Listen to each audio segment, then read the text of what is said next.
as they watched the troll hero fly 20 yards across the arena and slam into the ground. The Dragon Phoenix Pavilion and Unyielding Soul members watching from a distance were stunned. She sent it flying? That's a mythic boss we're talking about. Just how much strength does she have? Is she really a guardian knight? For a time, the Dragon Phoenix Pavilion and Unyielding Soul members fell into a heated discussion. None of them could believe their eyes. Unyielding Heart was particularly shocked. Not even Unyielding Soul had an MT with such astonishing strength. Finally, Unyielding Heart more or less understood where Zero Wing found the confidence to raid the Hell Mode Eclipse throne. MTs played a crucial role in dungeon raids. Oftentimes, a failed dungeon raid wasn't a result of a lack of DPS. Rather, the team's MTs weren't able to survive against the bosses long enough. However, as long as a team had an MT that could tank the boss, even if the first raid attempt failed, the team would use the next few attempts to probe the boss for weaknesses and would eventually defeat it. The reason that the various superpowers didn't dare to touch a level 50 super large-scale team dungeon at this stage of the game was the lack of capable MTs. How did her strength improve by so much? Phoenix Rain was wrought with confusion as she watched Turtledove. When she had met Turtledove last, the female Guardian Knight had already been very powerful, easily tanking a Grand Lord by herself. However, after not seeing Turtledove for some time, the female Guardian Knight had grown to become capable of throwing a mythic boss. The speed at which Turtledove grew stronger was simply terrifying. Even after this shocking revelation, however, Zero Wing's members were still unsurprised. They knew that Turtledove had upgraded her Steel Crown to epic rank. Meanwhile, the Steel Crown's additional skill, Steel Impact, had also improved. Now, instead of increasing her strength by 300% and speed by 100%, the skill increased her strength by 400% and speed by 150%. With such a boost, it was only natural for her to send a level 56 mythic boss flying.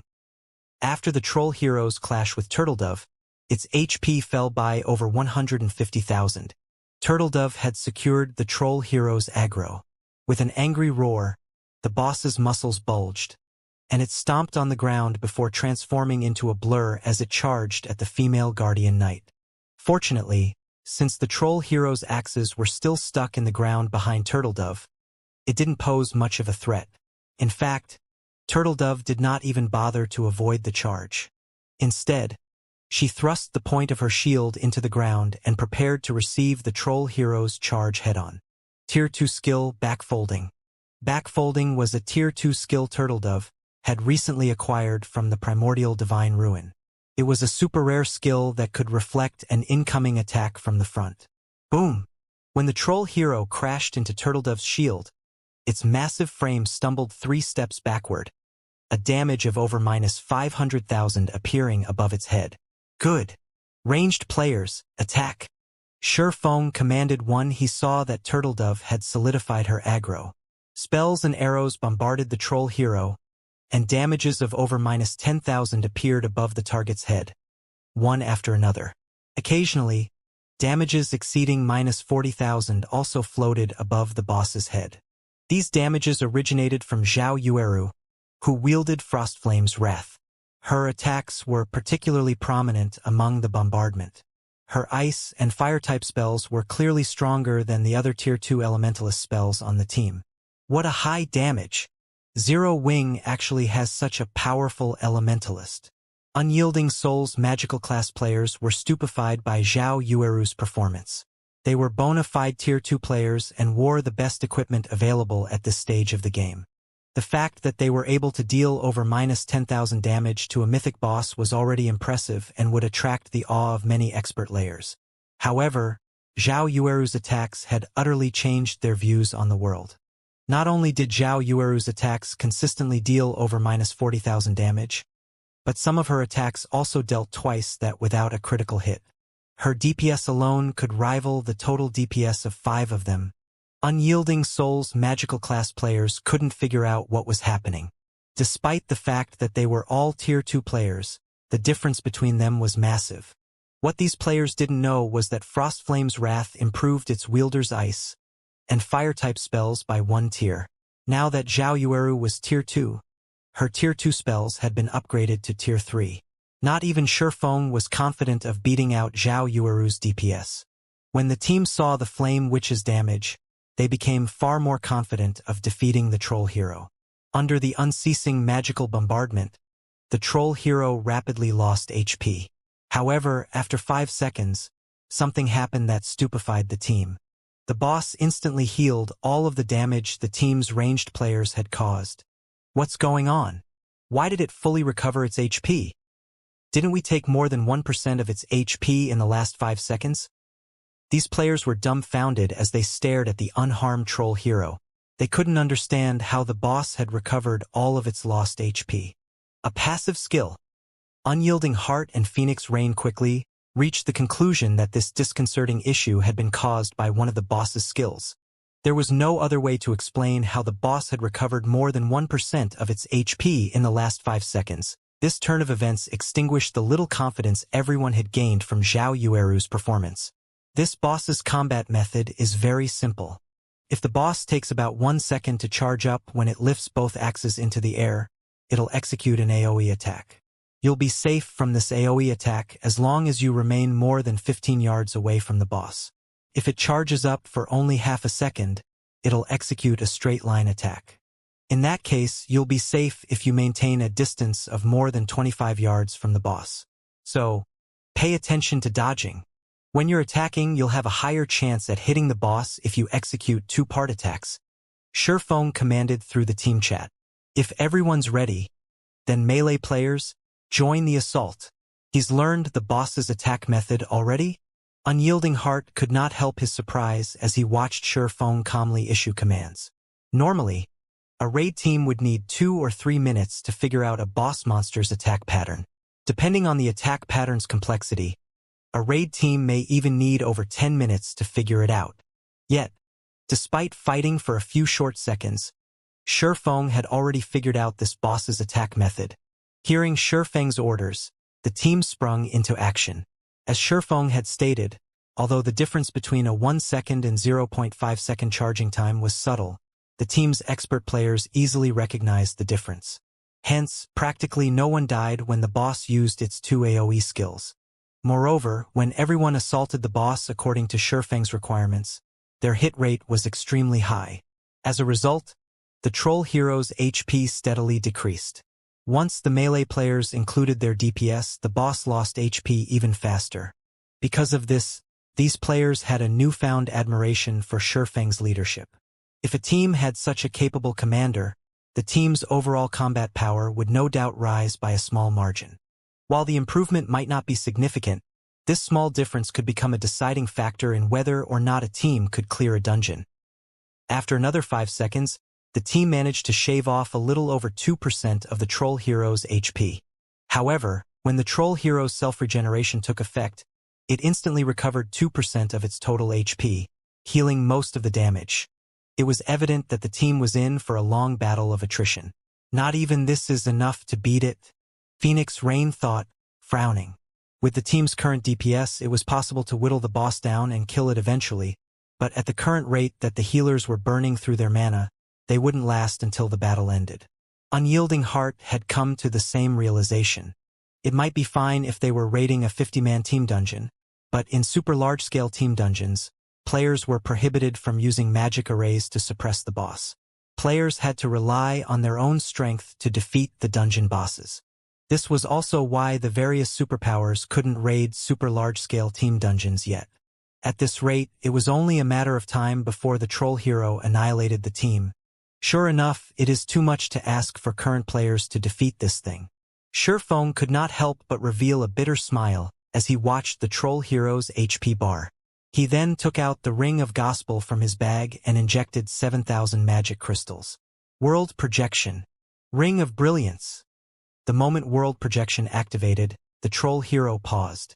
Meanwhile, due to Ring of Brilliance's effect, everyone on the team felt a pleasant sensation course through their bodies, their basic attributes and physique instantly improving by 10%.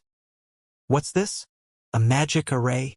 Didn't they say that magic arrays are prohibited inside super large-scale team dungeons? When these players noticed the troll hero's attributes decrease, they couldn't help but turn to Shifeng in astonishment. How is this possible? The boss's basic attributes fell by 20%. Shock filled unyielding Heart's gaze when he noticed the change. Turning to Shurfeng, he thought, is this the real reason that he is so confident in challenging a super large-scale team dungeon? Unlike Grand Lords, mythic monsters had more resistance against magic array suppression and negative status effects. If one tried to suppress a mythic monster in the fields with an intermediate magic array, they would be very fortunate if the magic array suppressed the mythic monster's attributes by 10%, much less 20%. Although a 20% decrease in basic attributes did not seem like much, it decreased the raid's difficulty by at least 30%. This also reduced the equipment standard requirements for MTs and the DPS requirement for damage dealers. Sure enough, he came prepared. When Phoenix Rain sensed the ambient mana density and the increase to her basic attributes, she shot Shurfeng a glance. Although she had assumed that Shurfeng had prepared more trump cards than those they had seen thus far, she couldn't help but feel a little surprised once she actually saw them. With this development, the troll hero was at a disadvantage. Now, Turtledove was able to stop all of the troll hero's frenzied attacks all by herself. The boss also recovered far less HP via its battle recovery. As a result, the troll hero's HP, which had barely moved thus far, began to fall at a steady pace. 99%, 96%, 92%. When Turtledove's Berserk skill ended, Shurfeng had the other Tier 2 MTs activate their Berserk skills to tank the troll hero. Unlike Turtledove, though, the other MTs struggled to hold the boss by themselves. Hence, Shurfeng had two Tier 2 MTs tank the troll hero at the same time, with Kola and Yiwumian offering support from the sides. Time passed quickly. After 5 minutes since the battle had begun, the troll hero received a small boost to its strength and speed. Fortunately, the improvement was tolerable for the Tier 2 MTs. Before 20 minutes had passed, the troll hero's HP fell below the 1% threshold. Seeing this, Shurfeng activated Divine Providence before activating Lightning Slash to land the killing blow. The troll hero then collapsed and transformed into particles of light, disappearing. When the boss faded away, a small mountain of items took its place. The loot's brilliant glow made the players from the Dragon Phoenix Pavilion an unyielding soul drool. The boss of a super large-scale team dungeon actually drops so many items? With a rough glance at the pile of items, Unyielding Heart determined that more than 50 items had dropped. That was more than double what dropped from a level 50 large-scale team dungeon's boss. The number of items before her surprised Phoenix Rain as well. Shurfeng, however, didn't share their reaction. Although a super large-scale team dungeon and a large-scale team dungeon dropped roughly the same quality of items, the former tended to drop far more loot than the latter. Following which, Shurfeng collected the items while the Ream took a break. The intense battle against the troll hero had lasted nearly 20 minutes. At this point, the healers had expended a considerable portion of their mana. The fighters also needed a moment to relax. Guild leader, how's the loot? Blackie, who rested on the ground nearby, asked Shurfeng. Not bad. We got a total of 63 items. 3 are level 55 dark gold weapons, one of which is a greatsword that adds fire resistance. Aside from that, we also got 8 pieces of level 55 dark gold equipment, 3 of which add fire resistance. Of the 3 pieces of dark gold equipment that add fire resistance, one is the Dark Corrosion Boots, a set piece for a level 55 plate armor set, and another one is the Sundial Arm Guard, a set piece for a level 55 cloth armor set. There are also 7 pieces of level 55 fine gold equipment, 5 of which add fire resistance. As for the other items, they're mainly magic scrolls, potions, mana stones, and raw materials, Shurfeng said as he shared the equipment statistics in the team chat for everyone to see. Crap! Level 55 dark gold set equipment. Everyone's eyes glowed when they saw the statistics Shurfeng had shared. Both the Dark Corrosion set and the Sundial set were 6-piece, level 55 to level 60 dark gold set equipment. These 2 sets were easily the strongest set equipment they had seen thus far. If one equipped one of these sets, only players in full epic equipment could surpass them. Shurfeng simply smiled in response to everyone's exclamations. The Dark Corrosion set and Sundial set were some of the best sets available to players between level 55 and level 60. Not only did they provide superb fire resistance, but they also had effects that significantly enhanced fire-type damage. The full sundial set, in particular, would increase all basic attributes by 220 points and physique by 15%. The set provided a significant improvement in all aspects. No ordinary dark gold set equipment could compare. When they saw the dark corrosion set and sundial set, Unyielding Heart and Phoenix Rain's eyes turned slightly bloodshot. They hadn't considered that the Eclipse Throne could drop such valuable dark gold set equipment. If an MT equipped the dark corrosion set, that MT could easily tank bosses in fiery environments. Tanking level 50 mythic bosses would also become much easier. Guild Leader Black Flame. If you can collect a complete dark corrosion set, Unyielding Soul will purchase it for 15,000 gold. Unyielding Heart declared. He Dragon Phoenix Pavilion is willing to offer 17,000 gold. Phoenix Rain said. Hen. Unyielding Soul offers 18,000 gold. Unyielding Heart hurriedly countered Phoenix Rain's offer. Seeing Unyielding Heart and Phoenix Rain competing over the dark corrosion set, the Dragon Phoenix Pavilion and Unyielding Soul members present were stunned. Even Zero Wings members had similar reactions. They never thought that the VIPs of two super first-rate guilds would fight so fervently over the dark corrosion set. I'm sorry.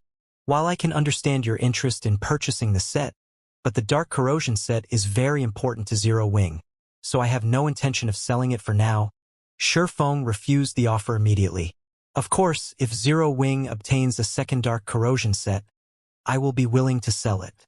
However, the minimum bid I'll accept per set is 24,000 gold. Of course, you can also offer rare materials or magic crystals. Shurfeng's team members gasped when they heard his price. It was too expensive. One could purchase a very good plot of land in an imperial capital's central district for 24,000 gold. It was even possible to construct a town with that kind of money, yet Shurfeng wanted 24,000 gold for a single dark gold set equipment. Guild Leader Black Flame. I believe you are aware that equipment has an effective time period. Although the dark corrosion set is a level 55 to level 60 dark gold set equipment, its value will decrease as time passes. Unyielding Heart said. If you gather a complete set within 7 days, I am willing to spend 24,000 gold to purchase it. However, if you offer the complete set after a fortnight or a month, I'm afraid that the dark corrosion set will no longer be worth that price. Phoenix Rain nodded in agreement with Unyielding Heart's words. As their levels and equipment improved, bosses that they hadn't been able to tackle would become easier to defeat. It was only a matter of time before they would acquire something similar to the dark corrosion set. They were only willing to buy the dark corrosion set now to jumpstart their plans. But as their time advantage shrunk, the set equipment's value would decrease as well. Rest assured, Zero Wing should have no problems securing a second dark corrosion set within 7 days. If we fail to collect a second set, I will put the first up for sale, Shurfeng said.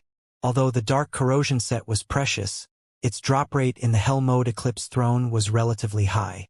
He also had the Icarus's Heart.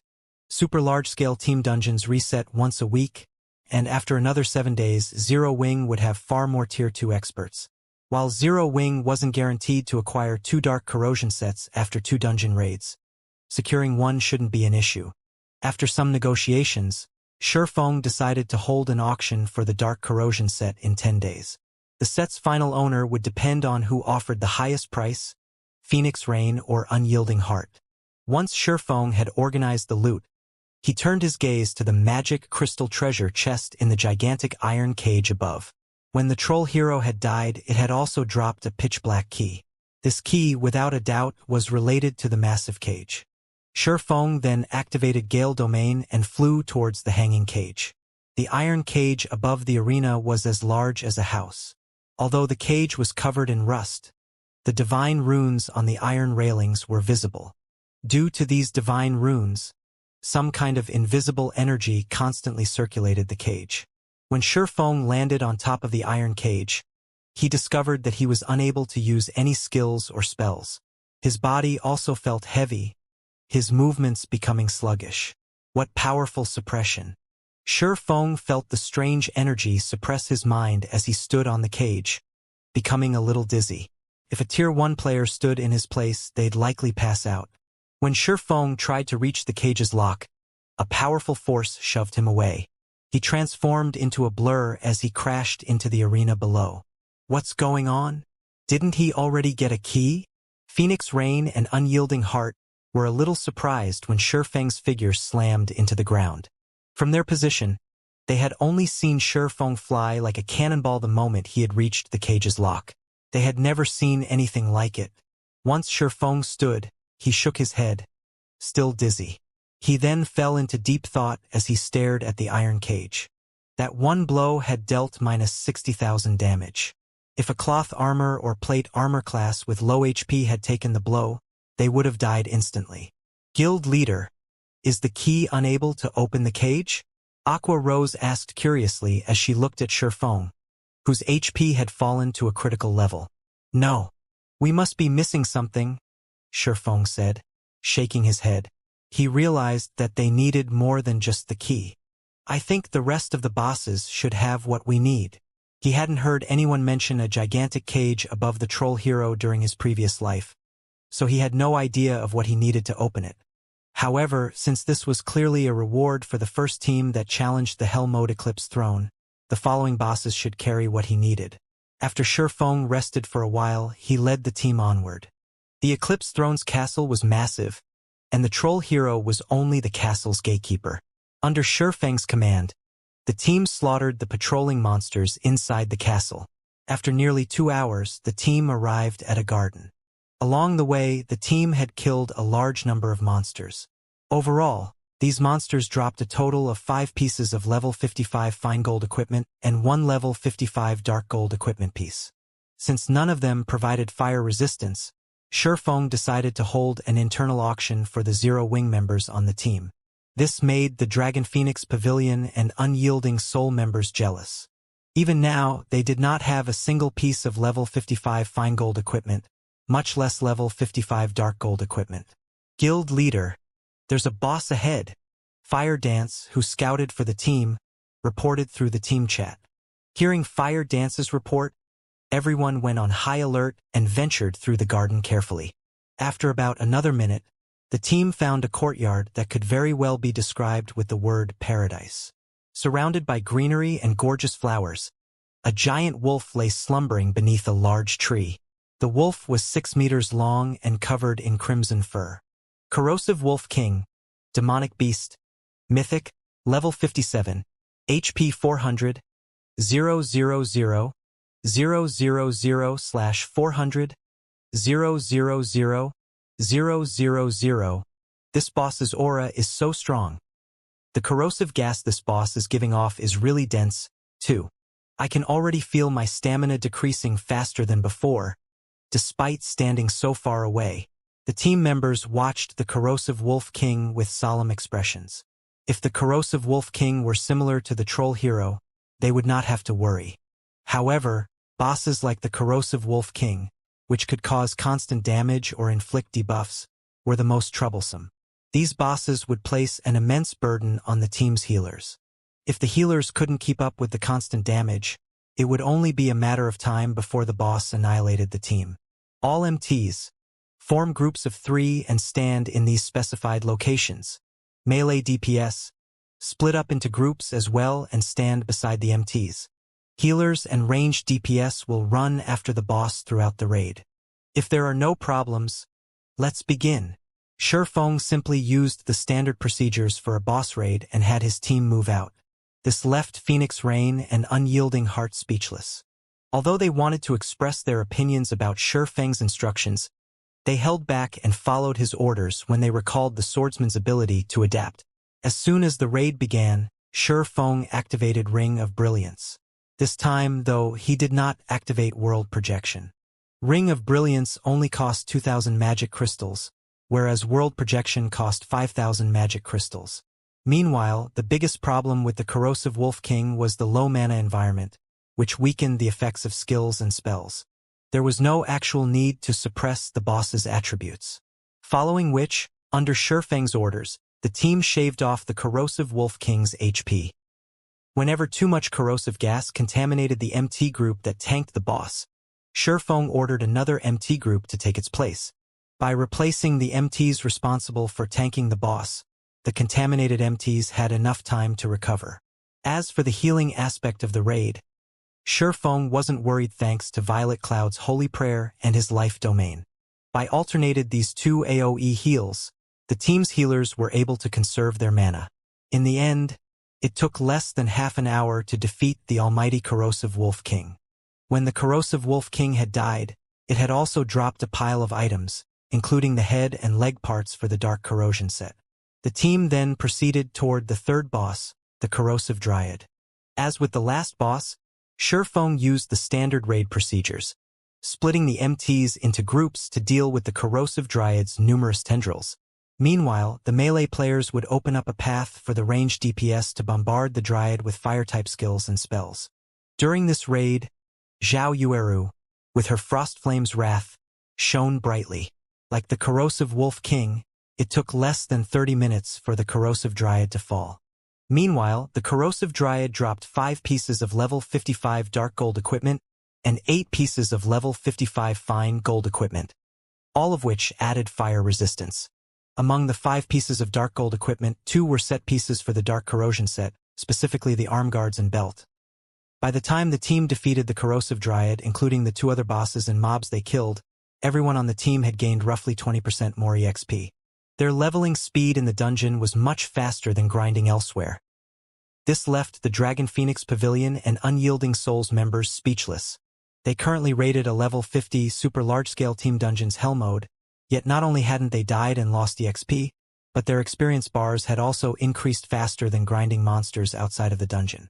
If they were to retell this tale, nobody would believe them.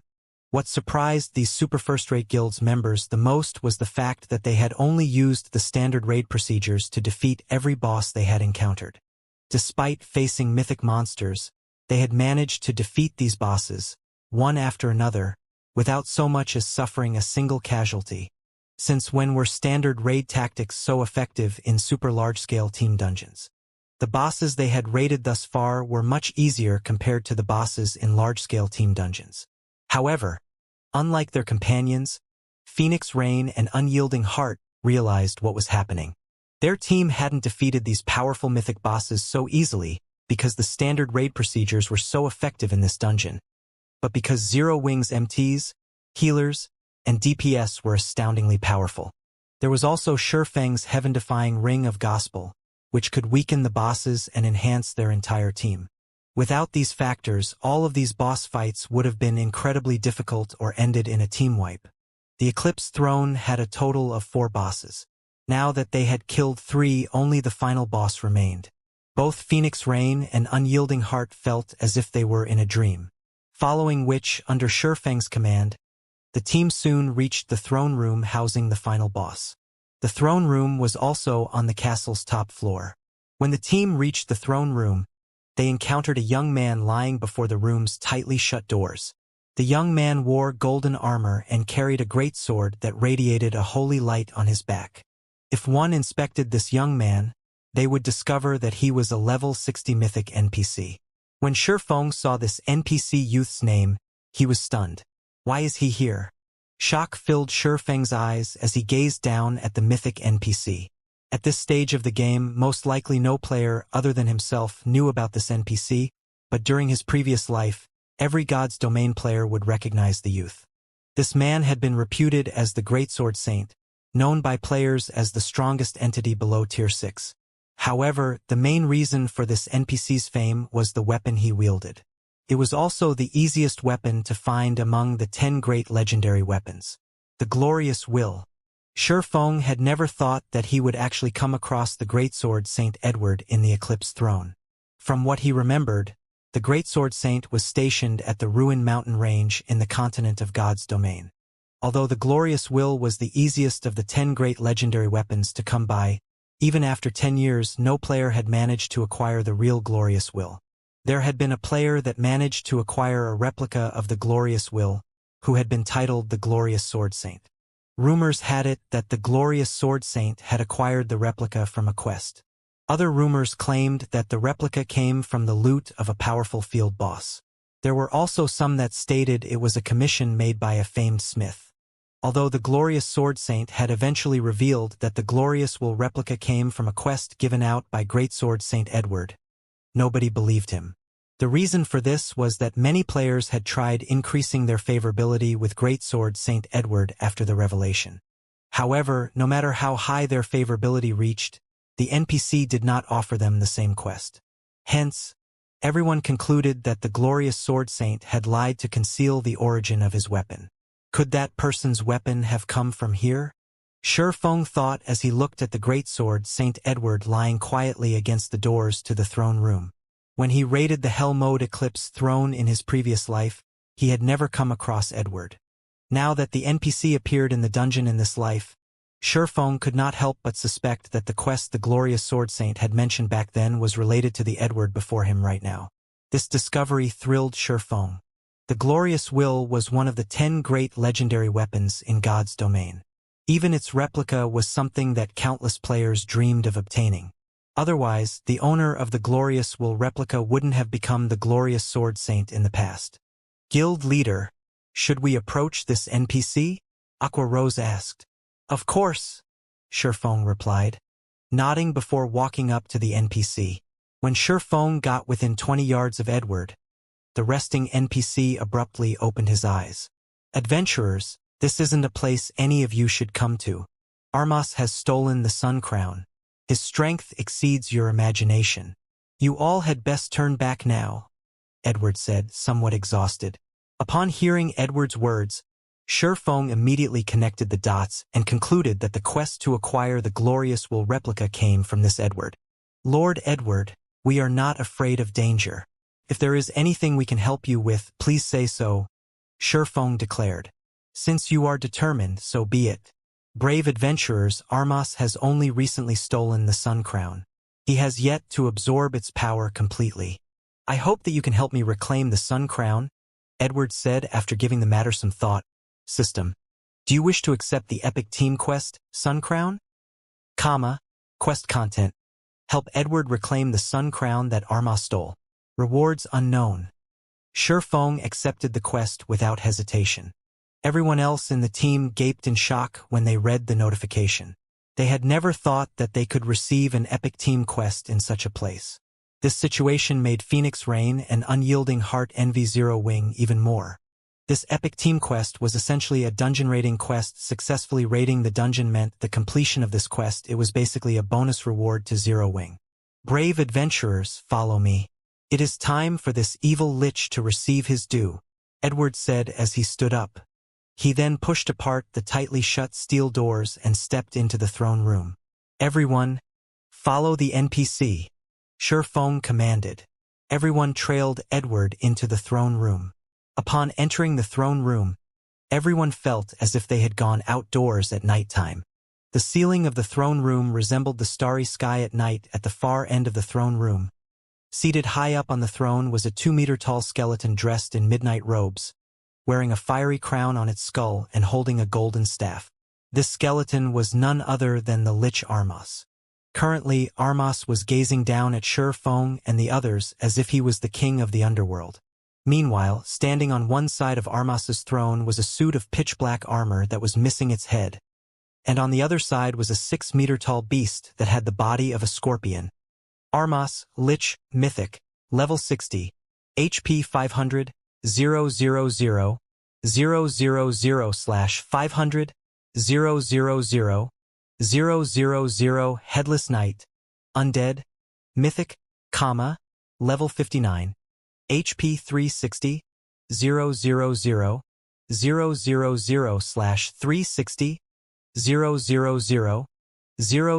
000, Scorpion Snake King, Demonic Beast, Mythic, Level 59, HP 420, 000, 000, 420, 000, 000. The statistics of these monsters had everyone gasping. The confidence built up from their success thus far promptly disappeared. Is this a joke? 3 mythic monsters. The system is too shameless. So, this is Hell Mode? No, that can't be right. Even Hell Mode shouldn't be this difficult. This must be due to the team quest. Everyone's hearts stopped as they stared in despair at the three mythic monsters at the far end of the throne room. It already took everything they had to fight one mythic monster. Fighting three mythic monsters at the same time was beyond a 200-man team of Tier 2 players. Phoenix Rain and Unyielding Heart currently wore somber expressions as they looked at the three mythic monsters. They felt that the system was playing a big joke on them.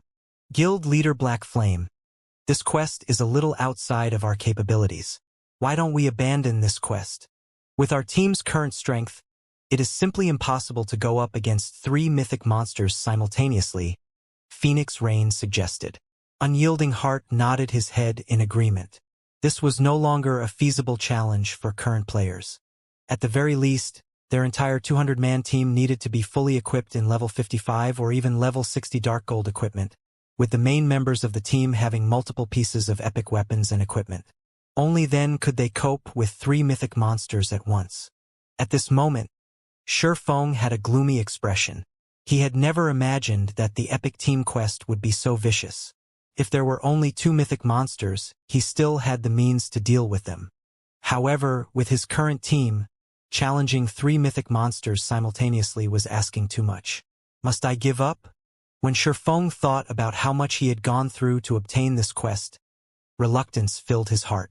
No, if even my current team can't complete this quest, how could the glorious Sword Saints team possibly have completed it?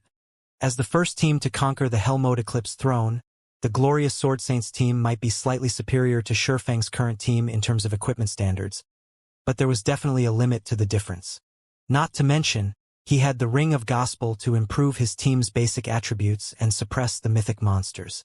At this moment, the sound of a system notification suddenly entered everyone's ears. System. You have accepted the Epic Team Quest, Sun Crown. Please select your challenge difficulty. System. There are 3 difficulties available: Bronze, Silver, and Gold. Depending on the difficulty selected, the final reward will also be adjusted. Please choose carefully. The difficulty cannot be changed once selected. There are 3 different difficulties? Shifeng, more or less, understood how the glorious Sword Saint had completed this quest in the past after seeing the system notification. Bronze rank was no doubt the easiest. It was also very likely that the glorious Sword Saint had chosen this difficulty to complete the Epic Team Quest. However, the only problem right now was that the system did not clearly state the difficulty standards. If players had to fight all 3 mythic monsters at once, which difficulty was it? If Bronze difficulty had that requirement, then even Shifeng had to admit defeat. When he had raided the Hellmode Eclipse throne during his previous life, Armas had been the only boss at the end of the dungeon. The Lich hadn't had any subordinates at his side. With his current team, it was simply impossible to take on Armas and his 2 subordinates simultaneously. If, however, the challenge before him was Gold rank, then he could attempt Bronze or Silver. This difficulty selection really is troublesome. The system actually refuses to provide any information about our options. It's impossible to make a good decision. Phoenix Rain frowned as she watched Armas and his 2 subordinates. Without any information as a benchmark, they would waste all of the effort they had put into this dungeon raid thus far on the off chance that they made the wrong selection. Brave adventurers, Armas and his subordinates are very strong. If you can't hold on after the battle begins in a moment, you can gather around me. Although I haven't fully recovered my power yet, I can unfold a domain around me.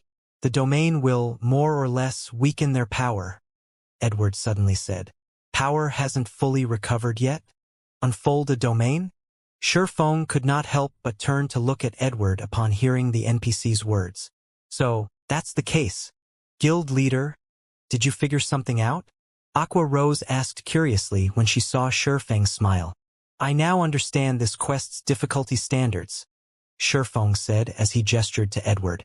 The challenge difficulty doesn't refer to the 3 bosses. It refers to the support Edward can provide. The more difficult the challenge, the more limited Edward's help will be. Hearing Shifeng's words, realization dawned on the team. They all felt that Shifeng's guess was likely the right one. However, a gloomy atmosphere descended on the team again. Even if Edward could help, his assistance had a limit. Moreover, after all was said and done, they still had to face 3 mythic monsters simultaneously. After giving the matter some thought, Feng decided to choose the silver rank difficulty. He felt that his team's overall combat power was higher than the Glorious Sword Saint's raid team in the past. If the Glorious Sword Saint had been able to clear the bronze challenge, then his team should have a high chance of clearing the silver challenge. Although the gold challenge's rewards might be abundant, Feng didn't think it was worth the risk. Since the system notification had clearly stated that one could not change their difficulty selection once they had made their choice, it was likely that they'd only have one opportunity to challenge this quest. If they failed the quest, they'd walk away with nothing. Hence, Feng decided on the silver challenge.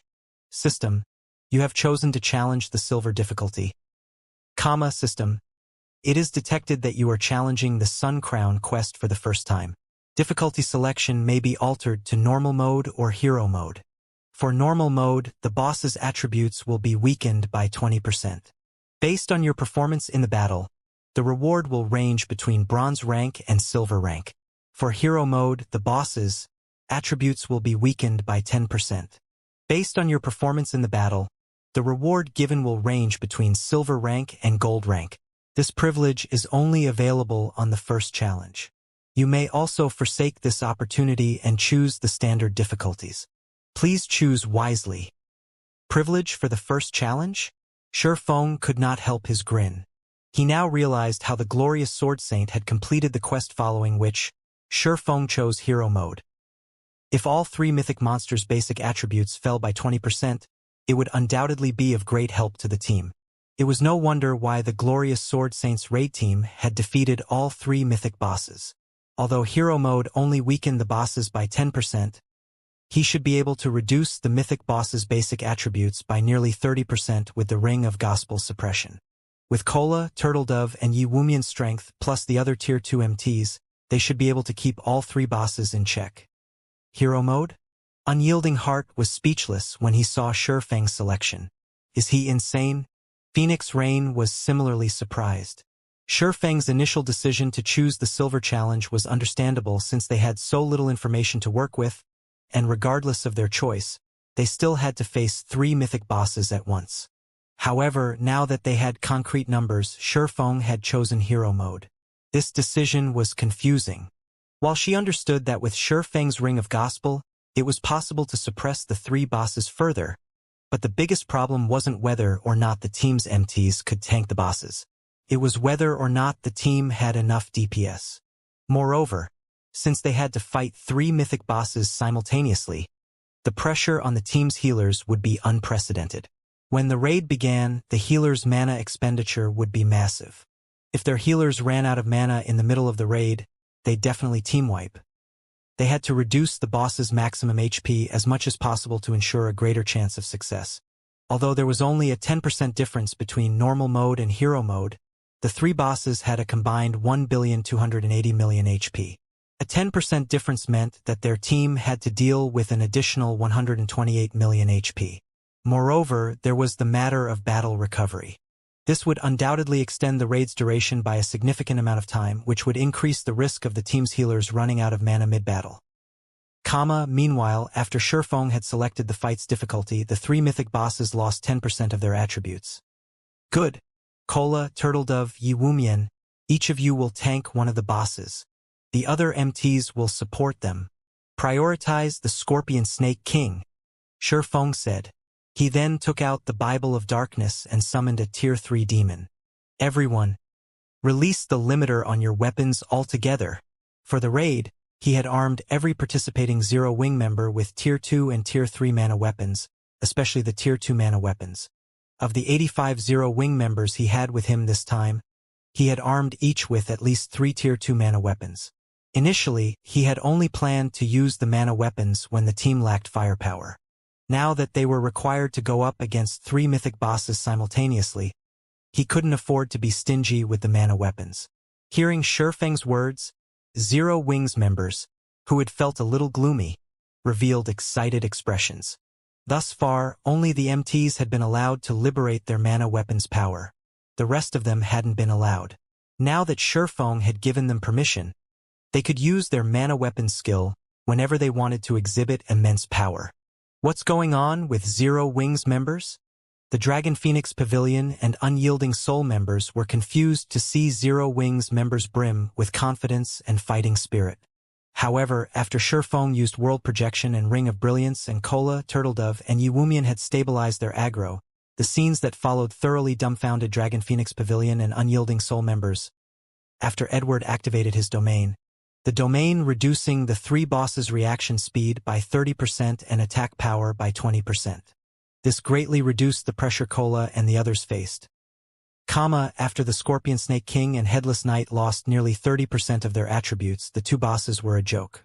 Even the team's regular Tier 2 MTs could tank the two bosses' fierce assaults on their own, let alone Turtledove and Yiwumian. This allowed the DPS to attack the two bosses freely.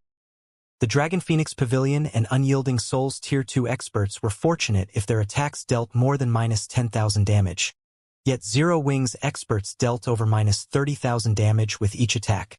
The latter's magical class experts even landed multiple attacks that dealt over -50,000 damage. The damage Zero Wings members dealt was simply ridiculous. Moreover, a Tier 3 demon bombarded the bosses in a frenzy, rapidly devouring their HP. This stupefied the players from the two super first-rate guilds.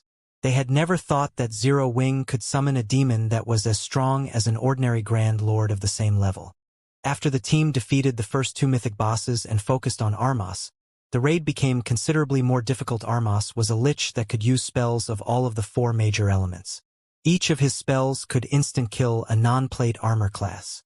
Hence, even though Armas's attributes had been suppressed, he was extremely difficult to deal with. Fortunately, Shurfeng had his forbidden domain to stop the occasional large-scale destruction spell the Lich cast. On the rare occasions when forbidden domain was on cooldown, the other players disrupted the Lich's spellcasting with powerful skills and spells, significantly reducing the threat Armas posed. When Armas's HP fell to 30%, however, the Lich began to double speedcast, catching everyone off guard. As a result, over a dozen players died in the blink of an eye. The rest of the players were startled. How is this possible? The boss actually knows how to double speedcast? Phoenix Rain and Unyielding Heart were just as stunned. Double speedcasting was a technique that many expert players found extremely difficult to accomplish, but once they could execute the technique, they'd undergo a qualitative transformation. Players would be able to enhance their offensive and defensive capabilities. Everyone, activate your berserk skills. With the exception of MTs, I want everyone to keep moving around. Do not let the boss lock onto you, Shurfeng hurriedly commanded after seeing Armas going berserk. Hearing Shurfeng's command, the team went into action. Everyone activated their berserk skills and ran in random patterns, making it difficult for Armas to target them with his spells. As a result, the Lich could only target the relatively immobile MTs. This allowed the team to reduce the risk of casualties. The boss doesn't have much HP left. Attack with everything you've got, Shurfeng said before activating Lightning Slash. Gentle Snow also used her Tier 2 skill Bladestorm, while Zhao Yueru used Frostflame Space and attacked the boss alongside her doppelgangers. As for Aqua Rose, she used her domain skill Aqua Precinct. Everyone on the team used their strongest skills and spells available. Even the weakest attacks inflicted over -50,000 damage, while the stronger ones dealt over -100,000 damage. Armas's HP plummeted as a result, 20%, 10%, 5%, die. When Armas's HP fell below 1%, Shurfeng, who had Power of Darkness activated, used Divine Providence and Flame Burst. Miniature suns bombarded Armas, one after another, devouring the boss's remaining HP. Boom! As the team watched, Armas's skeletal body crumbled to the ground. The surviving members then heard a series of system notifications. The boss is dead? We did it! We won! Everyone cried out with joy when they saw Armas's skeletal figure on the ground. Although Armas had killed over 60 of their 200-man team, they still defeated the final boss of the Eclipse Throne in the end. Not even the various superpowers dared to challenge this dungeon. Zero Wings members were similarly ecstatic. Although they had trusted Shurfeng's decision, they couldn't help their excitement after actually watching Armas fall. After all, they had achieved a feat that not even God's domain's current superpowers were capable of. Everyone was particularly excited to see their names appear on the dungeon's glory list, which had appeared in the center of the throne room in the form of a stone monument after Armas's death. With this, their names would be permanently recorded and put on display for players that would clear the Hell Mode Eclipse throne in the future. Even Feng breathed a sigh of relief. It had not been easy to defeat Armas and his two subordinates. He couldn't use many of his tools in a super large-scale team dungeon. The team had to rely on their weapons and equipment to take out the 3 mythic bosses. System, congratulations! You have obtained the first clear of the Hell Mode Eclipse throne. Rewarding guild popularity +20, humanity reputation +20, all loot doubled. System. Do you wish to release a congratulatory announcement to the public? If you do not make a decision within 30 seconds, the announcement will be made by default. After giving the matter some thought, Feng chose not to inform the public of their success. While announcing Zero Wing's success of clearing the Hell Mode Eclipse throne would garner a lot of fame to the guild, it would also attract more enemies. Furthermore, Zero Wing had stood out quite a bit lately thanks to Silverwing Town, earning a few superpowers envy. If the various superpowers knew that Zero Wing also had the strength to raid a super large-scale team dungeon, even if it had the help of the Dragon Phoenix Pavilion and Unyielding Soul, they would definitely relate this success to Silverwing Town. At that time, the various superpowers would likely do everything they could to capture the town. Although Silverwing Town's development was coming along quite nicely right now, its defensive capabilities weren't strong enough, yet more time was needed to fortify the town properly. Phoenix Pavilion Master, Vice Guild Leader Hart. I hope that you will keep this matter a secret for the time being. I don't want too many people to know about what happened here, Feng said as he looked at Phoenix Rain and Unyielding Heart. That won't be a problem. The people I've brought today are my trusted subordinates. None of them will speak a word about today's raid. Unyielding Heart said, nodding. There aren't any problems on my side. Either, Phoenix Rain said, smiling. Publicizing their success today would only be a detriment. After all, they still had important business with Feng. If the various superpowers learned of the Dark Corrosion set, an intense struggle over the set would definitely ensue. Hence, both Unyielding Heart and Phoenix Rain welcomed the fact that Feng wanted to keep today's achievement confidential. Shortly after Feng decided against the congratulatory announcement, Armas's golden throne abruptly shattered. A small mountain of items took its place, radiating a glow that illuminated the throne room. At a glance, there were easily over 100 items in that pile. The Dragon Phoenix Pavilion and Unyielding Soul members stared at the loot with bulging eyes. Adventurers, thank you for your help in giving Armas the punishment he deserves, Edward said sincerely as he walked up to Feng. Edward held the golden crown that previously graced Armas's skull. Although Armas has died, his power has not vanished completely. Half of his power has gathered in one of his eyes, while the other half is stored in the sealed cage above the arena. If you wield his eye, you should be able to acquire his remaining power. Hopefully, it will be of some help. After Edward had said so, a magic array appeared beneath his feet. The Great Sword Saint then transformed into a streak of light and left the throne room. System. Congratulations! You have completed the epic team quest, Sun Crown. Total deaths, 63. Time spent, 47 minutes, 28 seconds. Awarding Grade A evaluation, plus 30% EXP, 4 legacy skill points, and 1 Armas's eye. Grade A. When Feng read the system notification, he was satisfied with the outcome, seeing as they had challenged hero mode. He then plucked Armas's eye from the ground and inspected it. Armas's eye. Necklace, epic rank item. An Eye of Time formed of nearly half of the Great Lich Armas's power. The Eye of Time can view both the past and the future. Level 50 to level 100. Equipment requirement. Intelligence 1200. Vitality 800. Intelligence plus 57. Vitality plus 54. Endurance plus 44. Level 50, Casting speed increased by 15%. All spell effectiveness increased by 15%. Cast range plus 2.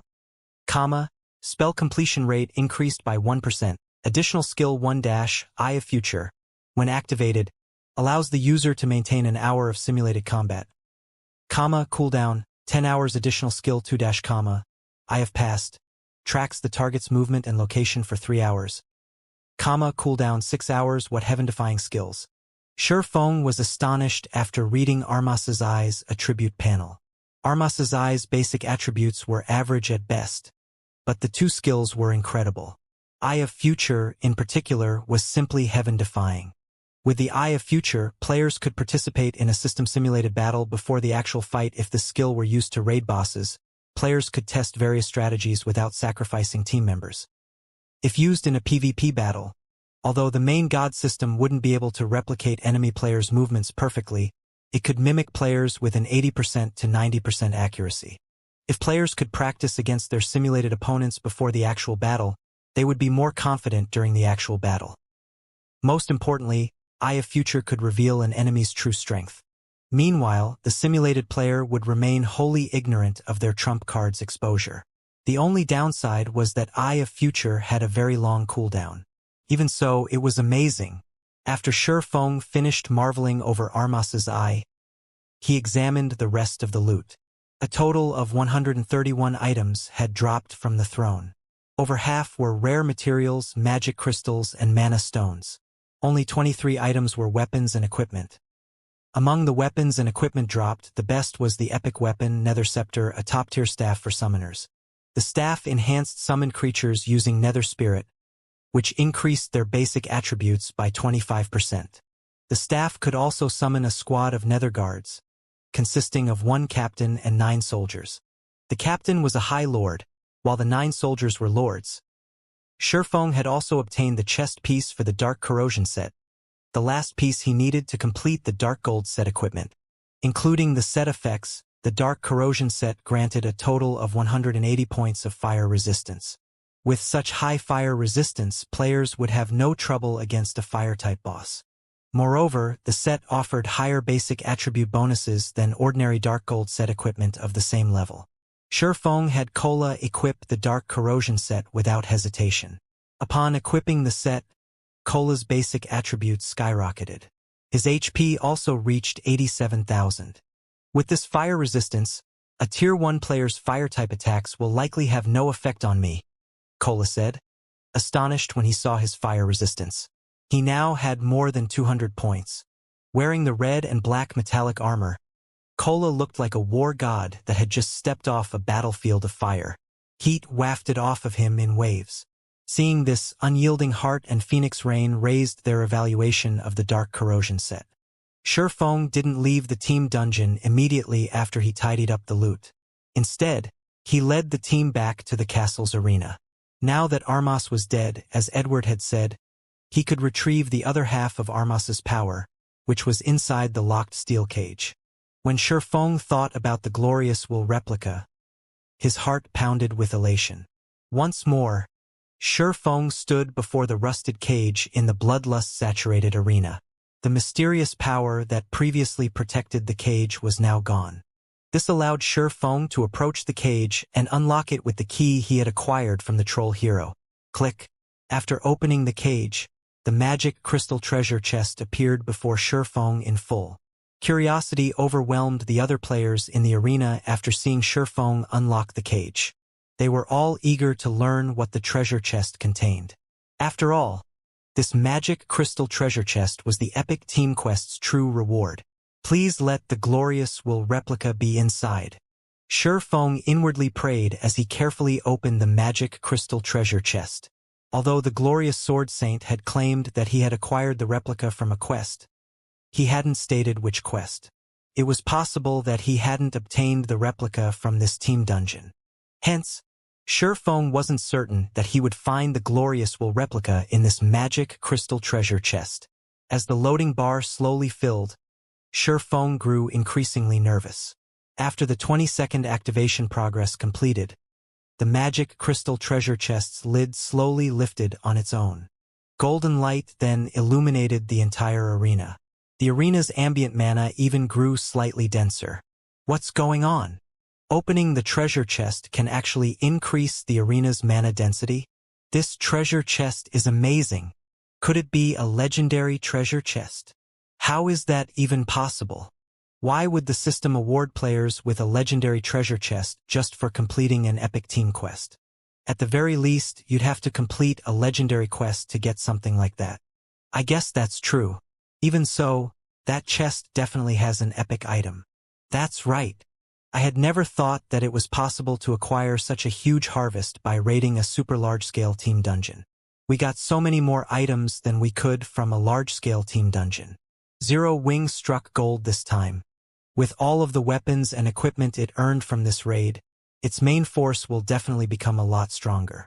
Zero Wing will have a much easier time raiding super large-scale team dungeons in the future.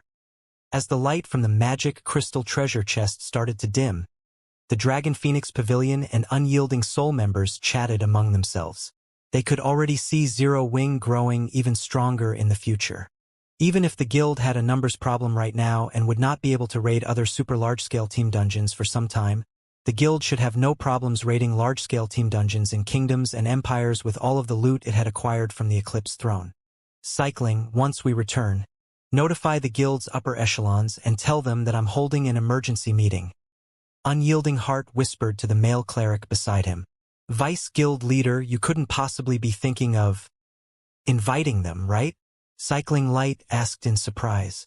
Isn't that a little too risky? Aside from the other vice guild leaders, I'm afraid the guild leader won't agree to it. Zero Wing might be an outsider, but you've witnessed the guild's strength personally. Zero Wing's main force is no weaker than a super first-rate guild's. I believe that with this strength, the guild leader will be very happy to get Zero Wing's assistance. Unyielding Heart said, smiling. We truly have to thank Lingsha for this. If she hadn't sent us to help Zero Wing, we'd likely remain ignorant of Zero Wing's strength. Indeed, we really have to thank Miss Lingsha. Cycling Light nodded. Miss Lingsha likely discovered Zero Wing's strength a while ago, so she asked us to do everything we could to help the guild. He hadn't understood why Mu Lingsha had wanted them to help Zero Wing, but now he had to admire her excellent insight. It was no wonder why Unyielding Soul's board of directors had voted to make Mu Lingsha the guild's current honorary elder. When Mu Lingsha was first conferred the position, the decision had displeased many of the guild's upper echelons and elders. After all, Mu Lingsha was simply too young. She also wasn't very familiar with God's domain, and she wasn't particularly famous in the virtual gaming world. It simply wasn't fair that she should have so much authority in the guild. Looking at it now, however, Cycling Light thought that Mu Lingsha definitely deserved the position. Standing nearby, Blue Phoenix glanced at Unyielding Heart and Cycling Light. Big Sis Rain, it seems Unyielding Heart has become very interested in Zero Wing, Blue Phoenix said quietly. That's normal. The power Zero Wing displayed truly exceeded everyone's expectations. Zero Wing's strength is nothing like what a first-rate guild should have, Phoenix Rain said, chuckling. Nine Dragons Emperor is still trying to find a way to eliminate Zero Wing. I'm really curious to see what kind of expression he'll make once he learns that Unyielding Soul wants to deepen its relationship with his rival. The struggle for the position of Great Pavilion Master had grown more intense lately, and thanks to the wonderful misunderstanding that Zero Wing was one of her subordinates, she had gained the upper hand in the competition for the position. Although she had tried multiple times to refute the misunderstanding, she no longer felt that it was a bad thing to let the misunderstanding continue. The stronger Zero Wing became, the greater her chance would be of becoming the next Great Pavilion Master. However, she was surprised when she considered how fast Zero Wing developed. When she had first encountered Zero Wing, it had been just another small guild in the kingdom. Now, however, even a veteran super first-rate guild like Unyielding Soul considered Zero Wing important. This development speed was a little scary. Meanwhile, when the magic crystal treasure chest opened fully within the iron cage, Shifeng was stunned by what he saw. He had to admit that a gold magic crystal treasure chest was indeed amazing. The items inside were far more impressive than the contents of an epic treasure chest, although this gold magic crystal treasure chest didn't have as many items as the one he had found in the Lost Town. The item's quality was just as high. There were a total of 5 items inside the treasure chest. The first was an epic consumable called Frosthell. It was a domain tool that could be used to alter the weather. However, it could only be used 5 times. The second item was a warrior summoning order. When used, it would gather a group of powerful NPCs. Players could then choose a personal guard from among these NPCs, the weakest of which would be Secret Silver rank. If one were lucky, one of the NPCs could be Fine Gold rank. The warrior summoning order was easily worth tens of thousands of gold. The third item was an advanced smithy design. As an advanced construction, the advanced smithy possessed abilities that a basic smithy definitely did not. For example, the advanced smithy had the ability to invite NPC master forgers to run it. Meanwhile, players could periodically commission the invited master forger to produce weapons and equipment for them. Although the cost was extremely high, players could obtain a highly compatible weapon or equipment piece. The fourth item was the Tier 4 Continuous Use Magic Scroll, Vulcan Psi. The magic scroll was slightly special due to its multiple uses, though players would have to spend magic crystals to replenish the scroll's mana. Typically, a continuous use magic scroll could be used 4 to 6 times. It was easily worth more than a piece of ordinary epic equipment. The final item was a cool, dazzling golden greatsword. It was the most valuable item among the 5 inside the treasure chest, and the item Sherfong had hoped to find the most. The replica of the Glorious Will. The Glorious Will was a golden greatsword radiating a golden glow. A bundle of golden flames encased within its hilt emanated a sacred aura. The weapon's cool design would easily captivate its wielder. As Sherfong inspected the greatsword in his hands, everyone else in the arena had their attention drawn to the weapon. What's that sword? It's so amazing. It's actually giving off such a powerful aura despite being in an inactive state. Why does that sword look somewhat familiar? Huh? That looks like the great sword the NPC from before had. That sword looks so cool. I wonder, what is its rank? I'm guessing it should be an epic weapon at the very least. There's no way a dark gold weapon would feel this powerful. Everyone discussed quietly among themselves as they looked at the glorious will Sherfong had retrieved from the magic crystal treasure chest many swordsmen and berserkers, the only 2 classes capable of using two-handed weapons like greatswords. The team stared at the greatsword greedily, their eyes turning bloodshot. Sure enough, it really is amazing. Sherfong was astonished as he checked the Glorious Will's attributes.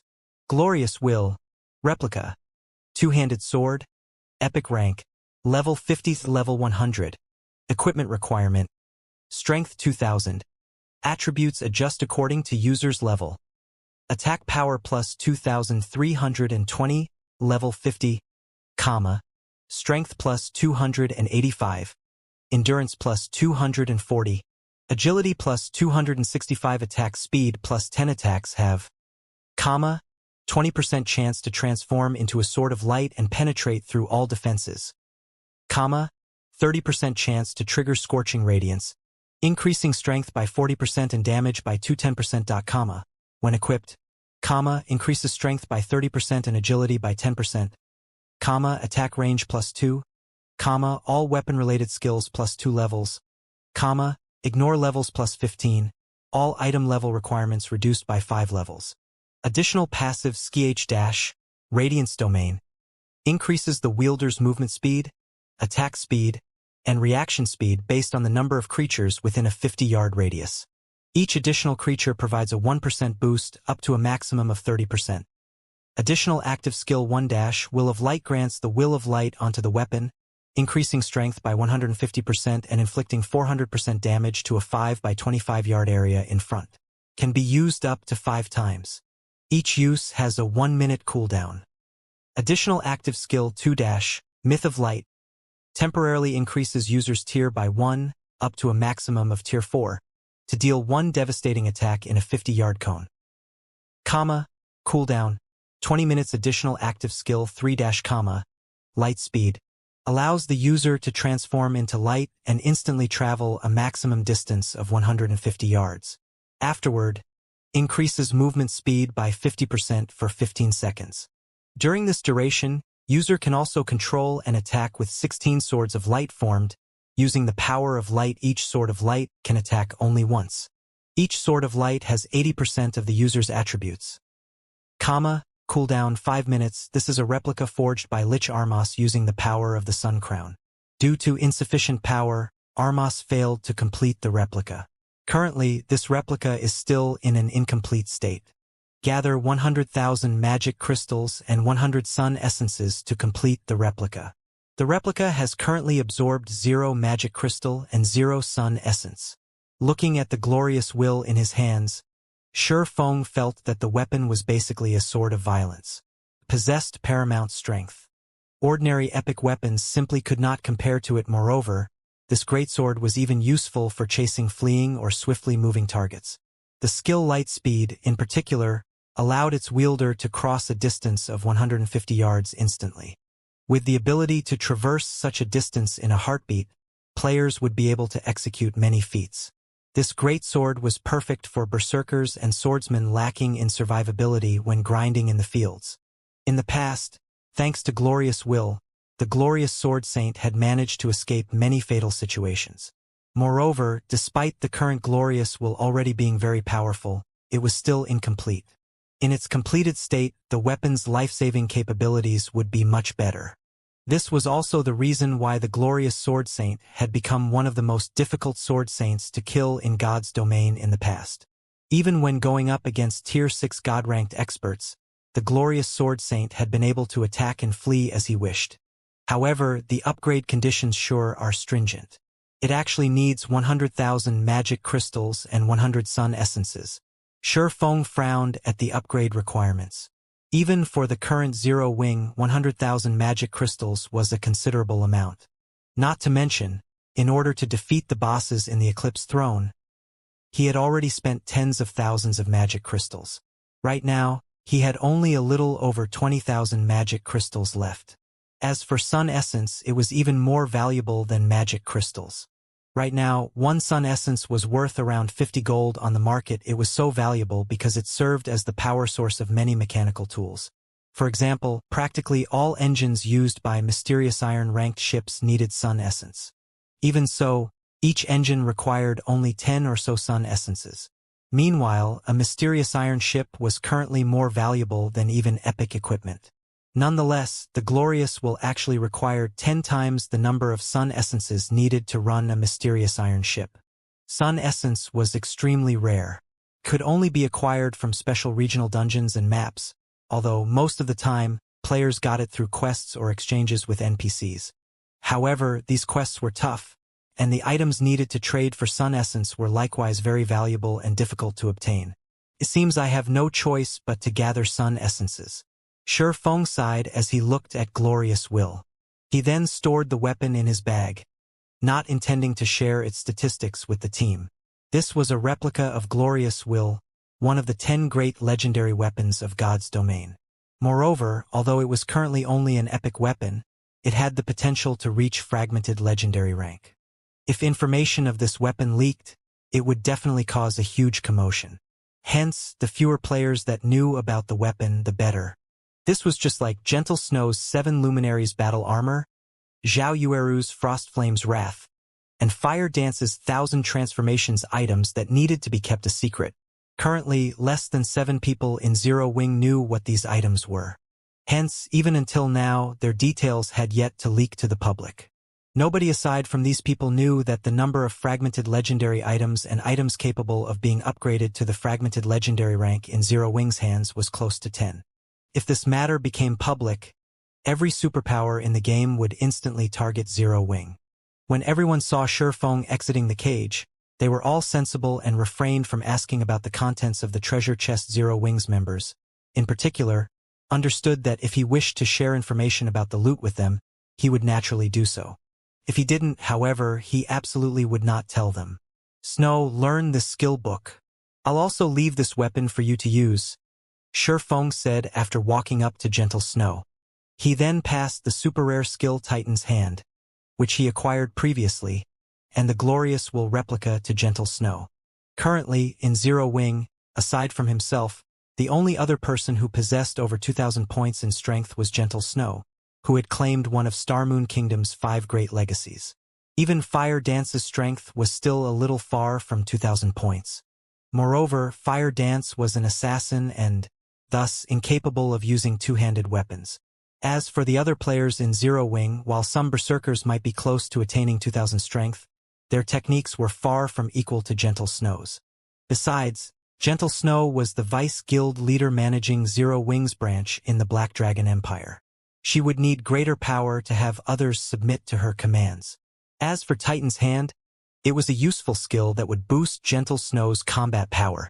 Titan's Hand allowed berserkers to temporarily wield two-handed weapons simultaneously. Although only one weapon's basic attributes would apply, the skills and effects of the inactive weapon could still be used like normal. For me, Gentle Snow was slightly confused as she received the Titan's Hand skill book and Glorious Will. However, after she inspected the items, she was dumbfounded, especially when she saw the attributes of Glorious Will.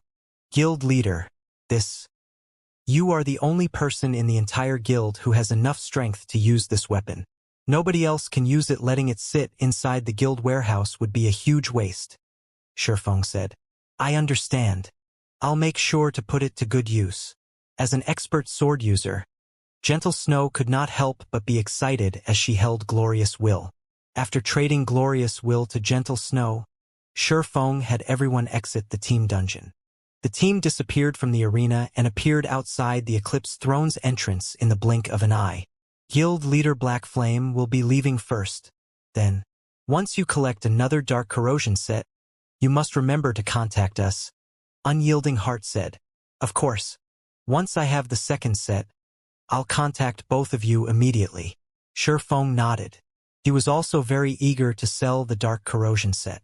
After all, this was a huge money-making opportunity. However, right when the Dragon Phoenix Pavilion and Unyielding Soul members were activating their return scrolls, a magic array suddenly appeared in the sky. In the next moment, the activation process of everyone's return scrolls was forcibly halted. You've made us wait for quite some time now. Do you think you can leave this place so easily? Just as everyone was trying to find the caster of the magic array, a cold laugh suddenly entered their ears. Then, a large group of players, easily numbering over 1,000, suddenly jumped down from the trees of the wetlands before them. A short moment later, a level 55 middle-aged man holding an ancient blackhorn bow walked out of this group. Black Shark. Unyielding Heart's complexion darkened when he saw this middle-aged man. The sudden appearance of over 1,000 players put Shifeng and the others on high alert. The 1,000-plus players that had just emerged from the marshy jungle were by no means ordinary players. The lowest-leveled player among them was level 53, and the weakest piece of equipment they wore was level 50 secret silver rank. Quite a few of these players even had level 50 fine gold equipment at this stage of the game. This was an equipment standard could only be found in expert teams. Vice Guild Leader, this is bad. They used a darkness seal. We won't be able to use our return scrolls for the next 2 hours. Cycling Light commented worriedly as he eyed the middle-aged man carrying the ancient, pitch-black bow. Compared to the 1,000-plus players that had emerged from the forest, Cycling Light deemed this middle-aged man to be most concerning. This was because this middle-aged man was Black Shark, the commander of the Dark Hunters Adventurer team. Black Shark had fought Unyielding Souls members many times before. Not only did the Ranger possess superb combat standards, but he also had the ability to transform into a monster. Not even Unyielding Heart, Unyielding Souls Guild Leader was capable of defeating Black Shark. In addition, the Dark Hunters Adventurer team also had quite a few monstrous existences. According to Unyielding Souls investigations, Dark Hunters should possess around 300 troublesome experts. With a glance at the 1,000-plus players surrounding their team, Unyielding Heart could see that the Dark Hunters had come prepared. Including the fact that they were caught in a darkness seal, they'd have to fight if they wanted to leave this place. Immediately, he warned Shifeng through the team chat, Guild Leader Black Flame. These people are from the Dark Hunters, a dark adventurer team with many powerful players. Some are even capable of transforming into monsters and drastically increasing their combat power. Even if they are at Tier 1, they have enough strength to face ordinary Tier 2 players. Although their side currently had 200 Tier 2 players, they shouldn't take on the Dark Hunters carelessly. After the Dark Hunters Tier 1 players transformed into monsters, Although they couldn't compare to Tier 2 players in basic attributes, they could employ certain unorthodox combat methods. If one weren't careful with these players, they could easily take a hit. Furthermore, the Dark Hunters had a decent number of Tier 2 players. Normally, this ambush wouldn't have been much of an issue, but their team had just finished a demanding battle and had used their berserk skills already. Fighting a force of transformed Tier 2 players in such a state would be troublesome. They're the Dark Hunters? Phoenix Rain gave Black Shark a second look after hearing Unyielding Heart's introduction. Although she did not know exactly how powerful the Dark Hunters Adventurer team was, she knew that the Adventurer team was one of the reasons for the Starline Corporation's rapid rise in God's domain based on the few reports she had received. The corporation used the Dark Hunters as a trump card to destroy and assassinate its opponents. Crimson Emperor and Unyielding Soul had also suffered significant thanks to the Adventurer team. Although the Dark Hunters seemed to have the numerical advantage, their 200-man team wasn't to be trifled with. Their team was the combination of 3 powerful guilds' main force members. An adventurer team like the Dark Hunters couldn't do much to them. While both sides cautiously eyed each other, a sweet, melodious voice rang out from the jungle. What a lively scene! How could you possibly leave Shadowclaw out of the fun? A moment later, a woman in beautiful, dark blue mage robes slowly stepped out from the forest, leading a group of well-equipped experts. Like the Dark Hunters, this group had well over 1,000 members. Why is she here? Unyielding Heart frowned when he saw the woman in dark blue. Others might be unfamiliar with this beauty, but he knew her well. This woman was named Veiled Spirit, the leader of the dark forces plaguing the Copper Eagle Kingdom, which neighbored the Dark Knight Empire. She was also the commander of Shadowclaw, a dark adventurer team. He knew of this woman because Veiled Spirit had personally destroyed Unyielding Soul's subordinate first-rate guild, which used to rule over the Copper Eagle Kingdom. As one of Unyielding Soul's subordinated guilds, Unyielding Soul had dispatched many experts to assist the first-rate guild. In the end, however, Unyielding Soul failed to change the first-rate guild's fate. On the contrary, Veiled Spirit's Shadowclaw adventurer team had slaughtered the dozen or so peak experts Unyielding Soul had sent and the legion of several thousand players that had accompanied them. Spirit, your timing sure is impeccable, Black Shark said as he eyed the approaching woman. 3 powerful guilds' main forces have gathered here. How could Shadowclaw possibly miss such a rare opportunity? Veiled Spirit said, chuckling. Fine. I'll leave the Dragon Phoenix Pavilion's members to you. I'll take Zero Wing and Unyielding Soul's members, Black Shark said.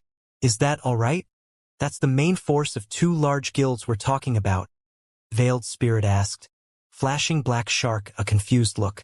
Although their 2 adventurer teams greatly outnumbered their opponents had quite a few players wearing Tier 2 class insignias. The enemy team should have some Tier 2 players who weren't wearing their insignias as well. Such a team should not be easy to defeat. Relax. None of them should even think of escaping, Black Shark said confidently as he licked his lips. During his previous investigations, he had learned that the 3 guilds had come together to raid a dungeon, so he had come prepared. In fact, his original plans had never taken Shadowclaw's participation into account. He had been fully intent on devouring all 3 guilds. Now that Shadowclaw had arrived, he'd have an easier time taking down Zero Wing and Unyielding Soul's forces, although he would have to share some of the profits due to the Alliance's rules. Fine then. I'll take a little loss this time, Veiled Spirit said, nodding after she saw Black Shark's confidence. Although she wasn't all too willing to let Black Shark monopolize the items of Zero Wing and Unyielding Soul's members. The Dragon Phoenix Pavilion's Phoenix Rain and other experts weren't exactly easy opponents. After Black Shark and Veiled Spirit reached an agreement, the Dark Hunters and Shadowclaw's members began to tighten their circle around Shurfeng and his companions. Guild leader Black Flame. Dealing with both dark adventurer teams will be very difficult. You could say that Unyielding Soul and these adventurer teams are old rivals. I'll have my men open a path in a moment.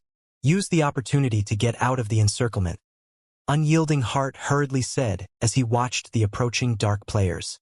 As far as he was concerned, this ambush was definitely related to Unyielding Soul. The guild was, after all, waging an all-out war with the Starline Corporation. Expert assassination attempts were expected. You want to escape? Black Shark smiled when he noticed Unyielding Heart prepare to break past his people. Do you think the Dark Hunters would ambush you without preparing? Move out. As soon as Black Shark said so, over 300 Dark Hunters transformed into monsters. Meanwhile, another 100+ Dark Hunters took ancient scrolls from their bags and began to chant an incantation. A layer of dark fog blocked out the sun, forming a massive barrier that trapped everyone inside. Dark Precinct. In the next moment, the 300+ transformed players inside the barrier doubled in size, and their attributes skyrocketed. Their HPs, in particular, had tripled. These players no longer looked human. They had completely transformed into monsters. Today, none of you shall escape. You will all die here, Black Shark, who had also transformed, said, laughing. Seeing the 300+, 3-meter-tall transformed players and sensing their frightening auras, Unyielding Heart and Phoenix Rain's expressions darkened. They could sense that the transformed players' basic attributes had increased by at least 50%, likely due to the magic barrier. Even the transformed Tier 1 players had higher attributes than theirs. The difference between their basic attributes and the 20+ transformed Tier 2 players was even worse. Not even Unyielding Soul was confident of charging ahead. Veiled Spirit, who stood beside Black Shark, was also slightly surprised. She hadn't expected Black Shark to have such a trump card.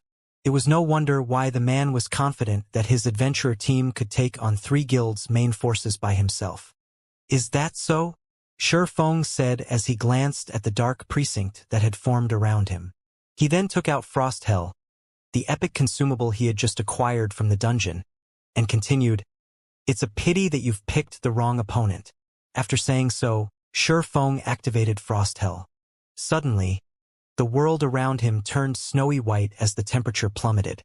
The wetlands ahead visibly froze, and the Dark Hunters and Shadow Claws members felt an intense pressure weigh on them. Not only did their movement become sluggish, but their stamina also began to fall so sharply that others could clearly sense the change. Even their attributes rapidly decreased. Why is this domain skill so powerful? Black Shark was astounded as he watched his attributes fall. Not only had his basic attributes decreased by 20%, but his movement speed and reaction speed had also decreased considerably. Most importantly, the Dark Precinct he had used failed to suppress this domain skill.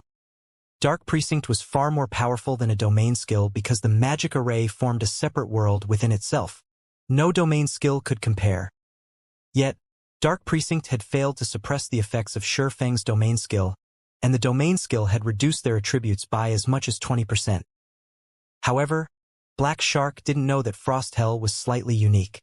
While it was considered a domain skill, it was also a weather spell that could change an area's weather. Moreover, Frost Hell was a Tier 4 domain skill, so it was still effective despite Dark Precinct. Thanks to Frost Hell, the Dark Hunters and Shadow Claw's strength had decreased significantly. Although Dark Precinct still gave the 300+ transformed players more strength than normal, overall, the 2 Dark Adventurer teams no longer posed as much of a threat to the 3 guilds' main force members. Unyielding Heart and Phoenix Rain breathed sighs of relief because of this turn of events. They had come here to help Zero Wing raid a team dungeon. They hadn't brought any powerful tools essential for team battles, such as domain magic scrolls, with them.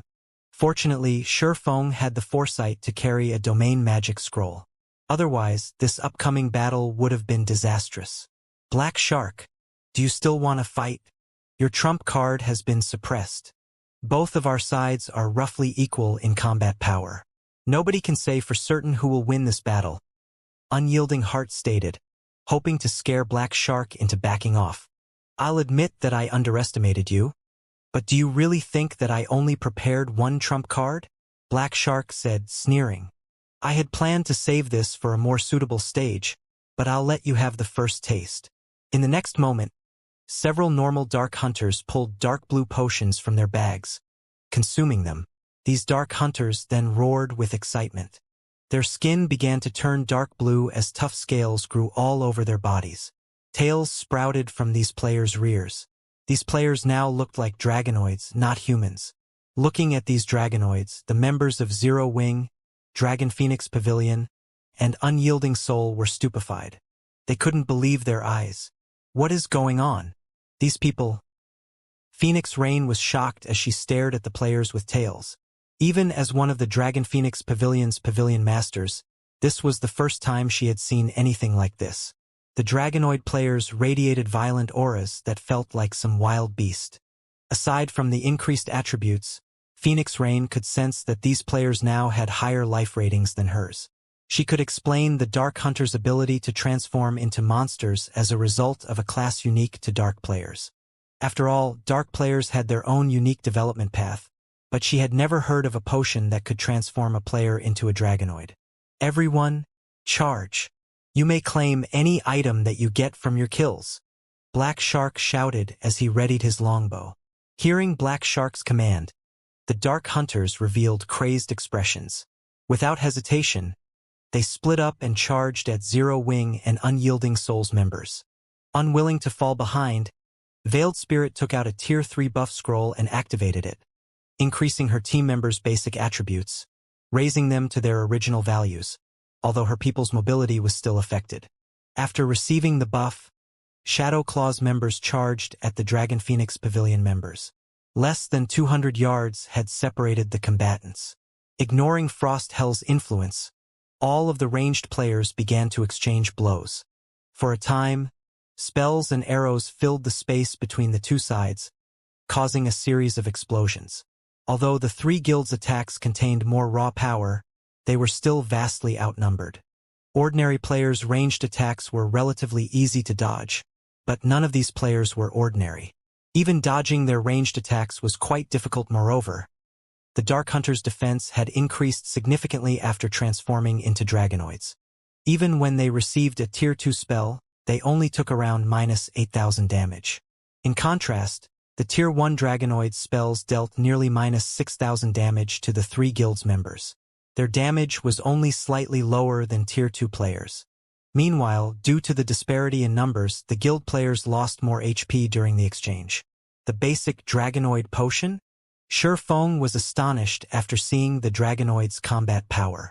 Why do the Dark Hunters have this kind of taboo potion? Could they have someone capable of brewing it already? At first, he hadn't been certain that the potion the Dark Hunters had used was the basic Dragonoid potion. But after seeing their defense and attack power, he was sure that they had used that exact potion. The basic Dragonoid potion was capable of turning humans into Dragonoids, and the purer the potion was, the closer one would become to a true Dragonoid after consuming it. It was an extremely rare potion. Basic Dragonoid potions did not provide much in terms of basic attributes. They generally only provided a 10% to 15% increase. However, the potion provided a significant boost to reaction speed, kinetic vision, defense, and attack power. As for intermediate Dragonoid potions, not only would the potion increase its user's size, but it also provided considerable improvement in terms of basic attributes. An intermediate Dragonoid potion generally provided a 25% to 30% increase. However, at the end of the day, humans were still human. A human's body couldn't endure the violent power of a Dragonoid. Any human that consumed a Dragonoid potion, whether they were an NPC or a player, was guaranteed to die after half an hour. Hence, Dragonoid potions were considered taboo potions. However, since players were immortal, they'd only lose half a level of EXP after they died from drinking a basic Dragonoid potion, not an entire level. Hence, many crazy players loved the potion. Feng had never dreamed that the Dark Hunters would have so many basic Dragonoid potions. Moreover, he hadn't expected them to use it without hesitation. With the increased defense and attack power provided, 3 to 5 Tier 1 Dragonoids working together would be more than enough to defeat a Tier 2 expert. It was also very difficult to kill Dragonoid players quickly. To make matters worse, there were the 300+ monster players that were capable of unorthodox attack methods. After a brief clash between the enemy ranged players, Zero Wing and Unyielding Soul's members felt their disadvantage, and several of their members had already died. In contrast, the Dark Hunters had only lost a dozen or so members. Moreover, every one of these members was only a Tier 1 player. The adventurer team's 24 or so Tier 2 players were still alive and kicking. Good. Prioritize the healers and magical classes. Do not let them break through the encirclement. Black Shark instructed when he saw his melee members close in on the enemy ranks. After saying so, Black Shark knocked his bow and released 9 arrows simultaneously. All 9 arrows targeted one of Zero Wing's shield warriors, and each had the power of a peak tier 2 attack. Moreover, Black Shark had accurately aimed for the shield warrior's blind spots. Even if the shield warrior tried to block the arrows with his shield, he would be monetarily paralyzed. The several Dragonoid players before him would then take advantage of the gap, and the shield warrior would fall. Just before the arrows struck, a white light flashed before him. Like a barrier of light, the flash struck down the 9 arrows, and several Tier 1 Dragonoid players lost all of their HP instantly. How is this possible? Black Shark's expression darkened when he saw his Tier 1 members die. He knew just how much HP and defense a Tier 1 Dragonoid possessed. Not even he could kill a Tier 1 Dragonoid player with one hit, yet several of them had died in the blink of an eye. Before Black Shark could react, another golden flash blinded him. In the next moment, a lithe figure wielding 2 greatswords appeared before him. One of those greatswords was dark blue and radiated a freezing chill, while the other greatsword was a radiant gold and had a cool appearance. Rotating behind this figure were 16 swords of light. This figure was none other than Gentle Snow, who had just learned Titan's Hand and equipped Glorious Will. Disappear! Swinging Glorious Will, Gentle Snow sent 16 swords of light flying at Black Shark. So fast! The members of Dark Hunters couldn't help their surprise as they watched Gentle Snow attack Black Shark. Gentle Snow was simply too fast. Not only had she broken through their defensive lines without much effort, but she had also reached their commander in the blink of an eye. Her 16 swords of light also targeted Black Shark's blind spots. Defending against so many attacks at once was impossible for a ranger. "You want to kill me?" Black Shark sneered at the 16 swords of light. Before the swords of light struck the ranger, Black Shark swung his longbow horizontally, forming a barrier of wind around him. The wind pushed all 16 swords of light away, and they harmlessly brushed past Black Shark. The ranger did not receive a single point of damage. Tier 2 skill, Wind Armor. Although Gentle Snow hadn't harmed Black Shark with her 2 greatswords this time, he couldn't attack while under Wind Armor's protection. When Wind Armor was about to disappear, Black Shark activated Backward Jump. He fired 5 arrows, which formed a magic array and shot towards Gentle Snow like a comet, while he soared backward through the air. Tier 2 skill, Starburst. This was the Ranger class's most powerful Tier 2 skill. The skill combined the power of 5 arrows, and the attack was even strong enough to force a Great Lord of the same level stumbling backward. Despite the approaching attack, however, Gentle Snow didn't bother to dodge. Instead, she countered the attack with a swing of Glorious Will. Will of Light. Buffed by Will of Light, Glorious Will released a golden brilliance as it transformed into a streak of light and clashed with Black Shark's Starburst. Boom! Gentle Snow's counterattack sliced Starburst in half on the spot, stupefying the other players present. From afar, it had looked like a beam of light slicing apart another beam of light. It was spectacular. A heartbeat later, an intense shockwave slammed into the surrounding players. After cutting down Starburst, Glorious Will continued to slice the area in front of its wielder. The 6 Tier 1 Dragonoids caught in Gentle Snow's 5 by 25-yard AoE died instantly. How is that possible? Hasn't she used that attack already? Could it be a bug? Some players, who had a good memory, noticed that the skill Gentle Snow had just used was the same one that she had used to protect Zero Wing's shield warrior and kill several Tier 1 Dragonoids earlier. Normally, such a powerful skill should have a very long cooldown, but even if it had a short cooldown, there was no way that she could use it after just a few seconds. But before anyone could figure out what had happened, Gentle Snow swung Glorious Will at Black Shark yet again. Like before, Glorious Will released a golden light that extended towards Black Shark. Black Shark had just landed, and he had no way to dodge the attack. Seeing the approaching sword light, Black Shark could not help but frown. Immediately, he pulled his ancient longbow's bowstring. This time, however, he did not knock any arrows. He simply pulled an empty string. However, a horrific amount of mana gathered around the empty bow, forming an arrow of light. He then released the bowstring and sent the light arrow flying at the incoming sword light. Unlike before, Gentle Snow's attack didn't stop Black Shark's arrow. On the contrary, the light arrow shattered the sword light as it continued towards Gentle Snow. Die! Black Shark sneered as he watched the arrow come within 10 yards of his target. This arrow of light wasn't a result of a ranger skill. It was actually one of his bow's skills, Space-Shattering Arrow. Not only could it enhance his attack by 1 tier, but it could also severely injure a Grand Lord of the same level. Suddenly, the light arrow split into over 30 miniature copies. Even Gentle Snow felt powerless for a moment as she watched the tiny arrows rain down. Meanwhile, the nearby Dark Hunters revealed victorious expressions. They were all very familiar with their commander's move. Each one of those miniature arrows carried 100% of Black Shark's strength. Even if just a few arrows found their mark, Gentle Snow would lose a significant amount of HP. However, something unexpected happened suddenly. Once again, Gentle Snow raised Glorious Will high, and it released the same golden glow it had twice before. Glancing at the 30-plus arrows flying towards her, Gentle Snow swung down Glorious Will.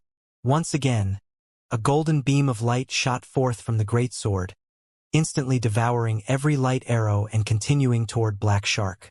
Responding quickly, Black Shark leaped out of the golden beam's way in the nick of time. When the ranger stood back up, he could not help but stare at Gentle Snow in utter shock. Who is she? When Black Shark looked at Gentle Snow now, he did so without his previously complacent expression. He was a ranger, a class that focused on ranged attacks, yet despite facing a berserker like Gentle Snow, he was at a disadvantage. This was simply unbelievable.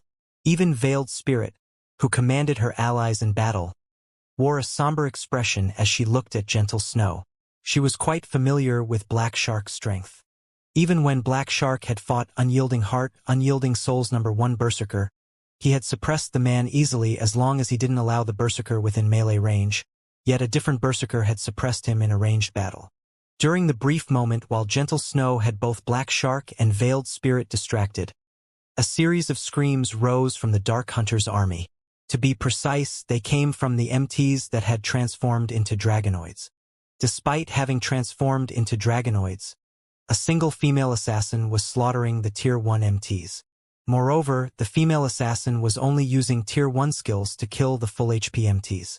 Elsewhere, a female elementalist hurled one spell after another, the ice and fire type spells instant killing any player who was not an MT. When 3 Tier 2 players tried to stop this elementalist, she split into 3 clones. Each copy easily suppressed the 3 Tier 2 players that assaulted her, and in the end, she killed all 3 in fewer than 5 moves. This startled the nearby Dark Hunters. A short distance away, a Guardian Knight rampaged among the Dark Hunters' front line. With a single charging attack, the Guardian Knight sent more than 10 players flying. Even when the player took Tier 2 attacks directly, the Guardian Knight only lost a little over 2000 HP. The Guardian Knight's defense was even higher than the Dragonoid players. So many of Zero Wing's members displayed ridiculously high combat power. Just one of these Zero Wing members could contend with 2 or 3 Tier 2 Dark Hunters. Because of these Zero Wing players, the Dark Hunters, which had the upper hand initially, suffered constant casualties. So strong. Cycling Light, who currently fought a Tier 2 player, was stunned when he saw Fire Dance and her companions fight from the corner of his eye. Shark, we can't let this continue. Even if we win, we'll likely suffer severe losses. We should wait for the other adventurer teams to arrive and take action together. Veiled Spirit messaged Black Shark through a private chat. Several other adventurer teams have heard about our ambush. I doubt it will be long before they arrive. While it was true that they had been hired to annihilate Zero Wing, they had stated one precondition for taking this job. They couldn't afford too heavy of a loss. Otherwise, the rewards weren't worth the cost. All right, let's retreat, Black Shark said, gritting his teeth as he agreed to the temporary withdrawal. Although he was reluctant to run from his fight with Gentle Snow, the situation right now in the 3 guilds' favor. Moreover, the basic Dragonoid potion his allies had consumed lasted half an hour. That was more than enough time for the other adventurer teams to arrive and assist them in a second assault.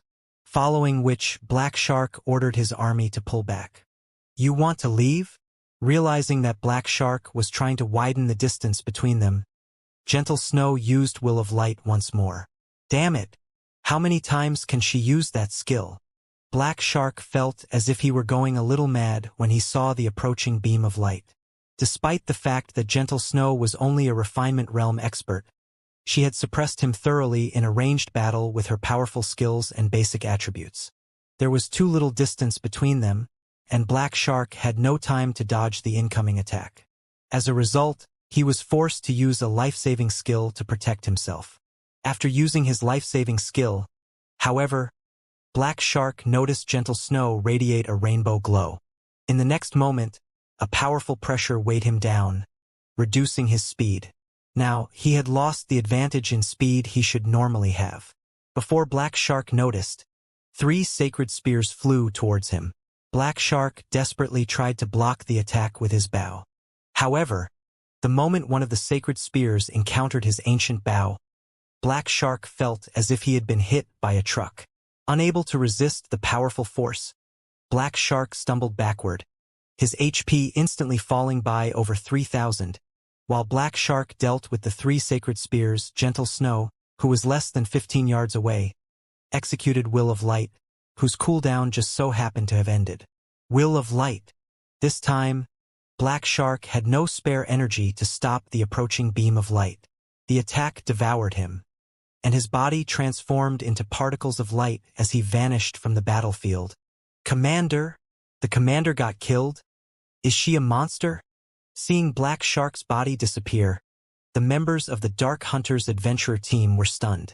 A few members had even forgotten to attack and took direct hits from Zero Wing and Unyielding Souls players. How could the commander lose? Lonely Lamp could not bring himself to believe what he had just seen. Black Shark's strength had imprinted itself on Lonely Lamp and the other Dark Hunters' minds long ago. Not only were Black Shark's combat techniques astounding, but he also wore the best equipment available at this stage of the game. Even if he faced Super Guild's old monsters, he could enter and leave the battlefield freely. If a group of Tier 2 players had ganged up and killed Black Shark, Lonely Lamp could believe that his commander had died, but a single player had faced and killed Black Shark. Moreover, that player wasn't a monster-level expert that had enjoyed many years of fame in the virtual gaming world. How could he possibly accept this fact as true? How is she so strong? Unyielding Heart, who looked at Gentle Snow standing proudly in the distance, was at a loss for words when he saw what had happened. Both surprise and admiration filled his heart. He was no stranger to the name Gentle Snow. After all, she had once been a guild leader herself. Although her guild had been disbanded due to the Blackwater Corporation's intervention, it was an inescapable fact that Gentle Snow was a very talented player. After Ouroboros had disbanded, Unyielding Soul had attempted to recruit Gentle Snow, and it hadn't been the only superpower to reach out to her.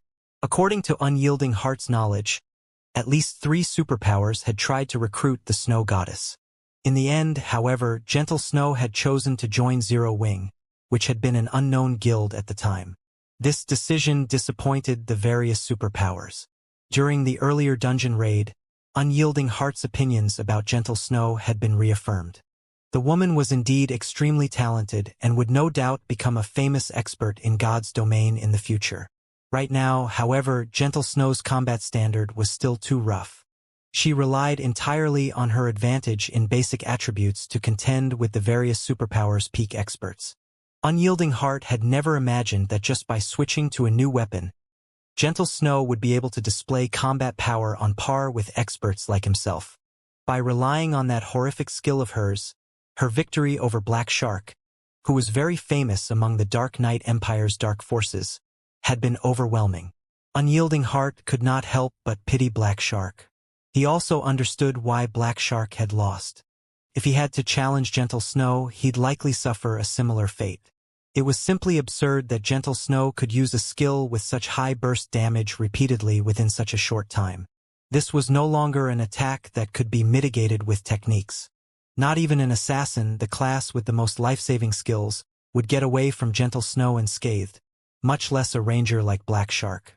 If Black Shark had to blame someone for his death, He could only blame himself for launching his ambush with such poor timing. He had actually attacked on the day Zero Wing raided the Eclipse throne. Moreover, the ambush had taken place after Zero Wing had cleared the super large-scale team dungeon. Thanks to the dungeon's loot, Zero Wing's members had improved their weapons and equipment considerably. What immense power! Just what is that weapon? Phoenix Rain was a little astonished as she looked at the glorious will Gentle Snow wielded. Although she knew that any weapon from the magic crystal treasure chest would be extraordinary, she had never thought the weapon would be this powerful. Glorious Will had elevated Gentle Snow's combat power to a whole new level. This was especially true for her PvP capabilities. Moreover, Cola's performance on the battlefield was also eye-catching. Equipped with the Dark Corrosion set, Cola's entire body radiated a scorching aura. While in battle, this aura became even more intense. Any player that came close to the Guardian Knight would felt a stinging pain, losing their focus in the fight. Without enough fire resistance, players even took damage from this burning aura. Even against multiple Tier 2 melee experts, Cola easily sent them all stumbling backward with a single charging assault when struck by a Tier 2 fire-type spell. Cola would only receive around -2,000 damage. As for Tier 1 spells, they did less than -1,000 damage. To Cola, who had over 85,000 HP, this was barely a scratch. By himself, Cola had torn a hole through the Dark Hunter's defensive net. The Dark Corrosion set performed better than she had imagined. After a brief moment of silence on the battlefield, the Dark Hunter's adventurer team snapped out of their daze, but unexpectedly, the Dark Hunters didn't turn and flee. Instead, they stared at Gentle Snow with greedy eyes. That woman's combat standard is subpar at best. The fact that she can kill the commander must mean that she has excellent equipment. Her great sword looks so cool. It's definitely not some ordinary weapon. She just finished a tough fight with the commander. She must have exhausted her skills. If we kill her now, we can claim her equipment for our own. Desire dominated the Dark Hunters as they watched Gentle Snow, who currently stood alone within her enemy's ranks. Have these people lost their minds? They're actually eyeing Gentle Snow at a time like this. Blue Phoenix was confused when she saw the Dark Hunter's greed. She simply could not understand what was going through these players' minds. The Dark Hunters had lost their momentum, yet rather than trying to escape, these players wanted to waste precious time to surround and kill Gentle Snow. Kill her. Avenge the commander. Right? Kill her for the commander. With a shout, 80 or so Dark Hunters near Gentle Snow charged at the female berserker. They had been in the process of retreating, and to kill Black Shark, Gentle Snow had reached their rear line by herself.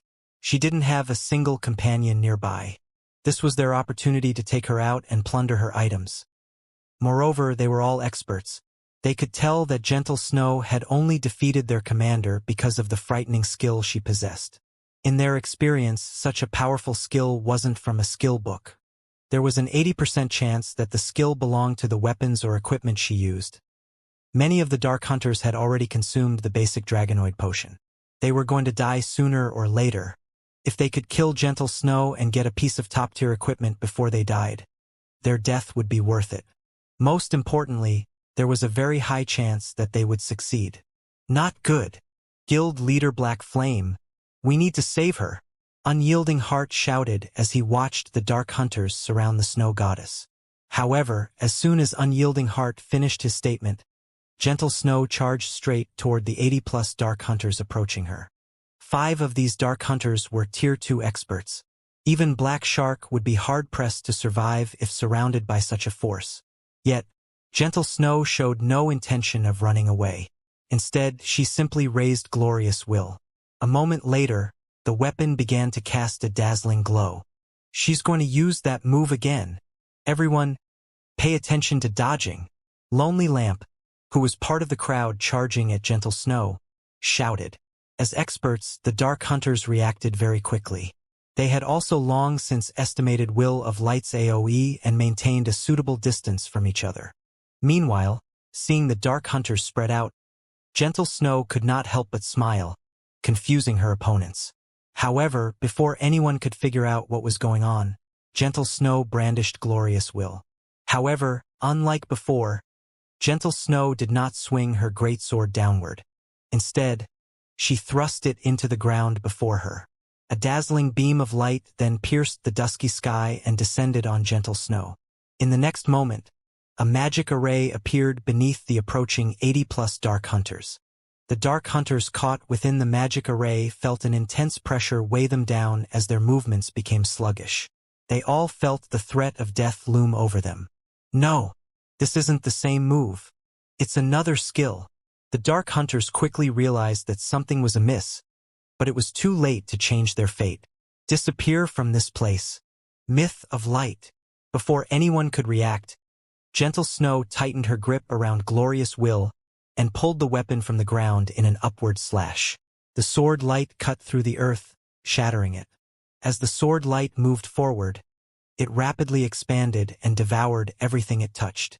By the time the sword light disappeared, the fading light had revealed a 6-meter-deep crater that stretched out in a 50-yard cone before Gentle Snow. Ownerless weapons and equipment littered the crater. Such power. Shurfeng was a little astonished when he saw the crater Myth of Light had created. The skill's destructive power was even superior to Flame Domain's. Flame Domain only caused massive amounts of damage.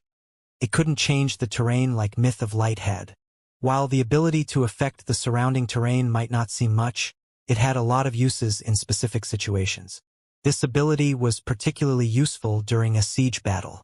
Myth of Light could decimate defensive structures. It was far more powerful than an ordinary war weapon since its ability to alter the terrain would damage targeted defensive structures' defense and defensive magic array, making them more vulnerable to attacks. In the past, such items had been strategic resources for the various large guilds. A weapon like Glorious Will was no longer a weapon to be used against other players, but against towns and cities. Moreover, despite causing so much destruction, the current Glorious Will wasn't complete. When they gathered enough magic crystals and sun essences to upgrade it, the power of Myth of Light would increase further.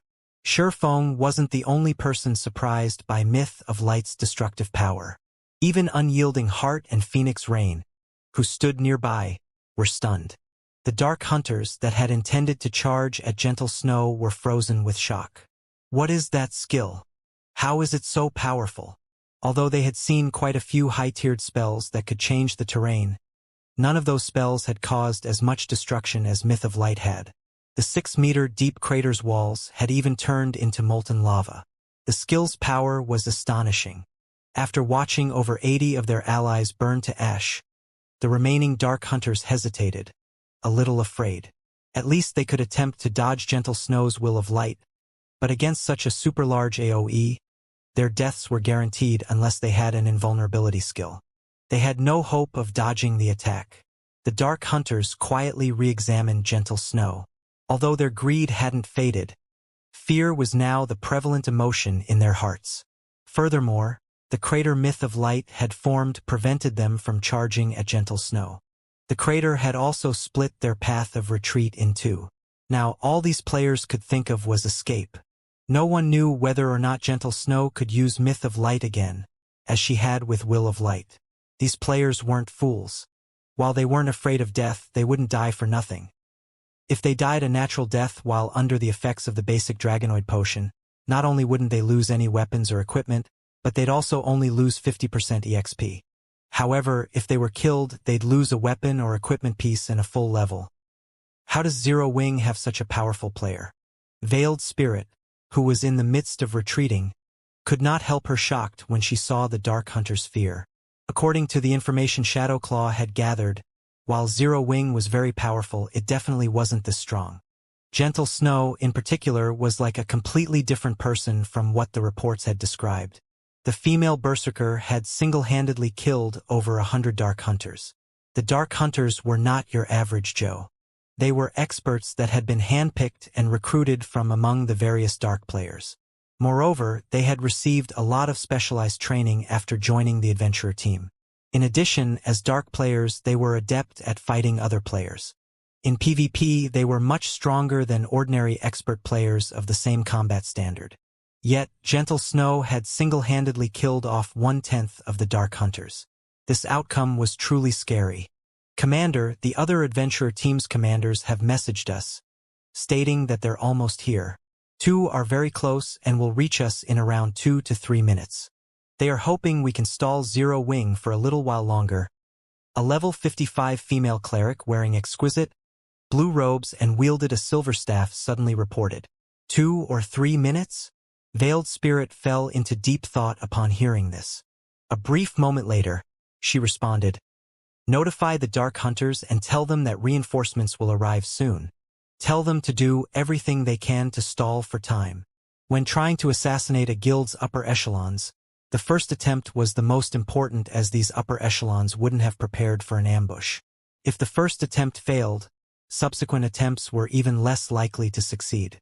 Now that Black Shark had prohibited Zero Wing, Dragon Phoenix Pavilion, and Unyielding Soul's teleportation abilities and physically prevented these upper echelons from leaving the Dark Precinct, this was the perfect opportunity to kill these 3 guilds' upper echelons. They likely wouldn't find another such opportunity. As long as the dozen or so adventurer teams that belonged to Dark Soul gathered, the 3 guilds' experts would die here, even if they were more powerful. But Commander, Zero Wing's people are too powerful. They are even slaughtering the Dark Hunters' Dragonoid players. I'm afraid that the Dark Hunters will be annihilated before reinforcements arrive. If that happens, we'll be next, the female cleric said worriedly, as she watched the Dark Hunters' member count continue to decrease. Moreover, the Dark Hunters should realize what fate awaits them if they stay and fight. They'll never agree to the proposal. Although they were all members of Dark Soul, the organization's adventurer teams were also rivals. None of them would willingly sacrifice themselves for another. Veiled Spirit understood that her demand was outrageous and would undoubtedly get rejected. After pondering for another moment, she commanded, "I understand. Notify the Iron Blade team. Tell them that they don't need to hold back any longer. Have them help the Dark Hunters pin down Zero Wing. Let the Iron Blade team take action? Commander, isn't it a little early to expose this trump card?" the female cleric asked in astonishment. Every adventurer team in Dark Soul had their own secrets. The Dark Hunters' basic Dragonoid potion was one example. If the Dark Hunters hadn't used the potion in this battle, Shadowclaw would have remained ignorant of its existence. Although Shadowclaw did not possess an item like the basic Dragonoid potion, it had its own trump card. "It's fine. Holding Zero Wing's members back is more important right now," Veiled Spirit said as she waved off her subordinate's concern. If they did not stop Zero Wing now, their dream of obtaining Zero Wing's weapons and equipment would shatter. She could recognize that Zero Wing's upper echelons used far better weapons and equipment than what the adventurer team's commanders, like her and Black Shark, used. If Shadowclaw could get its hands on these items, it would have a chance of completing some of the quests that it had been forced to set aside for some time. "Understood," the female cleric replied. She immediately notified the Iron Blade team, whose members currently fought the Dragon Phoenix Pavilion, of the changed orders. At the same time, she had the retreating Dark Hunters stall for time. Fortunately, the Dark Hunters did not oppose Shadowclaw's request. They realized that, even if they started to flee now, Zero Wing's members would claim many of their lives. Rather than dying pointlessly, they might as well fight it out and hopefully buy enough time for reinforcements to arrive. For a time, the Dark Hunters engaged in a running battle with Zero Wing and Unyielding Soul's members. Using hit-and-run tactics, they avoided any prolonged fights as much as possible, significantly reducing their casualty rate. On the other side of the battlefield, a 100-man team from Shadowclaw split away from the Dragon Phoenix Pavilion's members and encroached on Zero Wing's battlefield. 10 of these 100 players were Tier 2, while the rest were Tier 1 players. This team was a relatively powerful expert team. However, this small detachment from Shadowclaw paled in comparison to Zero Wing's members, who were all Tier 2 players. Yet, these Shadowclaw members did not hesitate to face Zero Wing's members in a frontal clash. They showed no signs of fighting a running battle like the Dark Hunters. In fact, these Shadowclaw members charged straight at Shadow Sword's vanguard unit. Interesting. They want to pick a fight. Shadow Sword raised his brows in surprise when he noticed the approaching 100-man team. He selected a dozen or so players and moved to meet this new enemy. When less than 50 yards separated both sides, the Shadow Claw members grinned playfully. Each of them then took a magic array scroll from their bags and unfurled the scroll without hesitation. Suddenly, 10 magic arrays appeared on the battlefield, each maintained by 9 Tier 1 players and 1 Tier 2 player. A moment later, the Tier 1 players standing in each of the 10 magic arrays went pale, their basic attributes plummeting. In contrast, the Tier 2 players saw their aura's intensity rapidly increase. They also began to grow larger. In the blink of an eye, the 10 Tier 2 players had become 5-meter-tall giants. They were covered in pitch-black armor, which had been enchanted with magic runes. It's time for you people from Zero Wing to learn of the Shadow Claw's greatness. Magic Soldier's Descent, the berserker leading the Iron Blade team said, laughing as he looked at Shadow Sword and the small team the enemy berserker led before swinging down the battle axe in his hands. Reacting quickly, Shadow Sword activated Whirlwind Slash before the gigantic axe could reach him. Clang! With the sound of metal on metal, Shadow Sword was thrown over 20 yards away, and he wasn't the only one. The other enlarged players had also sent the dozen or so Zero Wing experts that had accompanied Shadow Sword flying, instantly dealing over -5,000 damage. The players that had taken a direct hit, however, had instantly lost over half of their HPs. This scene stupefied the 3 guilds members. Not only were Zero Wing's experts no match for these giants in a head-on collision despite both sides being Tier 2 players, but they had also lost over 5,000 HP. These colossal players had even more strength than a great lord of the same level. Magic Soldier's Descent? When he noticed them, Shurfeng flashed the 10 armored giants a surprised look. Magic Soldier's Descent was a taboo magic array that sacrificed multiple players' attributes to enhance one of their comrades. Even the basic Magic Soldier's Descent could strengthen a player to the Tier 3 standard. However, the target had to be a Tier 2 player. Due to the 10 giants, the remaining Dark Hunters regained some confidence as they began to launch attacks alongside the giants. Unyielding Heart and Phoenix Rain watched the 10 gigantic players with somber expressions. Even an MT as powerful as Kola could only tank one of these giants. The only other player in Zero Wing that could do so was Gentle Snow. After a brief clash, Zero Wing's members began to retreat just before the giants shattered the formation of Zero Wing's vanguard. Splitting it in two, a figure appeared before one of the massive enemy players. It was none other than Shurfeng. Shurfeng swung Killing Ray at the giant before him. Lightning Slash. Seeing the massive lightning bolt approaching him, the armored giant, who had the physique of a Tier 3 player, reacted very quickly and raised his battle axe to block the attack. Boom! The impact shoved the armored giant back by over 20 yards, the armored giant taking over -7,000 damage. When the 5-meter-tall armored giant got pushed back by over 20 yards, the entire battlefield suddenly fell silent. Even the 9 other armored giants fighting some distance away shifted their gaze to their repulsed companion. Guild Leader. When Zero Wing's members saw Shurfeng appearing on the front lines, they all became very excited. Although Shurfeng had already displayed superb combat power in the team dungeon, fighting in a battle against other players was another story. While inside a dungeon, the contribution an individual player could make was very limited. If one were to say that players only needed combat standards at the Trial Tower's 5th floor to raid a particular dungeon, then the maximum combat power that players could exhibit in a dungeon was the 6th floor standard. In that case, the combat standard that peak experts, who had reached the Trial Tower's 7th floor and beyond, could exhibit would be no different from that of 6th floor experts. They would not be able to display any additional strength in a dungeon despite their advantage in actual combat standards. However, a field battle against players was a different story. Depending on one's opponent, there was almost no limit to the combat standards one could exhibit.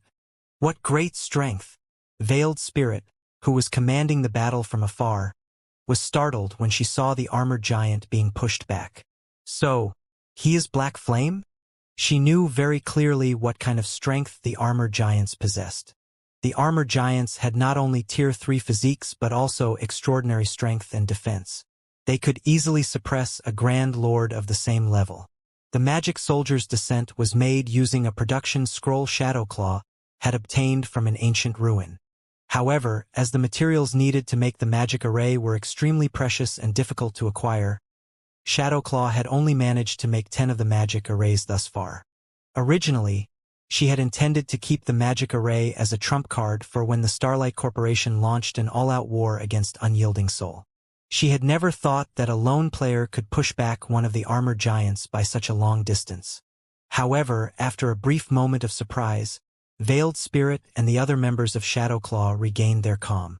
While it was indeed surprising that Shurfeng had dealt over -7,000 damage to the armored giant despite the attack being blocked, the armored giant currently had 320,000 HP. They didn't even need a healer to handle this minuscule damage. The armored giant's battle recovery alone would suffice. What with the occasional heals sent by the rear-line healers, it was simply impossible for Shurfeng to kill the armored giant all by himself. Just then, the fallen armored giant stood back up and charged at Shurfeng with its great axe raised. Despite the armored giant's massive frame, its movement speed was actually superior to even a Tier 2 player's. The armored giant took only an instant to cross 20 yards and launch an attack on Shurfeng. You simply relied on a skill to push me back. Now, it's time for you to realize the power of the magic soldier, the armored giant shouted. In the next moment, the black smoke circulating around the armored giant's battle axe turned into a gigantic lion, exuding a frightening aura. The lion then pounced, slamming its paws down on Shurfeng. Tier 3 skill, Magic Lion Stomp. At this distance and with the lion's attack speed, Shurfeng couldn't dodge the lion's blow. Not daring to be careless, Shurfeng met the attack with both his swords. Purgatory Pentaslash. In the next moment, Shurfeng's two swords met at a single point and slashed at the descending battle axe. Boom! Immediately, dazzling sparks scattered into the surroundings. The ground beneath Shurfeng's feet cracked and sank under the immense pressure. After the clash, Shurfeng had actually sunk half a meter into the ground with a small crater around him. Meanwhile, a damage exceeding -5,000 also appeared above his head. The difference in strength between the two sides was obvious at a glance. Zero Wings members turned somber at this situation. Meanwhile, Unyielding Heart and Phoenix Rain, who were currently fighting their own battles, were also astonished by this outcome. They had never thought that the armored giants would be that strong. An ordinary expert might not be able to discern the technique Shurfeng had used, but they could tell what he had done just now. The general name of the technique was Strength Combination. It was an extremely difficult technique to grasp and was even more difficult to execute in high-speed combat. Even the slightest mistake in the technique's execution could have the opposite effect. Meanwhile, although Strength Combination didn't directly double the strength of one's attack, good execution of the technique would still yield a 70% increase in strength or more. Yet, despite having used this technique, Shurfeng's strength had still lost to the armored giants by such a large margin. The armored giant's strength was definitely superior to a Grand Lord's of the same level. The strength is at the peak of Tier 3. Shurfeng thought to himself as he eyed the magic soldier before him. Currently, both his hands were numb. He was currently a level 67, Tier 2 Swordmaster. After executing Strength Combination, his strength should easily rival that of a level 55 Grand Lord. Yet, even with such strength, he was still inferior to the magic soldier before him. While part of the reason for this disparity was the difference in skills used, a large part of the reason was the difference in attributes. If the magic soldier's strength wasn't at the peak of level 55, Tier 3, Shurfeng wouldn't have suffered so much damage in just one attack. Moreover, the combat standard of the magic soldier before him was actually at the Flowing Water Realm. The magic soldier had a very accurate grasp of his location. Otherwise, with Shurfeng's speed, there was no way that attack could have cornered him and prevented him from dodging. As expected of the leader of a guild. You really are strong, the armored giant said as he eyed Shurfeng. The armored giant then turned to a nearby armored giant and said, "Ape, come over and help me. I want to see how long our dear guild leader here will be able to last against two of us." "Sure thing," the armored giant wielding a greatsword nodded. The battle axe-wielding armored giant launched a frenzied assault on Shurfeng. Relying on his high HP and defense, the armored giant completely abandoned all forms of defense and simply focused on trading blows with Sherfong. The armored giant named Copper Ape dashed over from over 100 yards away. Do not let that giant get close to the guild leader. MTs, stop him. Aqua Rose hurriedly instructed. One armored giant was already more than enough to push Sherfong to his limits. If another armored giant joined the battle, the consequences would be unimaginable. However, the Dark Hunters and Shadowclaw members gave Zero Wings members no opportunity to assist Sherfong. They all persistently pinned down Zero Wings members. Cola, Turtledove, Yuwumian, and Fire Dance, players capable of holding their own against the armored giants, were similarly tied up in battle and couldn't move away from their positions for the moment. In the end, Zero Wings members could only watch as the greatsword-wielding armored giant closed in on Sherfong.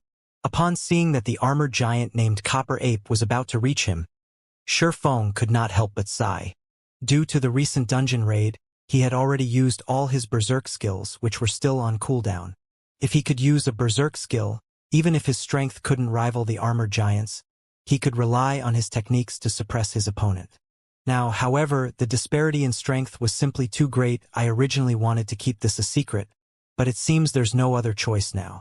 Following which, Sherfong used Phantom Kill. Immediately after summoning his doppelganger, Sherfong sent it charging at Copper Ape. You want to stop me with a measly doppelganger? Copper Ape sneered. He then swung his greatsword horizontally. His attack carried the strength, attack speed, and reaction speed of a Tier 3 player. Even a Tier 2 player would have great difficulty dodging his attack, not to mention a doppelganger controlled by a player. However, as Copper Ape's greatsword neared Sherfeng's doppelganger, a powerful mana torrent suddenly surged towards the doppelganger. When the greatsword got within 3 yards of the doppelganger, its advance halted abruptly, and no matter how much more strength Copper Ape put into his arms, he couldn't push his weapon even an extra centimeter forward.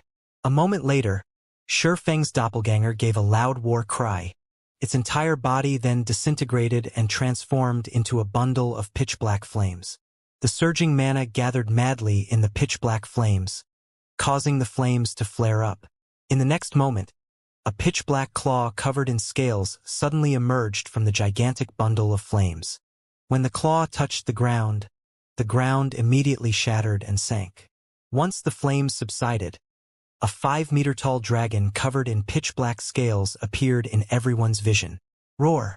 Immediately after appearing, the black dragon let loose a powerful roar that echoed throughout the wetland forest.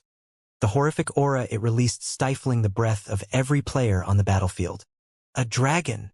The black dragon's sudden appearance forced a gasp from the players on the battlefield. Although the black dragon was a lot smaller than an actual dragon, its aura was terrifying. Everyone could feel the massive difference between their life ratings and the black dragon's. A difference they had never felt from any creature they had encountered thus far in God's domain. Although most of the players present had likely never come across a real dragon, the various kingdoms and empires' libraries contained detailed records on dragons. Dragons had wiped out many kingdoms and empires throughout God's domain's long history. When a dragon appeared in an area, the area would instantly become a forbidden land for humans. Yet, a living black dragon stood before them. Moreover, when players tried to use an identification skill on the black dragon, the result confirmed that it was indeed a dragon. Why wouldn't these players be shocked and afraid? Black Dragon, High Lord, level 67, HP 24, 000, 000/24,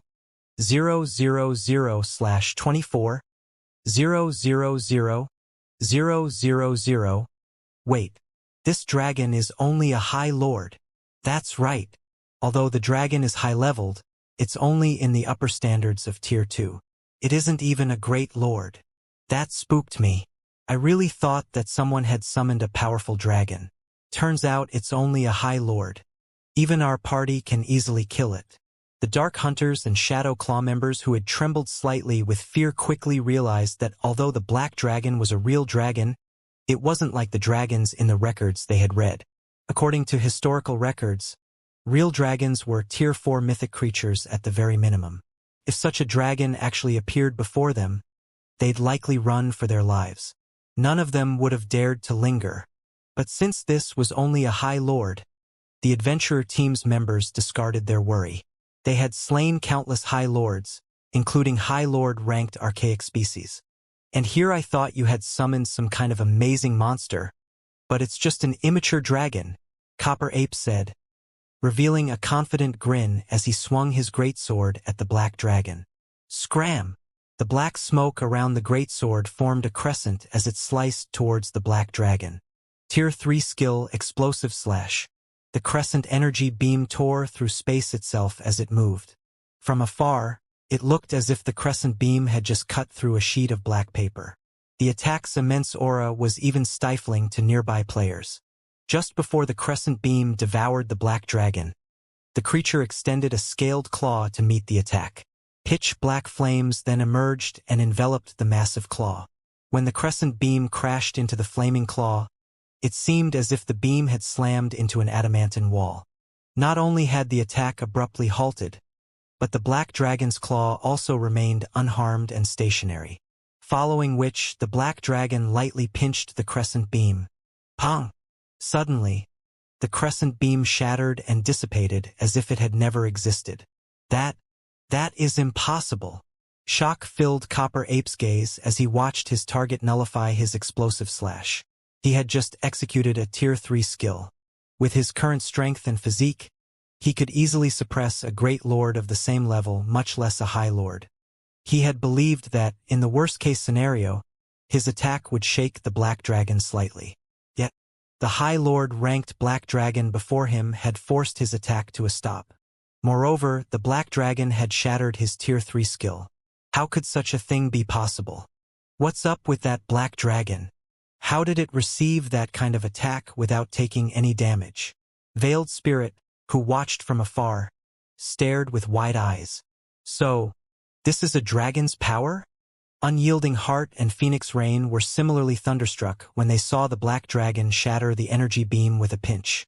They could be considered quite knowledgeable about dragons, but even they were surprised.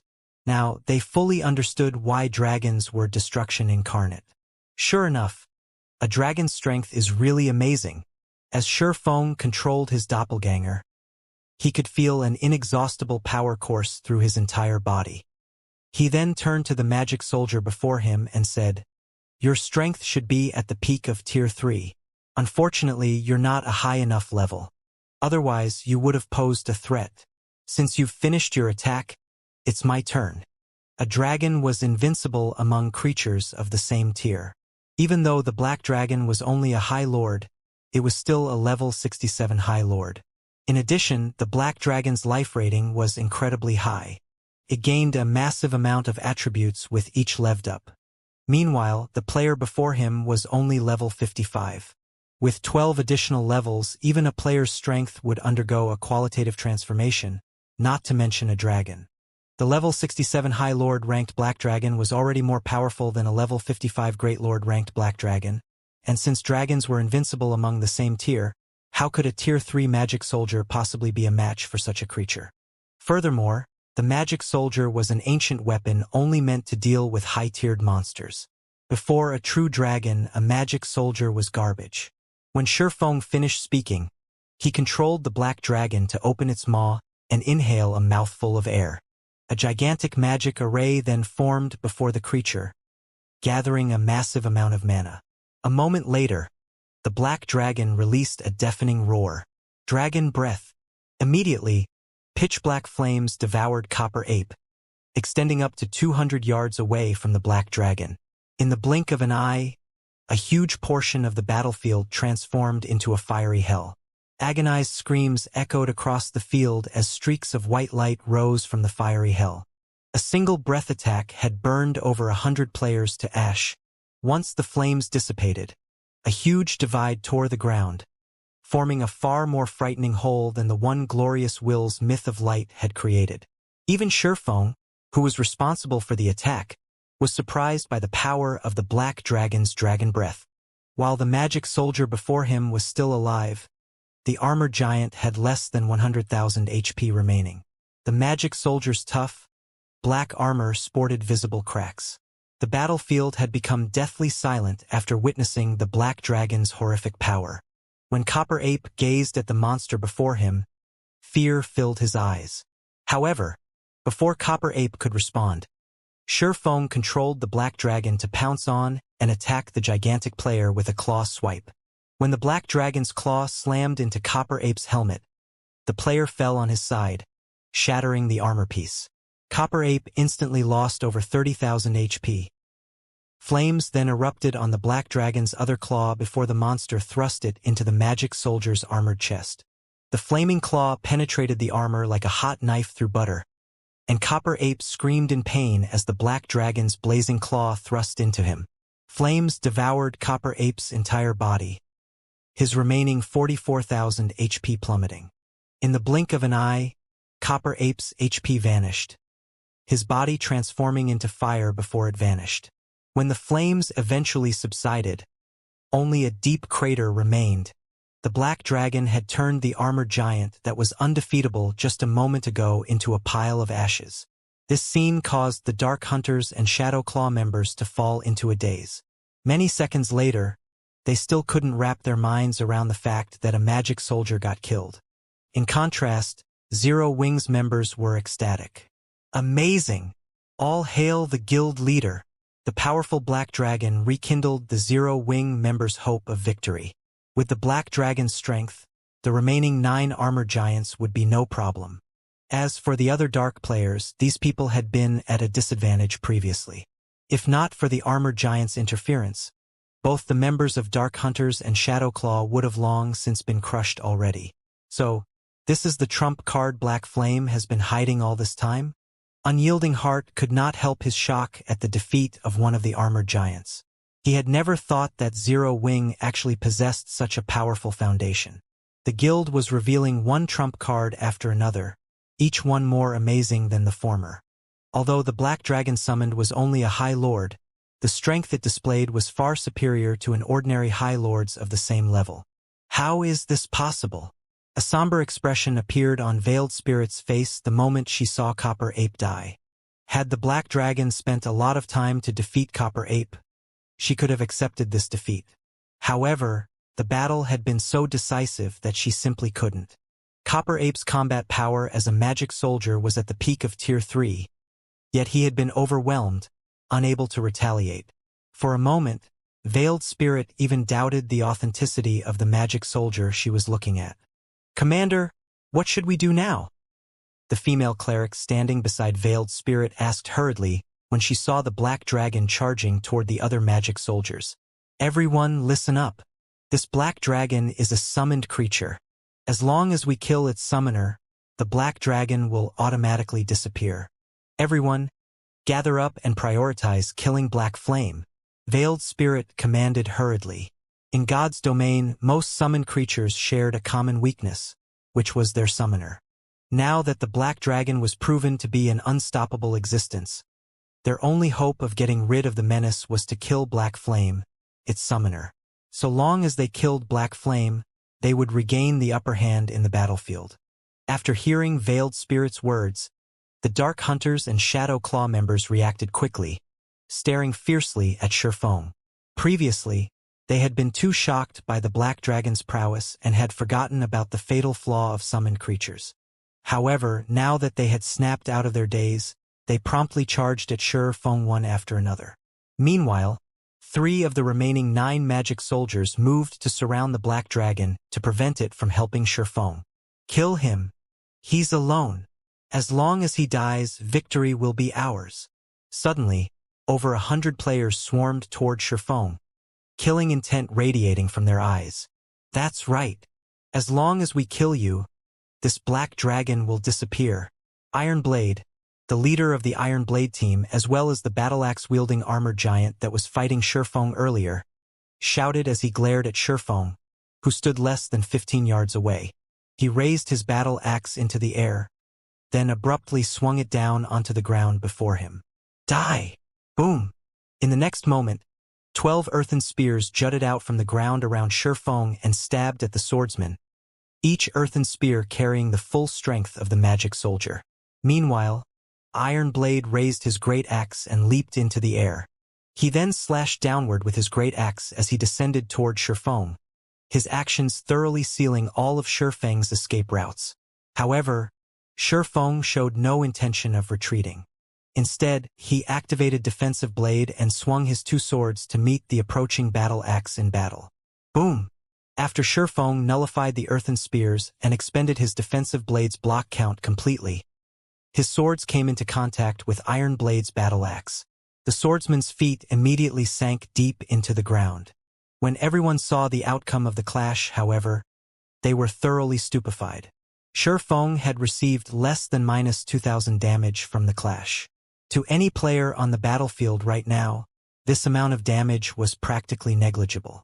After all, they all had several tens of thousands of HP. What's going on? Why is his strength so much more than before? Iron Blade stared at Shifeng in confusion. He could not understand why Shifeng had lost so little HP during their clash this time. Sure enough, it still isn't possible to match a magic soldier even with the attribute bonus provided by Heavenly Dragon's Breath. Shifeng could not help but reveal a bitter smile when he looked at his vibrating swords. When he summoned the Black Dragon, Dragon's domination had taken effect for every dragon present within a 1,000-yard radius. Dragon's domination increased all of his basic attributes by 500 points each. By performing Strength Combination in this buff state, he had managed to drastically reduce the damage he took from Iron Blade this time. However, when going up against a Tier 3 magic soldier, he could execute Strength Combination only for defensive purposes. Using the technique offensively was impossible. Strength Combination was a very sophisticated technique. Even the slightest mistake could lead to failure. Meanwhile, the Tier 3 magic soldier possessed a Tier 3 physique. What with Iron Blade being a flowing water realm expert, the Berserker could deal with an offensive strength combination very easily. Trying to use the technique in an attack would only do Shifeng more harm than good. Not to mention, his defense and HP were significantly lower than Iron Blade's. Facing off against Iron Blade in a direct clash would only bring on an earlier death. I want to see just how many times you can block my attacks. Iron Blade also understood Shifeng's present state.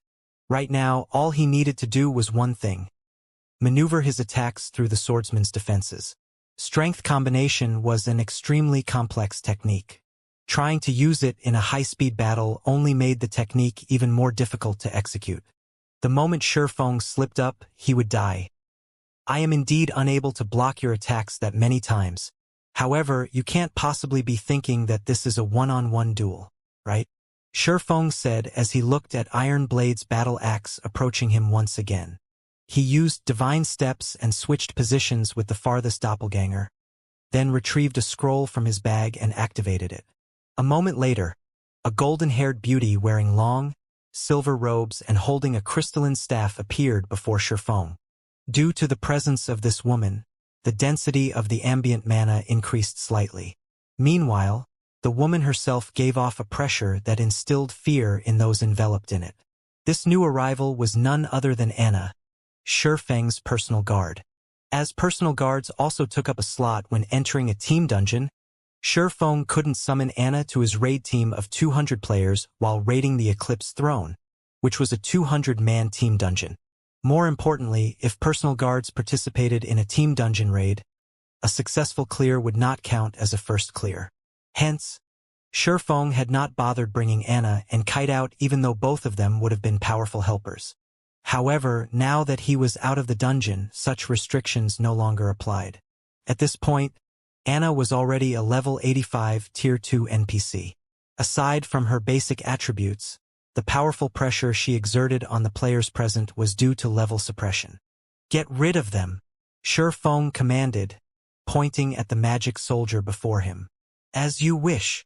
Anna nodded and started chanting an incantation. Reacting to the situation, Iron Blade immediately swung his battle axe at Anna. In response, Anna lightly tapped the butt of her staff on the ground. A golden barrier spread out from her staff, pushing Iron Blade over 20 yards away. By the time Iron Blade shattered this barrier, Anna had already summoned a level 85 Golden Giant and 10 level 85 Rock Guardians. She then proceeded to buff their attributes.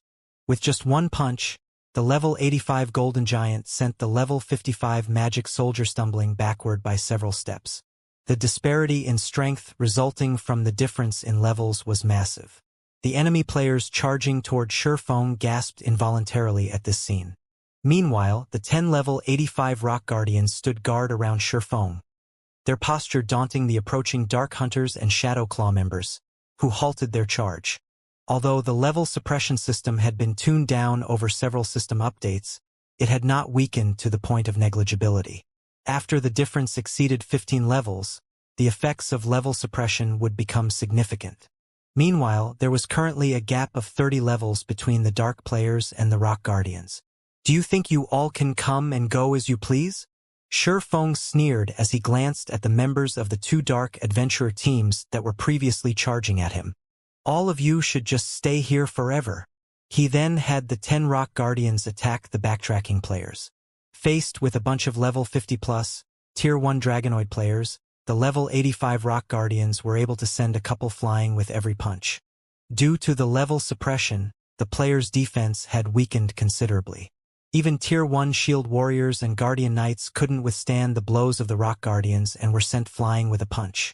Meanwhile, after fighting for some time, the Black Dragon Shurfeng controlled finally killed one of the 3 magic soldiers, pinning it down. Now, the Black Dragon thoroughly suppressed the 2 remaining magic soldiers, each of its normal attacks taking away over 20,000 HP from the magic soldiers and over 50,000 if it used a skill. At the moment, the magic soldiers and the other players belonging to the 2 Dark adventurer teams were getting massacred. "Commander, we've lost nearly half of our members already. Are we still going to continue fighting?" The female cleric standing beside Veiled Spirit asked. From Black Shark's death until now, only a little over a minute had passed, yet they had already lost so many of their members. By the time reinforcements arrived, their entire adventurer team would be annihilated. After pondering for a brief moment, Veiled Spirit gritted her teeth before reluctantly shouting, "Retreat! Have everyone pull away from the battlefield as quickly as possible." The report they'd received regarding Zero Wing was outrageously inaccurate. Right now, she wanted nothing more than to charge into the Starlight Corporation's guild hall and choke the members of the corporation's intelligence unit to death. Zero Wing's current performance was completely different from what was reported, so much so that she suspected the report was actually about an entirely different guild. The Golden Giant and Rock Guardian's sudden participation turned the situation around, giving the 3 guilds an overwhelming advantage. After hearing Veiled Spirit's command to retreat, both the Shadow Claw and Dark Hunters members scattered and fled the battlefield. However, Shurfeng had no intention of letting the 2 adventurer teams get away, and he ordered his team to give chase and kill as many enemy players as possible. If not for the fact that their team fully consisted of the 3 guilds' Tier 2 players, Zero Wing would have definitely suffered a severe loss from this ambush. The guilds had also gotten lucky that the 2 adventurer teams that had ambushed them weren't capable of using their trump cards to their full potential. If the Dark Hunters had also brought 200 Tier 2 players, and they all consumed the basic Dragon Potion, they would have been extremely difficult to deal with. If Zero Wing's members fought Tier 2 Dragonoid players, in Shurfeng's opinion only Gentle Snow, Fire Dance, Cola, Violet Cloud, Zhao Yueru, and Aqua Rose would be guaranteed to win a one-on-one fight. Everyone else would have a 50% chance at best. Shadow Claw's magic soldiers shouldn't be underestimated either. Unless one amassed a large number of magic soldiers, they wouldn't be able to exhibit their abilities in full. 10 magic soldiers simply weren't enough to display their true power. Magic soldiers would only be able to activate the magic arrays on their armor when 100 stood together. If those magic arrays activated, the 100 magic soldiers could even trample over 20 Tier 4 mythic monsters of the same level. At one point in the past, 100 magic soldiers had joined a battlefield of Tier 2 players.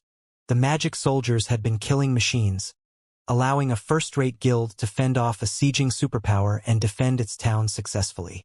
When players fought each other in God's domain, it was practically impossible for one side to push the other to the brink of extinction in a single battle. After all, the world of God's domain was not reality. Players could resurrect after dying. Hence, players generally had to undergo a long fight, whittling their opponent's strength down until their opponent could no longer resist. Although it was impossible to exterminate the adventurer teams, now that the two adventurer teams had scattered and run, Shifeng needed to do everything in his power to weaken the adventurer teams. This way, it would take the two adventurer teams a lot more time to recover. However, after the removal of Dark Precinct, it became extremely difficult to catch up with the escaping Dark players. To make matters worse, the marshy forest's layout was extremely complex. As a result, the fleeing Dark players escaped the three guilds' pursuit very quickly. Only the guild's rangers and assassins could continue the chase. The other classes had to watch on, powerless, as their targets disappeared. In less than a minute, the two Dark Adventurer team's members had thoroughly disappeared into the dense forest. Commander, the other Adventurer team's commanders say that they'll arrive soon, and they're asking about the battle situation. The female cleric following Veiled Spirit reported. How should we respond to them? What's the situation? Veiled Spirit frowned, fury on her face as she continued. Tell them that they can fight all they want. Shadowclaw will take no part in this. The female cleric was speechless.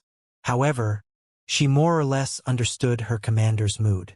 Shadowclaw had suffered severe losses in this battle. This was the first time their adventure team had suffered so drastically. Moreover, the information the Starline Corporation had given to them had been painfully inaccurate. It was only natural for Veiled Spirit to be furious. The female cleric immediately conveyed Veiled Spirit's reply, word for word, to the commanders of the various approaching adventurer teams. Commander, it seems Shadowclaw's commander is somewhat angry, saying that Shadowclaw is pulling out of this hunt, and that we can go ahead and continue the fight if we want. The Dark Hunters have also left the area. Should we continue forward? This is interesting. It seems both Shadowclaw and Dark Hunters have suffered quite a loss at the hands of Zero Wing.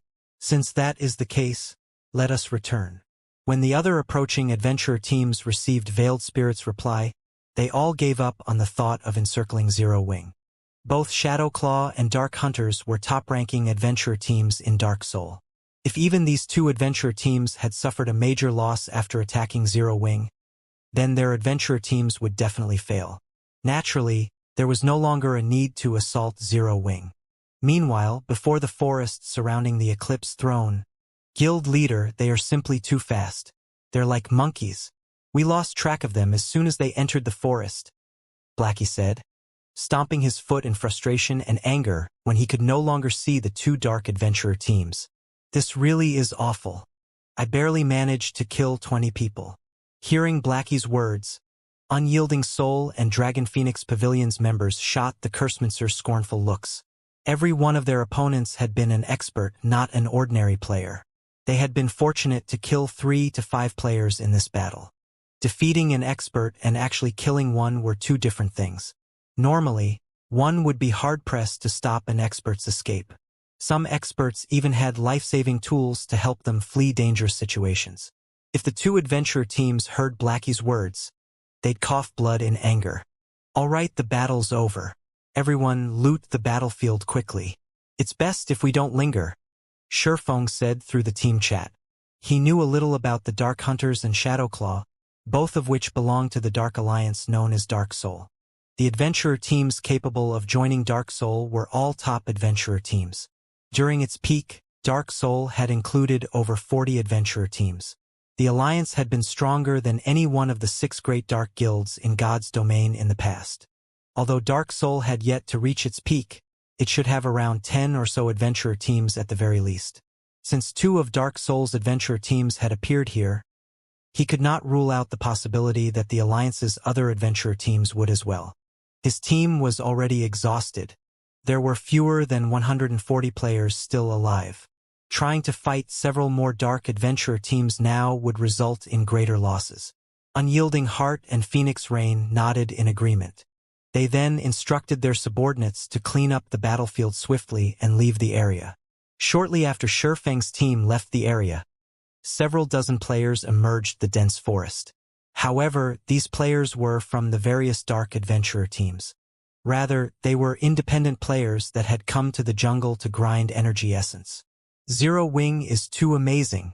That was the first time I've seen such an amazing battle. Indeed, Despite only having a 200-man team, Zero Wing repelled an army of over 2,000 experts. This result is simply absurd. Rumors really can't be believed. Zero Wing is way stronger than the rumors make it out to be. Some of my friends have been urging me to join a first-rate guild, but looking at it now, it seems that Zero Wing would be a better choice. Ha ha ha! I recorded the entire battle. Once I return, I'm going to boast the heck out of this at the bar. These independent players' eyes glowed with excitement as they looked at the direction Shifeng and the others disappeared to. While they did not know the identities of the two adventurer teams that attacked Zero Wing's team, they knew that those players had been experts based on their combat standards. Yet, despite these 2,000-plus experts revealing one trump card after another, Zero Wing's victory had been decisive. Naturally, the independent players had no intentions of keeping the battle a secret. Immediately, they posted the videos they had recorded on the official forums, allowing every player in the Eclipse Gate to view them. What's going on? Two superpowers are fighting near the Eclipse throne. Wait, isn't that Zero Wing? Did some superpower try to ambush their team? Zero Wing's gentle snow is so strong. She killed nearly 100 people in one hit. When the public saw the independent players' video, their blood boiled with excitement. The standard of the battle between Zero Wing and the two Dark Adventurer teams was unprecedented. The battle had completely shattered their understanding of guild wars. Other kingdoms' independent players, in particular, gained newfound recognition of Zero Wing. They had never thought that Star Moon Kingdom's ruling guild would be so powerful. News of this battle also reached the various major powers' intelligence members. These intelligence members relayed the information to their respective upper echelons immediately. Dark Knight Empire, Light Shadow City El Colon. A lofty tower sat in the middle of the city, and hovering above this tower was a gigantic, dark purple crystal. The crystal created a magic barrier that enveloped the city, and the crystal could be seen clearly by the large number of players walking throughout the streets. There were also a large number of NPCs and dark creatures such as demons, abyssal demonkin, vampires. The multiracial population in Light Shadow City far surpassed that of Kingdom's dark cities. Many neutral race NPCs hawked their wares along the city streets, a sight that was even rare in other empires' dark cities. Light Shadow City was no less prosperous than Dark Knight City, the Dark Knight Empire's capital. Moreover, Light Shadow City had a wider variety of races. Meanwhile, a luxurious, 5-story tall mansion stood in the city's lively central district. A large number of players came and went from the mansion, and all of them were either extravagantly dressed merchant players or level 54+ experts. When the players in line outside of the mansion saw these merchant and expert players, they couldn't help but feel a little envious. These players' levels and equipment are amazing. They're even better than the experts in first-rate guilds. That's only natural. Although Dark Soul is an alliance, not a guild, it periodically raids team dungeons. The alliance also frequently plunders the various large guilds' elite teams and main forces. Of course, its members have excellent weapons and equipment. Moreover, despite such banditry, the various large guilds are utterly powerless to do anything about it. For example, one first-rate guild went all out to deal with Dark Soul, but in the end, the alliance had annihilated its army, and the guild was eventually forced to disband. That's right. It was due to that success that Dark Soul is holding a mass recruitment. When I heard about it, I dropped what I was doing and came here. It would be great if I could join the alliance. If we get to join Dark Soul, we'll be able to move through the Dark Knight Empire and the several neighboring kingdoms unhindered. Even the various dark guilds will have to treat us with respect. In addition, if we join one of the top 5 adventurer teams after joining Dark Soul, such as Shadowclaw, the Copper Eagle Kingdom's #1 Dark Adventurer team, or Dark Hunters, which has recently become famous in the Dark Knight Empire, will be set for life. I hope I can get into one of the top 5 adventurer teams, too. It's a pity that the requirements are extremely high. At the very least, you'll need to reach the Trial Tower's 6th floor or reach the 5th floor's late stage and have a specialty. The several thousand dark players outside of the mansion quietly discussed their desire to join Dark Soul. In the Dark Knight Empire and its several neighboring kingdoms, Dark Soul enjoyed a status rivaling that of super first-rate guilds and super guilds. Moreover, Unlike most dark guilds and dark adventurer teams, Dark Soul wasn't afraid of a confrontation with the various large guilds. It even dared to challenge two super first-rate guilds simultaneously. To dark players who were always forced into hiding, this was a freedom they hungered for. Now that Dark Soul was recruiting members, independent dark players like themselves couldn't miss this opportunity. Meanwhile, inside an office on the mansion's topmost floor, a young man stood by the office's window. As the young man observed the independent players outside of the mansion, a grin spread across his face. This man was none other than Tigerbreaker, Dark Soul's Alliance Master. Alliance Master, since we announced the recruitment, over 2,000 players have passed our test already. In addition, over 30 well-known adventurer teams have applied to join us. With these new recruits, once we receive the resources the Starline Corporation promised, we'll be able to nurture 2 or 3 well-equipped expert legions quickly. A level 55 male elementalist wielding a withered wooden staff reported. Good. Pathless, you've done well this time. As long as the other adventurer teams deal with Zero Wing, we won't have any problems acquiring the promised resources, Tigerbreaker said, smiling. Alliance Master, you can rest assured. I've heard that Black Shark and the others have discovered the whereabouts of Zero Wing's upper echelons. The Dark Hunters and Shadow Claw have already left to set up the ambush. I believe Zero Wing will suffer severely. Once we receive the confirmation, the Starline Corporation will definitely be satisfied with our performance and pay us a portion of the agreed resources up front. The level 55 elementalist named Pathless said, smiling. Once the Starline Corporation delivered the promised resources, Dark Soul would become the Dark Knight Empire's Dark Overlord. Once it achieved that goal, Dark Soul could then secure its sovereignty over all of God's domain's dark forces. While Tigerbreaker and Pathless conversed, Pathless received a message. After reading it, however, his complexion paled. Has something happened? Tigerbreaker asked curiously when he noticed Pathless' gloomy expression. I just received a message stating that the adventurer teams that went to Starmoon Kingdom to deal with Zero Wing are preparing to return, Pathless said. Return? They've dealt with Zero Wing already. Tigerbreaker could not help his surprise. No, that's not right. Zero Wing is a large guild, comparable to a first-rate guild. It is impossible to deal with it so quickly. What happened? Zero Wing has dealt a heavy blow to the Dark Hunters and Shadow Claw. Both adventurer teams have lost over half of their people. According to Veiled Spirit, the information Starline provided was horrendously inaccurate. The Zero Wing they encountered was an entirely different guild than what the reports had mentioned. Due to this unexpected development, the various adventurer teams' commanders have decided to return to Light Shadow City and discuss the matter further, Pathless said quietly. How is that possible? That's Dark Hunters and Shadow Claw we're talking about. They simply left to deal with Zero Wing's main force. How could they possibly lose? They even lost over half of their teams. Tigerbreaker stared at Pathless in shock. Also, what does Veiled Spirit mean that Zero Wing is a different guild? Alliance Master, these are the battle videos some of the players had recorded. Why don't you take a look? The situation confused Pathless as well. Following which, he forwarded the videos he had received from his subordinate to Tigerbreaker. Battle videos? Tigerbreaker began to examine the videos after he received them. The first video showed the 2,000-plus members from the Dark Hunters and Shadow Claw adventurer teams using trump cards that even surprised Tigerbreaker. Another video showed a female berserker killing Black Shark in a matter of seconds. Said female berserker had also killed nearly 100 players with one attack. The final video showed Shurfeng summoning a black dragon and killing a magic soldier in just a few seconds. The swordsman had also summoned his personal guard, rampaging and slaughtering the 2 dark adventurer teams and forcing them into a disadvantageous position. This is Starline's so-called comparable to a first-rate guild? Tigerbreaker's face flushed with anger as he watched the videos.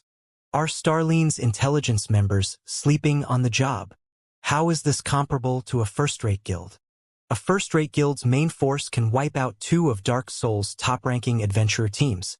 Pathless, contact Lu Xinglua and tell him that if he wants to get rid of Zero Wing, he'll have to triple the pay we agreed on. Otherwise, this transaction is over. Understood. I'll contact him right away. Pathless was just as furious after watching the videos. He felt that the Starline Corporation had toyed with Dark Soul. The city's central district bustled with activity and traffic. Players also crowded the shops along the streets. Players from other cities and kingdoms constantly visited these shops to purchase items. The Dark Knight Empire's businesses were far more popular than those in the neighboring kingdoms. In those kingdoms' capitals, level 50 secret silver equipment was rare on the market, but in Dark Knight City such equipment was common. Some shops even sold level 50 fine gold equipment, only the prices for those items were absurdly high, way above market value. Due to Dark Knight City's prosperity, many players from neighboring kingdoms brought their treasures here to sell. This made the city a hub for precious treasure. The various large guilds operating in the neighboring kingdoms had even stationed some players in Dark Knight City long-term to search for purchase opportunities. Kingdoms' capitals simply couldn't compare to the Dark Knight City's liveliness. Meanwhile, a towering guild hall loomed in the center of the city's central district. The guild residents occupied an area large enough to house a stadium that could accommodate tens of thousands of people. Not only would one need a high enough status to purchase such a large plot of land, but they'd also need a frightening number of coins.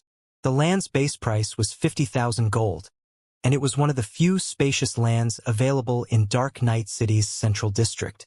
This guild residence is so luxurious. The owner has even built a 5-story restaurant in it. This is ridiculous. I've heard it costs quite a lot to build a restaurant in a guild residence. Such a massive restaurant should cost at least 10,000 gold to build. 10,000 gold? Aren't you looking down on Starlink a little too much? The Starline Corporation established the guild. Including the building's various accessories, Starlink has spent a total of 20,000 gold to build this restaurant. The guild also built training rooms with magic array enhancements. I've heard that the mana density inside these training rooms is much higher than that of the outside world. You'll be far more efficient when training in those rooms. It's a pity that only Starlink's members can enjoy this benefit. Then, why don't we just join Starlink? A newcomer like you? Join Starlink? Starlink is one of the top 3 guilds of the Dark Knight Empire. It's no weaker than super first-rate guilds like Crimson Emperor or Unyielding Soul. Although Starlink is mass recruiting right now, it is still out of reach for a newbie like you. While the players near Starlink's residence discussed the guild, a team of 100 players atop leopards turned onto the street. The 100-man team wore exquisite uniforms and radiated majestic auras. Many experts watched the team of players enter Starlink's residence in awe, dreaming of joining that team in the future. The 100-man team was Starlink's main force, and not long ago, the main force had defeated a level 50 100-man team dungeon's 4th boss. Now, the team only needed to defeat the final boss to complete the 100-man team dungeon. This raid progression could already rival that of the Dark Knight Empire's 2 super first-rate guilds. Meanwhile, 3 people stood in the guild leader's office in Starlink's guild hall. These 3 watched the guild's main force, which had just returned from a dungeon raid, from a window. Guild leader, we have now caught up with Unyielding Soul's raid progress. Now, it is only a matter of time before we surpass Unyielding Soul and Crimson Emperor. A level 55, Tier 2 male shield warrior carrying a silver cross shield across his back said, laughing as he turned to Lu Xinglua, who wore a set of black robes. Due to Starlink acquiring a share of the secret pavilion's magic crystal vein, the guild acquired a large number of magic crystals every day. This allowed the guild to sustain the magic arrays powering the guild's training rooms. With this, the guild's experts could continuously train and improve rapidly. Once the guild had accumulated enough Tier 2 players, it was only a matter of time before they obtained the first clear of the level 50, 100-man team dungeon they were raiding. Now that their guild didn't have to worry about magic crystals, they were able to nurture guild experts much faster. In 1 or 2 months, Starlink might even surpass Crimson Emperor and Unyielding Soul's expert count, becoming the Dark Knight Empire's #1 guild. Not bad. The struggle for the Thorn Fortress is about to start. For a while, divert all of the magic crystals we obtain to nurturing as many Tier 2 players as possible.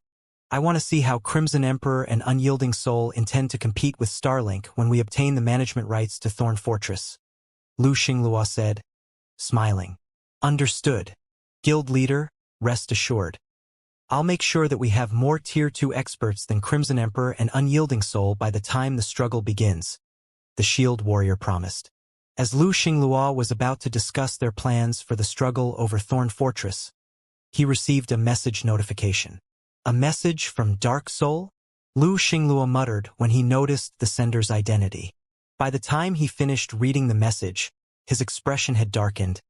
Have the people from Dark Soul gone mad? They're actually tripling their price to deal with a small guild like Zero Wing. Guild leader, we just received a message as well. It seems that Dark Soul's members have ambushed Zero Wing's main force. However, Dark Soul's members suffered a disastrous defeat and lost over half of its numbers. I suspect that this has something to do with their new demands. Dawn Webb, a level 55, Tier 2 female elementalist and the third person in the room, explained. You're saying that Dark Soul tried to ambush Zero Wing, but the guild turned the tables on them? For a moment, Lu Xinglua thought he had heard wrong. How is that possible? It's true. Some people have posted the battle videos on the Eclipse Gate's official forums. Almost everyone in the Eclipse Gate is talking about it, Dawn Webb said as she forwarded a few battle videos to Lu Xinglua. So that is the case. Lu Xinglua could not help his frown as he watched the recordings. No wonder why a measly bug dares to oppose me.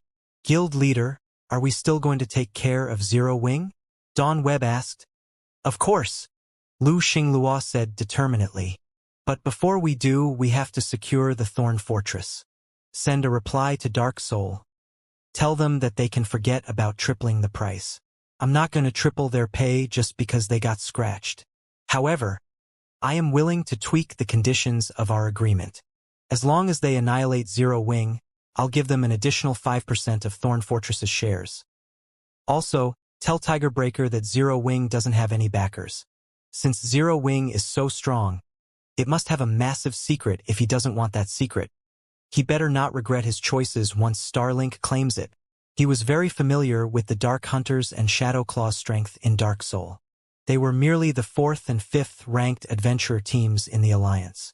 Dark Soul was only defeated due to misinformation, yet Tigerbreaker wanted to use this opportunity to hike up the price. Understood. Dawn Webb nodded before contacting Dark Soul's representative. While Lu Xinglua discussed Zero Wing, the various superpowers had discovered the battle in the Eclipse Gate. The outcome further increased Zero Wing's fame among the various superpowers. At the same time, the guild had attracted a lot of attention. For a guild of Zero Wing's caliber, it was simply absurd to have so many Tier 2 players. The guild was definitely hiding something major. For a time, the various superpowers reevaluated their opinions of Zero Wing. Rather than an ant, Zero Wing had become a fat piece of meat. Relay my commands. Order our subordinates to investigate the secret to Zero Wing's success. After watching the battle between Zero Wing and Dark Soul, many superpowers' upper echelons issued the same command. Meanwhile, Shifeng had already rested and paid Silverwing Town a visit. Guild leader, I have brought the 50 advanced architects you asked for, Melancholic Smile said as she approached Shifeng, who surveyed an empty plot of land. The 50 advanced architects following Melancholic Smile could not help their growing nerves as they looked at Shifeng. They were confused about why their guild leader had gathered them all here. With so many advanced architects, one could construct an entire basic town. Good. I've gathered you all here today to build the construction on this design, Shifeng said. He then retrieved a stack of old parchment from his bag. This stack was none other than the advanced smithy design. An advanced smithy?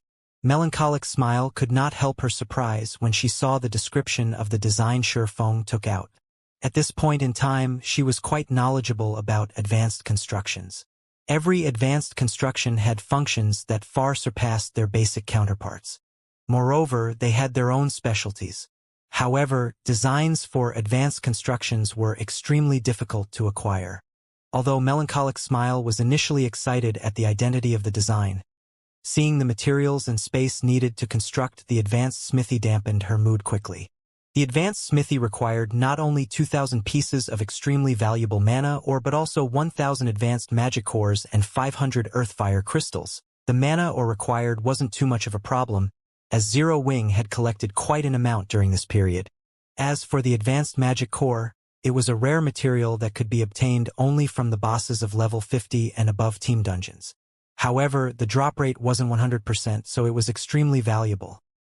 On the market, one advanced magic core sold for 5 gold. 1,000 advanced magic cores would mean 5,000 gold. As for the earthfire crystal, it was even more valuable, as it could be acquired only in the fields, particularly mountainous regions with fiery environments. It was one of the main materials needed to produce high-ranking fire resistance equipment, although the market value of earthfire crystal was roughly 5 gold. Due to its rarity and the demand, it was almost impossible to find large quantities of earthfire crystal for sale. Currently, Zero Wing had only a little over 600 earthfire crystals stockpiled. Spending 500 crystals in one go would deplete the guild's inventory. Aside from the 3 aforementioned materials, the advanced smithy also needed 10,000 magic crystals to construct. The total cost of its construction came to roughly 30,000 gold. Currently, Zero Wing was developing rapidly and needed to spend money on various fronts. If not for Zero Wing City, the guild wouldn't have been able to keep up with its expenditures. Hence, spending 30,000 gold's worth of rare materials to construct an advanced smithy truly wasn't a wise course of action. However, before Melancholic Smile could try to dissuade Sherfong, he had already distributed the tasks to the advanced architects. He even had the necessary materials prepared already. All the 50 advanced architects needed to do was build the structure. Although Zero Wing's main force had suffered some casualties and lost 20-odd pieces of equipment in the battle with the 2 Dark Adventurer teams, the spoils of war they gained were far more valuable. The members of Dark Hunters and Shadowclaw were experts among experts. They were all geared in excellent equipment that was only slightly inferior to Zero Wing's. However, while the quality of the equipment Zero Wing looted was indeed slightly inferior to the equipment it lost, the quantity easily made up for the poorer quality. In total, Zero Wing had gained over 400 pieces of level 50 secret silver equipment and 60+ pieces of level 50 fine gold equipment. After deducting the compensations and rewards given out, Zero Wing had still netted more than 10,000 gold from that single battle. However, even if one had 10,000 gold, they would be hard-pressed to acquire so many pieces of up-to-date top-tier equipment.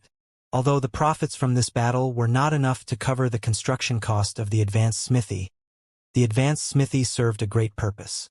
As an advanced construction, it could elevate the prosperity and popularity of a town by a significant margin.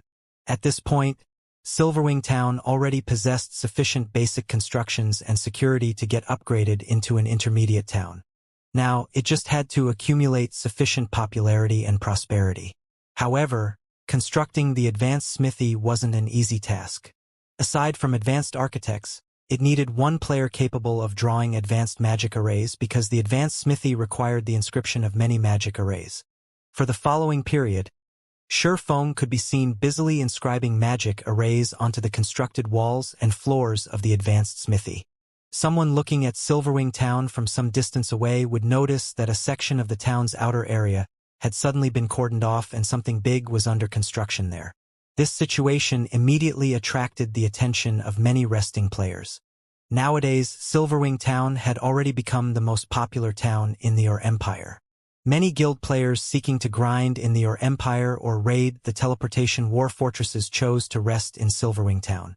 Even though the war fortresses in question were very far away from Silverwing Town, players still chose Silverwing Town over other guild towns in the Ur Empire. One reason for this was the EXP buff that players could accumulate by resting in Silverwing Town, which would help greatly in leveling up. Another reason was the battle arena in the town. However, contrary to expectations, the high mana environment of Silverwing Town wasn't the reason why its battle arena was popular. Instead, the main reason for its popularity was the fact that the town was now a hub for players originating from various kingdoms and empires. Due to this situation, experts from different countries could spar with each other. Being able to spar with a large number of different experts of the same combat standard was a tremendous benefit for experts seeking to improve themselves. Now that Silverwing Town had already become the #1 town in the Empire, if not for the limited space, its player population could easily exceed 1,500,000. Damn! Silverwing Town is already crowded enough. Yet Zero Wing is actually wasting such a large, empty space on another building. That's right. With the number of buildings in the town continuously increasing, the number of players the town can accommodate will keep declining. I'm not even sure if I can squeeze my way into the town tomorrow. The players resting in a nearby bar could not help but frown when they saw the stadium-sized structure under construction. There were simply too many players trying to enter Silverwing Town right now. To make sure Silverwing Town operated normally, Zero Wing had made it so that players who weren't Zero Wing members could stay in Silverwing Town for only 10 hours a day. If players refused to leave the town once their allocated time was up, the NPC soldiers would either forcibly remove them from the town or outright kill them.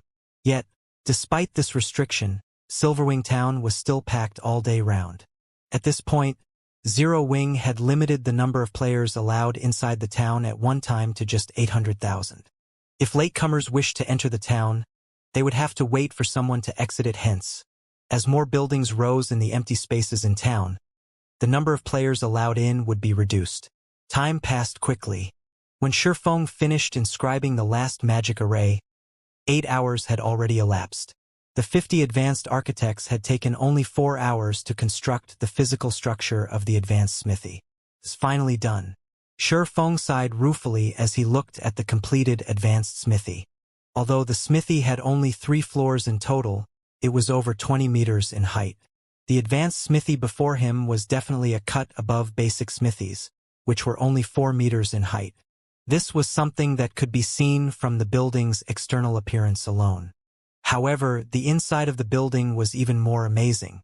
As Shifeng had personally inscribed every magic array, he had a general idea of the magic array's abilities. The advanced smithy could not only repair and produce custom-made weapons and equipment, but also break down weapons and equipment and return to players some materials used to make those items. Players could then use the reclaimed materials for new weapons and equipment. Although the recovery rate wasn't very high, it was still better than selling obsolete items to NPCs. If he revealed this ability, countless players would definitely swarm to the advanced smithy to break down their obsolete weapons and equipment. Meanwhile, Zero Wing could charge a small fee for the service. Good. Let's get it running now. Shifeng then called up the advanced smithy system interface and chose to open the building to the public. In the next moment, the magic curtains surrounding the construction site disappeared, exposing the massive building to the public.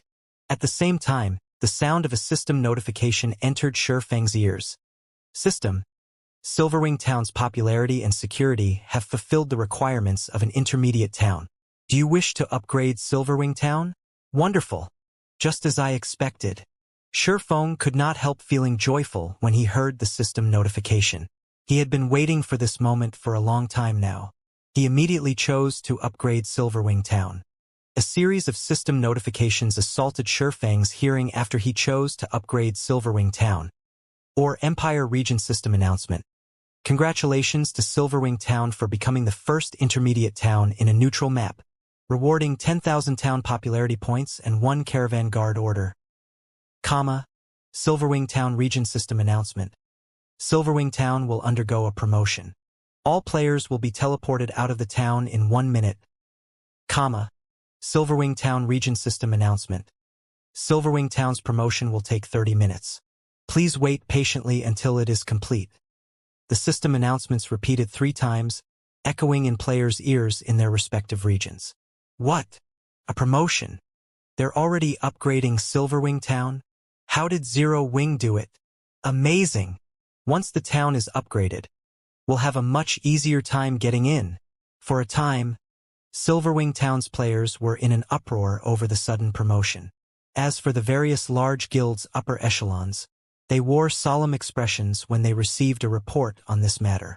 The fat piece of meat that was Silverwing Town had already been tempting to the various major powers, and they had been trying to find a way to claim it for themselves. But the improvement speed of the town's defenses was simply absurd. The NPC soldiers the town had recruited were also becoming increasingly powerful. Including the 5 magic towers, None of these superpowers felt powerful enough to capture Silverwing Town. Hence, they decided to continue accumulating their strength for now. However, Silverwing Town's promotion to an intermediate town was a huge problem.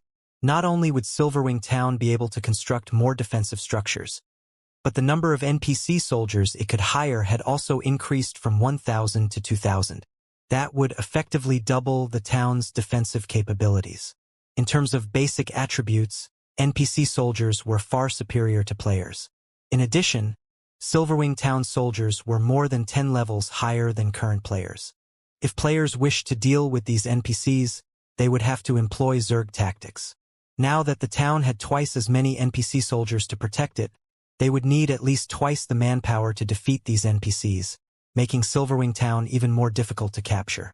Shortly after the system announcements, the players in Silverwing Town were all teleported a considerable distance away.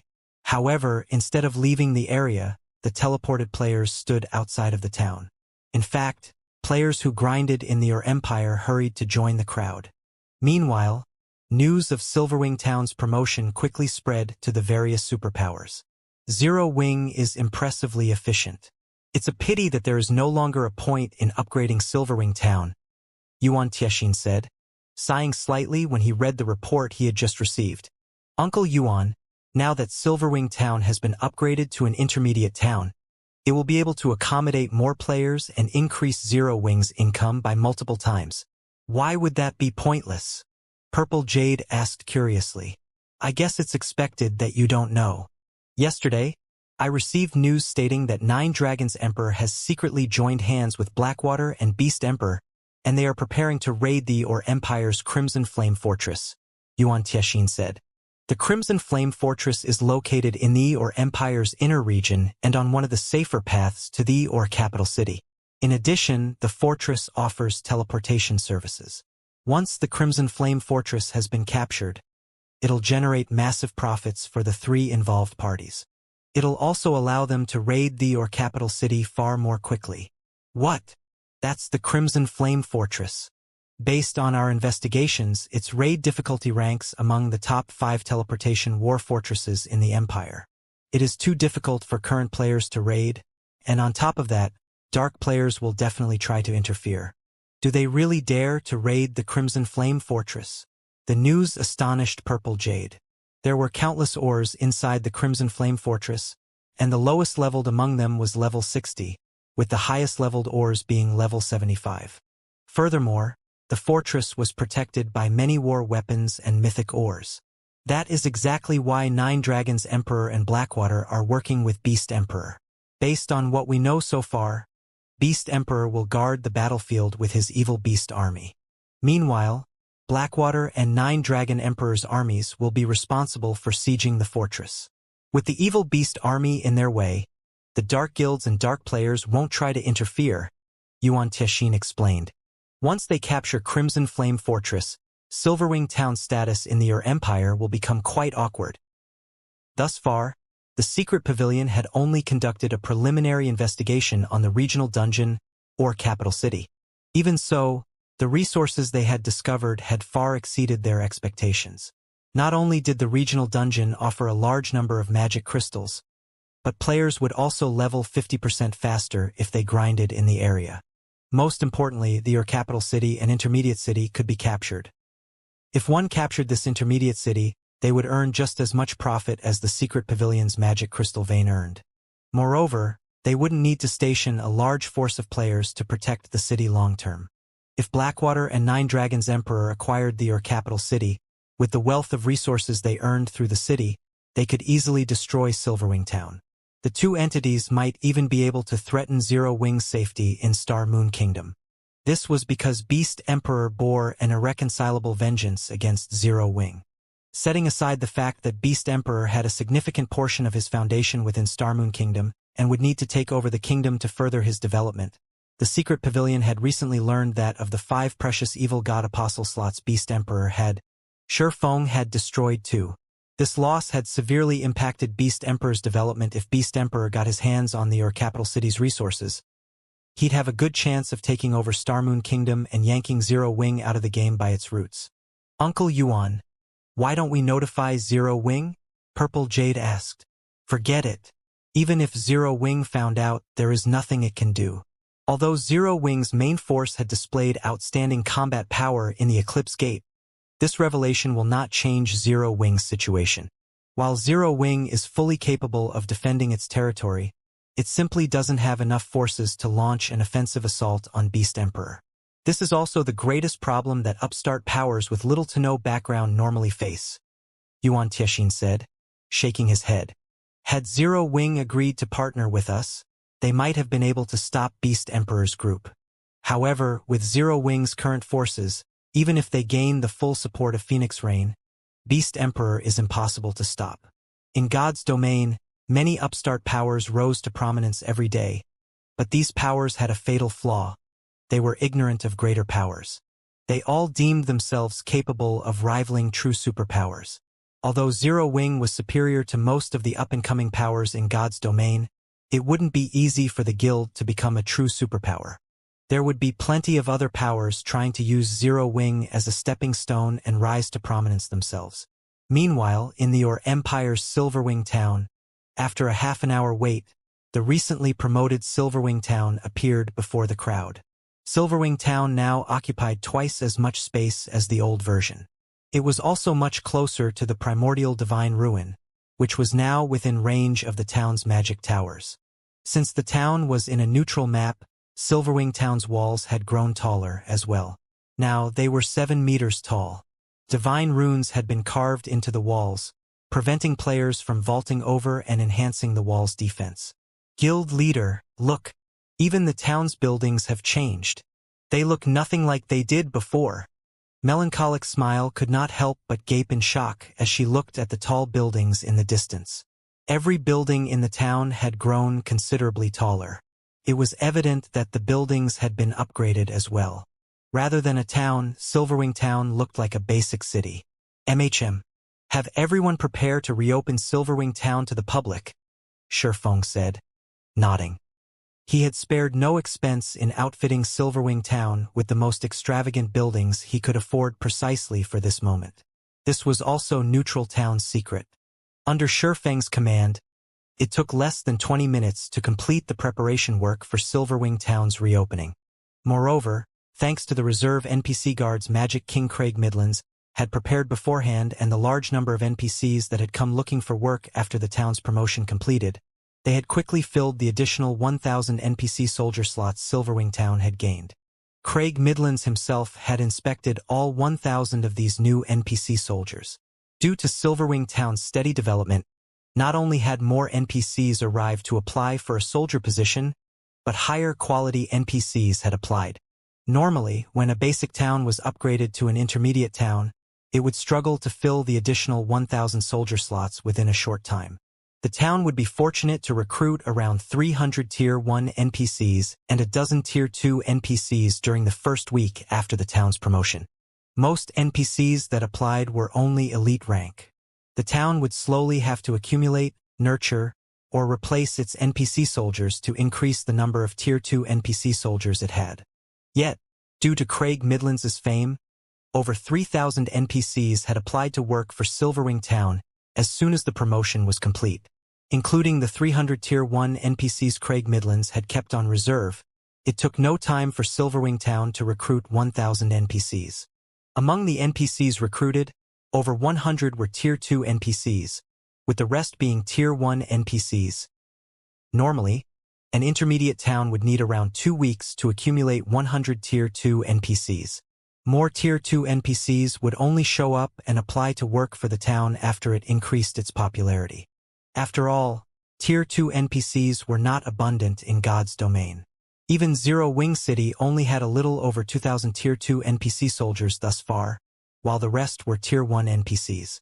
However, although Silverwing Town had plenty of high-quality NPC soldiers, Zero Wing had spent over 20,000 gold to outfit these NPCs with proper weapons and equipment. In God's domain, NPC soldiers did not come with their own items. Like players, they had to be armed. This was an important factor in strengthening a town's defenses. Of course, some NPCs would bring their own weapons and equipment when applying to become soldiers, but their items were usually low quality. They were much weaker than the standardized weapons and equipment the system provided. Naturally, the combat power these NPCs would be able to display would depend on the quality of their weapons and equipment. For example, an NPC with bronze equipment and an NPC in mysterious iron equipment would have around a 20% difference in combat power. While 20% might not seem like much to players, but it was a lot for NPCs who possessed much higher basic attributes. When Stone Forest Town and Zero Wing City had been constructed, Zero Wing had lacked funds. Shurfeng had only been able to outfit his NPC soldiers with the cheapest bronze weapons and equipment available. He had only started to upgrade the NPC's gear after the guild had money to spare. A large fraction of the investments needed to develop a town had to be spent on the NPC soldiers' weapons and equipment. In addition, these weapons and equipment needed regular repairs, which would also cost a considerable amount of money. These reasons were why most of the various large guilds avoided owning too many towns. This even held true for the various superpowers. Although the superpowers occupied many towns, they would not arm every one of them to the teeth. Instead, they would focus on developing a few select towns. However, arming the NPC soldiers with better items was why many first-rate guilds' headquarters were able to withstand sieges from super first-rate and super guilds. The longer a town developed, the stronger the NPC soldiers guarding it would become. When fully equipped with top-tier equipment, NPC soldiers could even contend with players of a higher tier. Fortunately, with the exception of some extremely powerful top-tier equipment, the majority of the weapons and equipment NPC soldiers used could be purchased from the system with coins. There was no need for players to invest time and effort into farming weapons and equipment. Hence, Shurfeng had spent over 20,000 gold to arm the newly recruited NPCs. A full set of level 50 to 100 bronze equipment would cost 2 gold coins. This was extremely cheap compared to players' equipment, however. As equipment quality increased, so did the price. Level 50 to 100 mysterious iron equipment cost 10 gold per set, while secret silver equipment cost 100 gold, fine gold equipment cost 600 gold, dark gold equipment cost 1,500 gold, and epic equipment cost 6,000 gold per set. With how many NPC soldiers a town had, it was no exaggeration to say that a town's development was a bottomless pit financially. For Silverwing Town, Shurfeng had decided to arm the Tier 2 NPCs with secret silver equipment and Tier 1 NPCs with mysterious iron equipment. Although Zero Wing had earned a lot of funding through Zero Wing City and Stone Forest Town, Shurfeng planned to invest the majority of that money in the Lost Town. The Lost Town was, after all, far more important and valuable than Silverwing Town. Guild leader, we have assigned duties to all of our NPC soldiers. Should we open the town now? Aqua Rose asked. Smiling, she looked at the rows of WH-equipped NPCs before her. Due to their continuous investment in Silverwing Town, these NPC soldiers had far better equipment than those in Stone Forest Town and Zero Wing City. Among the initial 1,000 NPC soldiers, over 100 Tier 2 NPCs wore fine gold equipment, while the remaining NPCs wore secret silver equipment. This was unimaginable for other guilds. Normally, other guilds would, at most, arm their NPC soldiers with mysterious iron equipment, spending the majority of their money on building the town's infrastructure. All right, let's open the gates, Shurfeng said, nodding. Oh right, guild leader. Should we limit the number of visitors? Aqua Rose asked. Although Silverwing Town can accommodate far more people now, for the sake of the NPC merchants, it's best if we set a limit. Let's set it at 1,500,000 players, Shurfeng said after giving the matter some thought. We're letting so few people in? Aqua Rose was somewhat confused. After the upgrade, Silverwing Town occupied twice as much space. Even if they allowed 2 million players in, the town would, at most, be as crowded as it had been as a basic town. That's quite a lot already, actually. Shurfeng could not help but laugh at Aqua Rose's greed. Moreover, Silverwing Town isn't just meant for players. We need to leave some space for NPCs. Leave space for NPCs? Aqua Rose's confusion grew after listening to Shurfeng's explanation. In any case, open the town to the public. You'll understand what I mean in a moment, Shurfeng said as he gazed at the anxious crowd outside of the town. He did not bother to explain further. In God's domain, while players were important to a guild town's development, NPCs were equally important, but in a neutral map, NPCs were even more so. This was because NPCs could increase a town's popularity. Most importantly, they could create opportunities that would allow some players to get rich overnight or instantly become peak experts. However, players had only discovered this later in the game. Shifeng had to focus on preparing for that inevitability now. This was especially true now that he had the Caravan Guard order. Aqua Rose said nothing more after receiving Shifeng's order. Immediately, she had some guild members gather at the town's entrance and open the gates. When the town finally reopened, a swarm of players surged into Silverwing Town. When these players saw the various buildings inside the town's walls, they were stupefied. Is this really Silverwing Town? Crap! This is too extravagant. This place can rival a small NPC city. Everyone exclaimed in shock when they saw the town's tall buildings. Quick! Come over here and take a look. There's a 5-story tall smithy. Amazing! What kind of smithy is this? It's actually run by NPC master forgers. We can place custom orders and break down our old weapons and equipment here.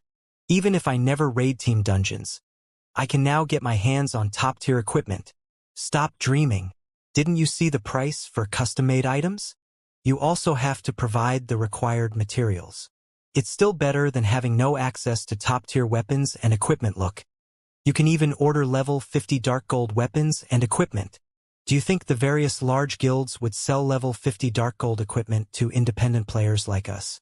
When the independent players discovered the advanced smithy's abilities, they went crazy with excitement. The services even tempted quite a few guild players. While the players in Silverwing Town discussed the advanced smithy, Shifeng paid a visit to Starmoon Kingdom's Starmoon City. When he arrived, Shifeng made his way towards the headquarters of the kingdom's Adventurers Association. Lord Protector, how may I be of service? Elk, an NPC senior administrator, respectfully asked as he approached Shifeng. I wish to commission the association to set up a trade route to Silverwing Town, Shifeng stated as he took out a token made of black iron. This token was none other than the Caravan Guard order. Setting up a trade route? Senior Administrator Elk was surprised when he saw the black iron token in Shifeng's hand. He then warned Shifeng, Lord Protector, although you have a Caravan Guard order and indeed qualify to set up a trade route to a town, I must warn you that it is not such an easy task. The cost involved is astronomical. Moreover, since you are setting up a trade route to Starmoon Kingdom's capital city, not only will the cost be much higher, but the risks are also significant. If you abandon the operation before it is complete, this Caravan Guard order will become useless. I understand. However, I am confident in securing a trade route to Silverwing Town, Shifeng said, nodding. He knew what it meant to set up a trade route. After all, he had done so many times during his previous life. If a guild town wanted to become more attractive to NPC merchants and increase the town's development speed, it had to have trade routes. Once the trade routes were in place, the town would acquire another benefit. The town in question would gain priority over rare items that NPC merchants transported. In addition, NPC merchants that used the trade route would pay the town a usage fee. While these privileges might not seem like much, they would become a neutral town's main income source before it became a city. As the town's popularity increased, more NPC merchants would visit it. Even ordinary NPCs that used the trade routes would have to pay a usage fee. The trade route would become a safe path to the town and would include high-tiered NPCs to escort visiting and departing NPCs. Not even level 100 players would dare to ambush such a trade route. Although the usage fee was only 80 coppers per NPC, if 100,000 NPCs used the trade route each day, the trade route would generate 800 gold each day. Moreover, this was only one trade route. As the ruling guild set up more trade routes, the town would generate more income. However, players could only set up trade routes for neutral towns. This function was not available for guild towns in kingdoms and empires. This function was only available to intermediate towns and above as well. In addition, the number of NPCs that visited a guild town via the trade route would depend on the NPC city the town was connected to. The more prosperous the NPC city was, the more NPC visitors a guild town would see. If players set up a trade route to a capital city, it was almost guaranteed that their guild town would see 100,000 to 200,000 visiting NPCs every day. If the trade route were connected to an ordinary NPC city, the town would only receive around 20,000 to 50,000 NPCs. However, the more prosperous an NPC city was, the more difficult it would be to set up a trade route. Aside from a revenue source, trade routes were a good method for players to acquire rare resources. Not all of an NPC merchant caravan's goods were available to players. A considerable portion would be reserved for other NPCs. Normally, players weren't allowed to purchase these items, but if a guild town had priority over NPC merchants' goods, not only would the town's owner have access to rare items for players, but they'd also have access to NPC reserved items.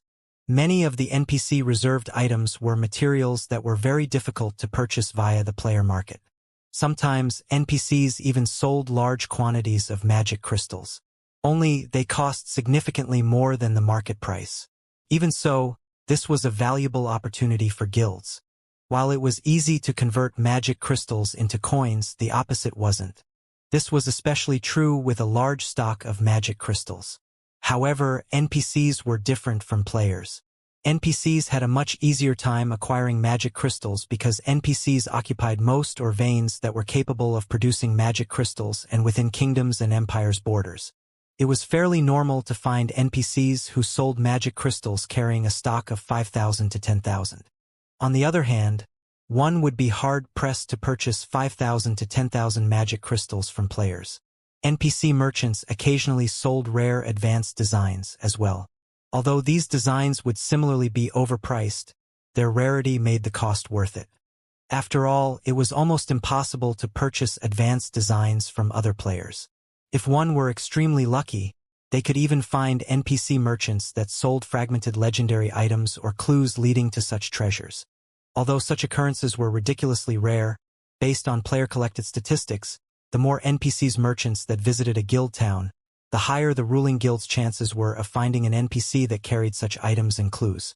Naturally, every clue that led to a fragmented legendary item was extremely valuable.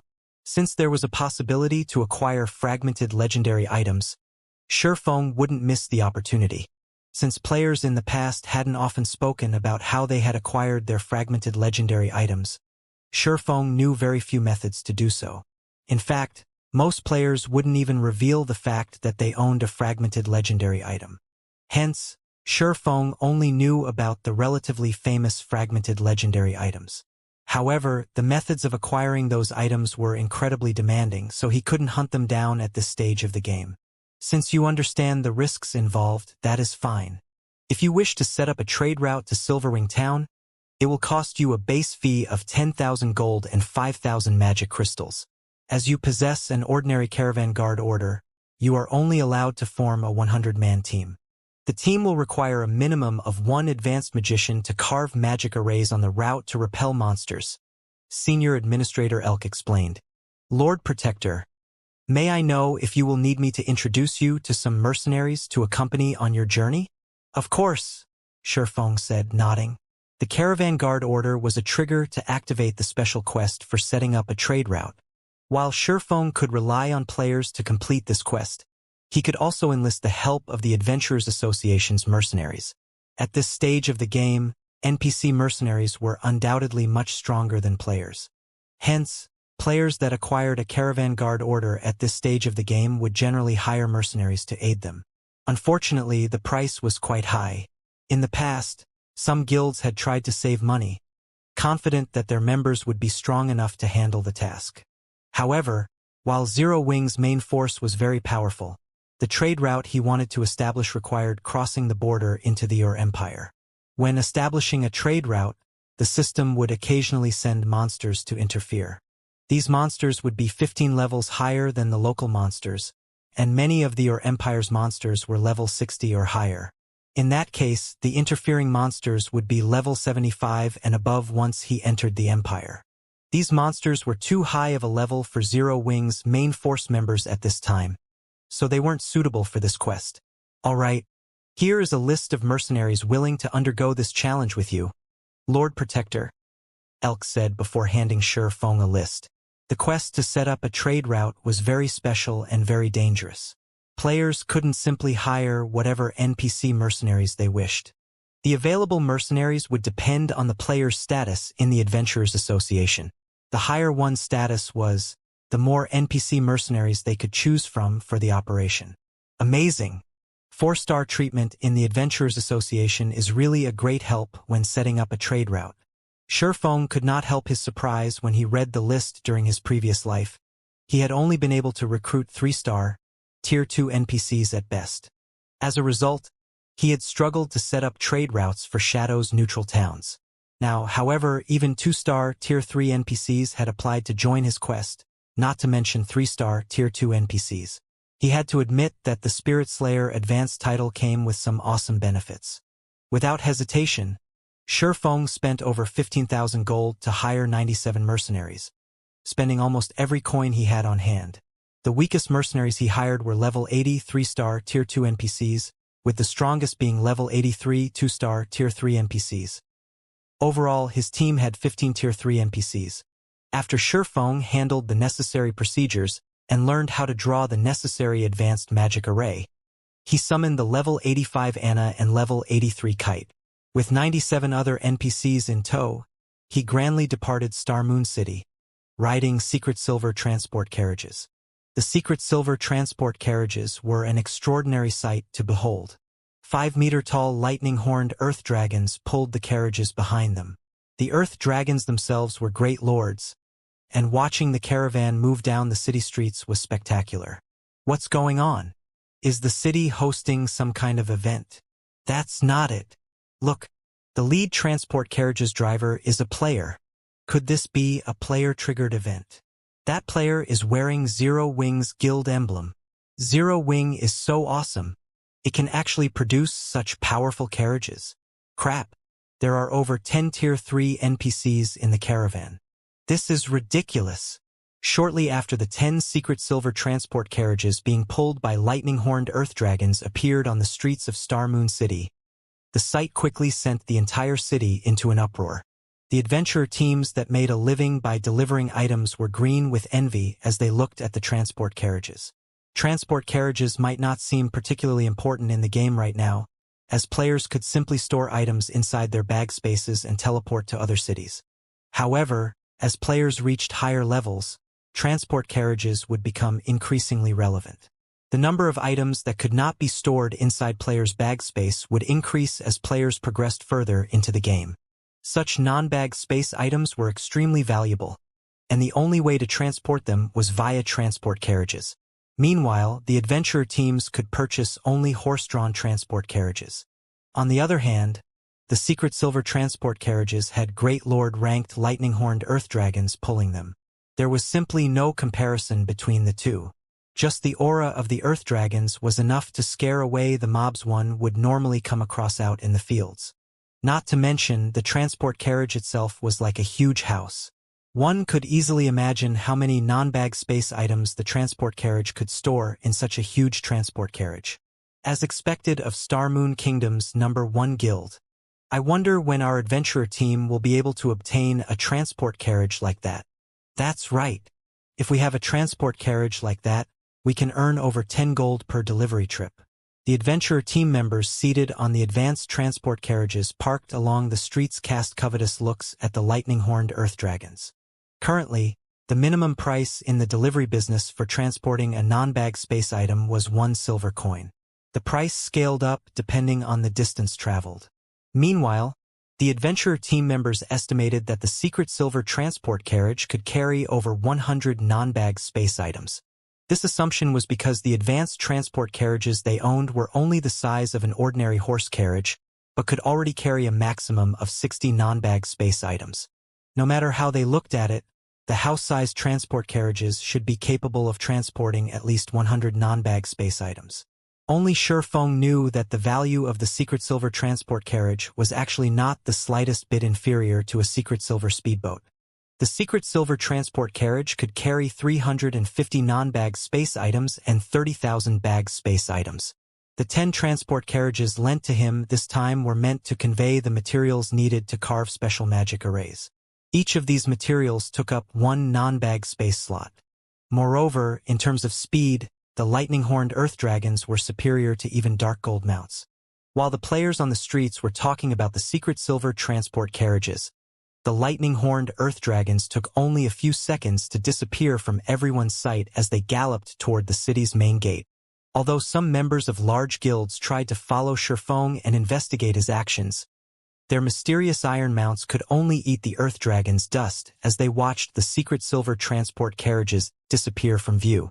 Sure enough, secret silver transport carriages are really fast. If Zero Wing can acquire one, transporting diamond wood and 7 luminaries crystals on land would be a lot easier. Shifeng could not help but be astonished as he looked at the scenery rapidly flashing by. If a transport carriage possessed such speed, even robbing it would become a very tough proposition. However, during his previous life, first-rate guilds would be very fortunate if they could acquire even bronze transport carriages, let alone secret silver transport carriages. After traveling for about half an hour, Shifeng arrived at a crossroads. He then stopped the caravan and had all the NPCs stand guard. Someone traveling from Star Moon City to Silverwing Town on a dark gold mount wouldn't be able to complete the journey even after traveling continuously for 5 or 6 days. Not to mention, one would have to cross many high-level regions during the journey. Fortunately, he was only setting up a trade route, so he didn't need to travel its entire length. All he had to do was connect some trade routes that previously were unconnected. By doing so, he would be able to bypass a few high-level regions and carve out a trade route to Silverwing Town that would come across monsters no higher than level 80. If this task were left to a first-timer, creating such a safe path without several days' worth of research would be impossible, due to a lack of familiarity with the existing trade routes of Star Moon Kingdom. Shifeng, however, knew the trade routes present within the kingdom like the back of his hand. After all, back when he was serving as Shadow's guild leader, he had been the one responsible for setting up the majority of the trade routes owned by Shadow. Hence, he was well aware of which existing trade routes would get him from Star Moon City to the borders of the Orc Empire safely and swiftly. Shifeng spent about 10 minutes to carve out a magic array in the middle of the crossroads. When he activated the magic array, a blue ripple spread out from the magic array and stopped only after covering a 30,000-yard radius. The monsters close to the crossroads immediately started distancing themselves from it. After a short moment, a safe path was established between the route he currently stood on and a nearby trade route. After completing this task, he led his caravan toward the nearest NPC town. He then used the teleportation array there to travel to another NPC town and continued connecting other independent trade routes. Throughout his journey, he caused quite a commotion across the entire Star Moon Kingdom. The various major powers based within the kingdom grew restless and confused at Shifeng's actions, unable to figure out what Zero Wing was trying to do. After running around for a day or so, Shifeng successfully created a new trade route that connected Star Moon City and the border between Star Moon Kingdom and the Orc Empire. For the remainder of the trade route, due to the absence of existing trade routes within the Orc Empire, Shifeng had no choice but to create an entirely new one by himself. When the various guild players grinding and questing in the Orc Empire's outer area saw the secret silver transport carriages approaching, they involuntarily gaped in shock. Compared to the lightning-horned earth dragons pulling the transport carriages, the level 60 orcs trying to stop the carriages were nothing more than jokes. The earth dragons sent every orc that stood in their path flying with a single headbutt. In the end, the lightning-horned earth dragons took only a brief moment to break through the blockade of several thousand orcs. Then, after reaching an empty section of the road, the convoy of carriages suddenly came to a halt. In the next moment, level 70-plus orcs and monsters appeared out of nowhere and charged at the cloaked man that just alighted from the lead carriage. The man was sporting a 6-winged emblem. As the orcs and monsters closed in on the man, groups of NPCs got off the other carriages and took up a defensive formation. These NPCs were all level 80 and above, and even the weakest among them was tier 2. Despite facing an army of several thousand monsters, these NPCs remained steadfast as they defended the cloaked man. Meanwhile, the dozen or so tier 3 NPCs fighting in the front lines sent groups of lord-ranked orcs and monsters flying with a casual attack. Among these NPCs was a golden-haired beauty that summoned a great lord-ranked golden giant. which thoroughly suppressed the Great Lord-ranked orc leading the assault on the caravan. Meanwhile, every offensive spell cast by the golden-haired beauty wrenched a cry of pain from the Great Lord-ranked orc, whose HP decreased rapidly. The army of several thousand orcs and monsters were utterly helpless against this 100-man team. The monsters couldn't even get within 30 yards of Surefoam before dying at the NPC's hands.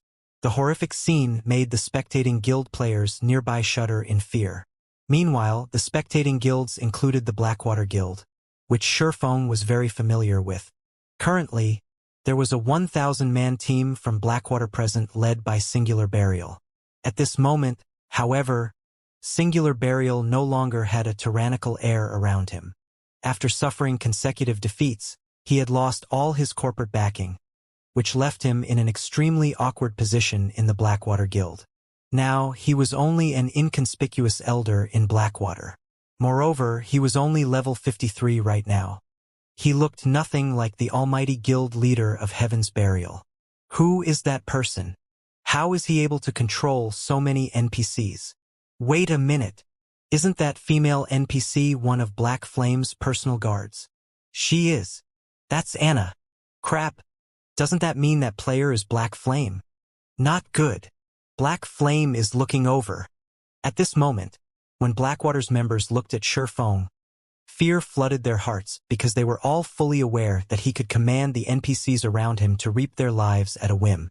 Meanwhile, they would be utterly powerless to do anything about it.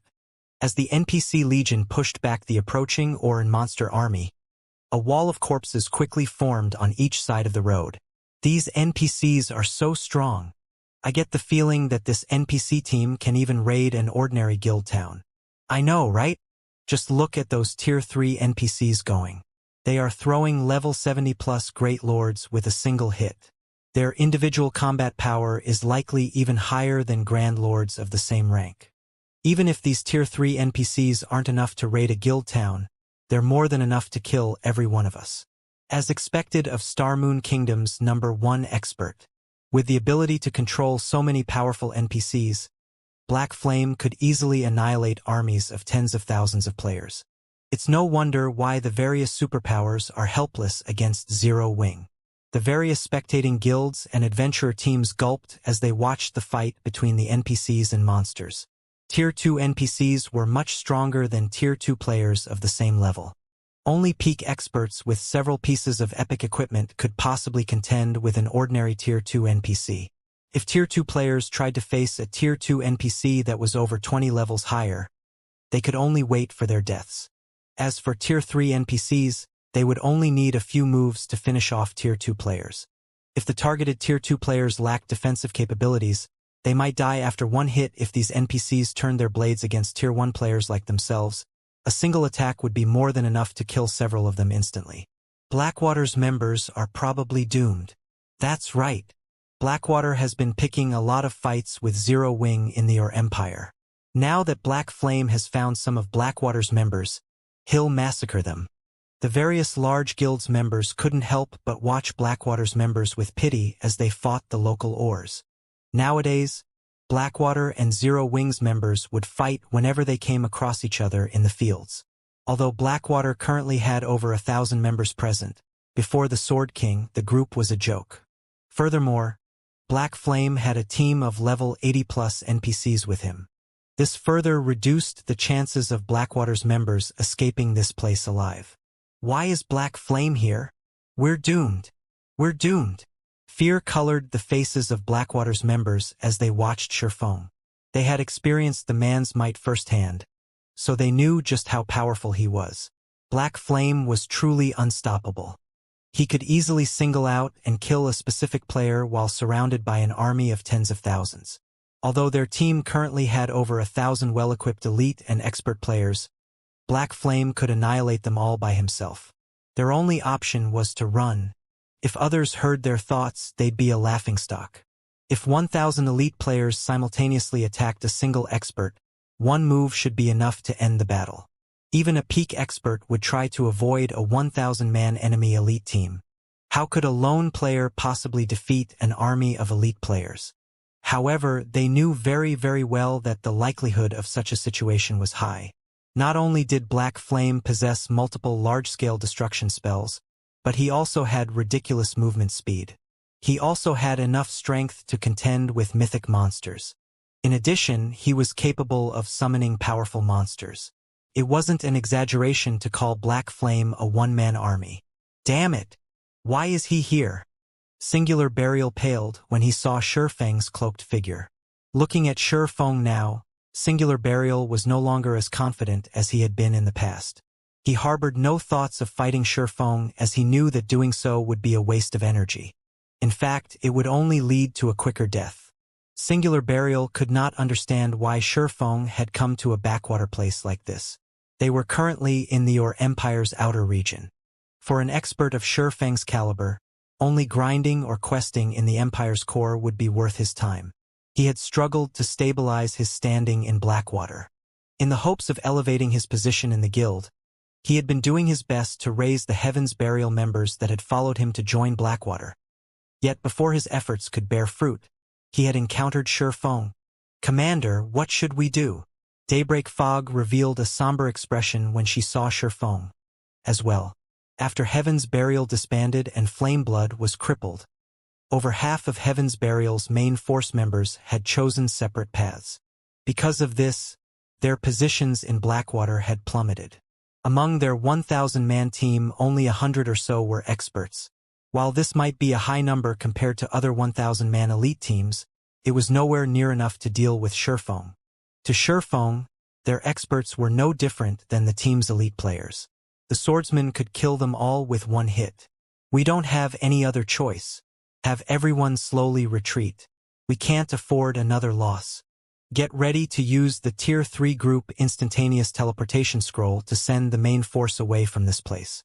Everyone else should spread out and run. Absolutely do not fight Black Flame," Singular Burial said, gnashing his teeth. Oh, the Tier 3 group instantaneous teleportation scroll was extremely valuable. An item he had obtained after completing a difficult team quest. It was also the only life-saving tool he had to save his team. However, the teleportation scroll could only teleport a maximum of 100 players. He couldn't transport his entire team.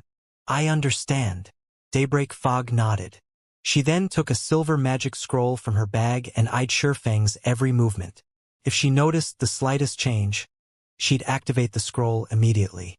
However, Shifeng, who sat on the leading transport carriage, had finally finished carving a magic array on a crystal shard. He then tossed the crystal to the ground before him and started chanting an incantation. Very quickly, the crystal merged with the earth. A slightly incomplete magic array then formed beneath Shifeng's feet. Seeing this, Shifeng took out several light blue crystals to complete the array. Once complete, a blue ripple of light radiated out from the array. As if something had frightened them, the level 70+ ores and monsters, which had been busy fighting the NPCs, fled from the caravan. Even the ores and monsters several hundred yards away from the caravan began to back away. The spectating crowd nearby stared with dropped jaws. What did he just do? The several thousand ores and monsters that had previously occupied the road had retreated by over 500 yards, watching the road in terror. Every monster as far as the eye could see did the same. Not one dared to approach the road. Once Shifeng finished his work, he collected the leftover materials. As he returned to the transport carriage, he noticed a 1,000-man legion backing away from his position. Singular Burial? Shifeng quickly spotted Singular Burial among this 1,000-man legion. However, his old enemy watched him cautiously. Seeing this, Shifeng could not help but sigh inwardly. Currently, Singular Burial wore a mix of level 50 secret silver and fine gold equipment. Aside from the man's longbow, Shifeng could easily discern the rank of his other items. Looking at him now, it was hard to believe Singular Burial had once been the guild leader of an almighty guild in Starmoon Kingdom. This was the cruel reality of God's domain. In God's domain, one's success was built atop the sacrifice of thousands. After a glance at Singular Burial, Shifeng climbed back onto his transport carriage and had the convoy continue down the road. If he did not complete the trade route quickly, the magic arrays he had already set up within the Empire would begin to disappear. This was the time limit players had to endure. The system would not allow players to take their sweet time when establishing a trade route. As for killing Singular Burial and the others, he had no interest in such a task. Moreover, with Singular Burial's current state, he didn't consider the man a threat. After realizing that Shifeng was leaving without a fight, Blackwater's members breathed a deep sigh of relief. "Commander!" Black Flame left. Daybreak Fog could not help but cry out with joy when she saw Shifeng drive his transport carriage away. When Shifeng had turned to look at them, she had nearly used the precious group instantaneous teleportation scroll out of anxiety. Yes, he left. Singular Burial wore an expression of mixed indignation and sadness as he watched Shifeng leave. He had noticed a hint of pity in Shifeng's eyes. This discovery had dealt an unprecedented mental blow. Is he trying to say that I don't even qualify to face him now?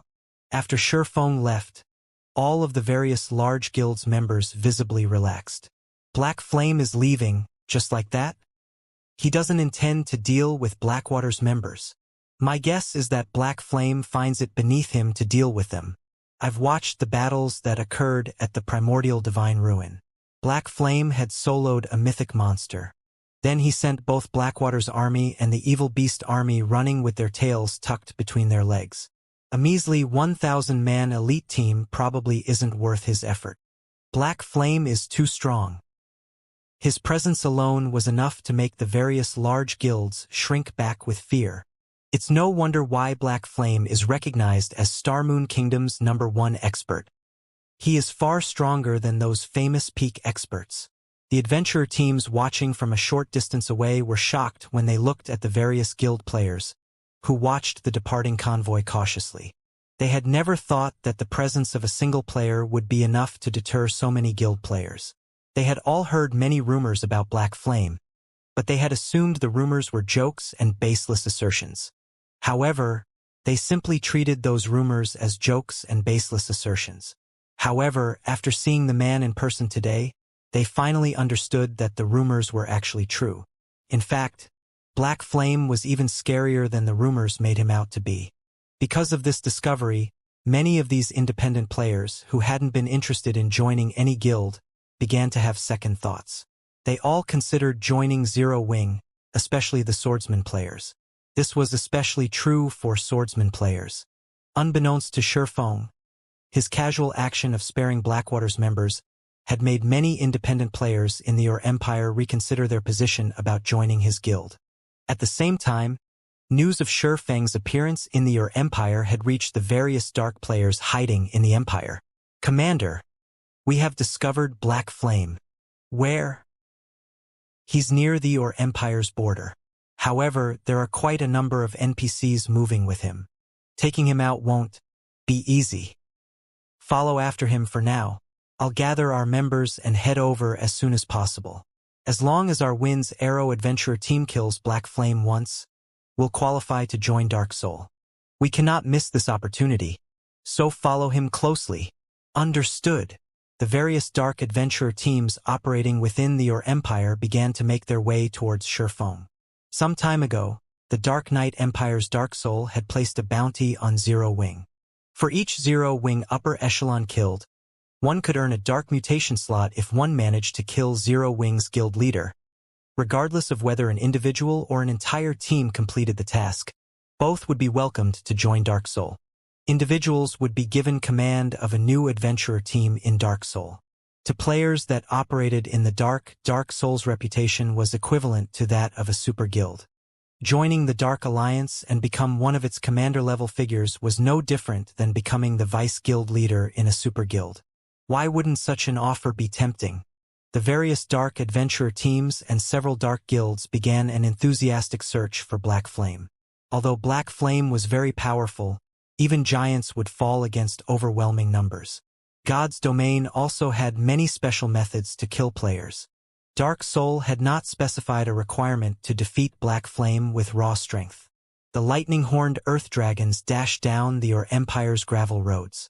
As Shifeng ventured deeper into the Your Empire, stronger monsters and ores showed up to hinder his progress. Initially, most of the monsters had only been chieftains, but now, lords began to target his caravan. If not for the lightning-horned earth dragons being level 80 great lords, the monsters in their way would have stopped the caravan long ago. Sure enough, it really is difficult to set up a trade rule in a land ruled by the dark forces. Shi Feng inwardly celebrated as he watched one lord ranked or get knocked aside after another. Fortunately, he was the first player to set up a trade route in Star Moon Kingdom and had the privilege of using the lightning-horned earth dragons. Normally, players would only have access to mysterious iron transport carriages, which were only pulled by lord-ranked monsters. When setting up a trade route, traveling through a neutral map under the Dark Forces rule with such carriages would be extremely difficult. He would have had to stop his progress whenever he was attacked. In that case, he would have had to rely on the NPCs he had hired to clear a path or dispatch a large number of his guild members to do so. With the lightning-horned earth dragons, however, he could simply bulldoze his way through. Though, due to the large number of ores and monsters blocking his path, his advance had slowed considerably. Now, the transport carriages only moved a little faster than players running at full speed. Meanwhile, this was only the beginning of the Dark Forces territory. As Shi Feng traveled deeper into the Empire, he would encounter more numerous and powerful ores and monsters, which even the Tier 3 NPCs accompanying him would have some trouble with.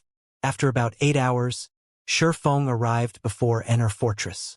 According to the system map, the fortress was the final point for the trade route. This quest, does it really want me to build the magic array inside the fortress? As Shi Feng watched the patrolling ores on the fortress's walls, he wondered if he had read his system map wrong. This was nothing like the ores he had faced on the road earlier. On his way here, he had faced wild ores or patrols, but these ores were members of the Empire's well-trained army. Fortunately, due to his quest, the fortress only had around 3,000 guards, far fewer than normal. In return, however, their levels and rank had increased significantly. Now, the weakest guarding the fortress was a chieftain, with the majority of the ores being lords. The leader of these creatures was even a level 80 mythic ranked general. After spotting Shi Feng's caravan, the general raised its greatsword with one hand and loosed a furious roar. Suddenly, the army of 3,000 ores stationed inside the fortress flooded out of the fortress's gates and marched towards Shi Feng's caravan. Sturdy, shield-wielding ores occupied the front line while agile, bow-wielding ores moved at the rear. The army's approach even made the NPCs with Shi Feng nervous. Shi Feng could see well over 100 Great Lord-ranked ores and over a dozen Grand Lords.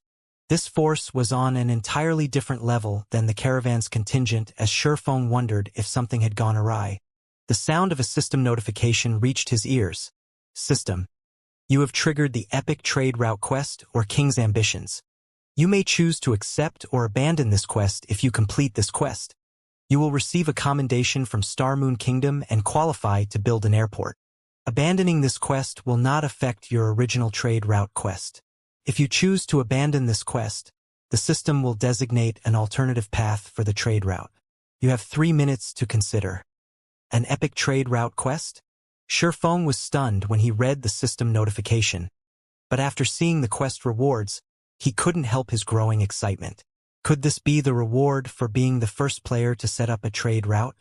The qualifications to build an airport. Countless guilds in neutral maps dreamed of acquiring this qualification, but very few succeeded in doing so.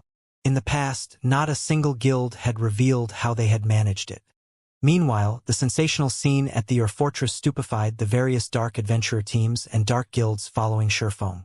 Crap! What's going on? Is Black Flame trying to raid the fortress? Does he intend to raid a fortress by himself? Is he crazy? Black Flame is insane. That's Enor Fortress we're talking about. Although he can stand against a mythic monster for some time, capturing a fortress is a different story entirely. Even if he has some NPCs to support him, ambushing a fortress is impossible. As the dark players watched the distance between the army and Shi Feng's caravan decrease, they were dumbfounded. They had watched many guilds try to raid one of the Empire's fortresses before, but this was the first time they had seen a single player attempt it. Commander, what should we do? Should we attack Black Flame? These ores are too high-leveled. Moreover, there's a mythic among them. If we attack carelessly, We might get dragged into the fight, let's wait. It won't be too late to take action once your army pushes Black Flame and his NPCs back. All of the Dark Adventurer teams and Dark Guilds following Sherfong came to the same decision. Meanwhile, as your army approached the caravan, Sherfong and his NPCs prepared for battle. Let's give it a try, Sherfong decided after analyzing his current combat power and the challenge. The quest had only mentioned that he needed to set up a magic array in the fortress, not capture the fortress. There was a huge difference between the two tasks. Naturally, the former was far easier. Moreover, this was a valuable opportunity. It would be a huge waste to give it up.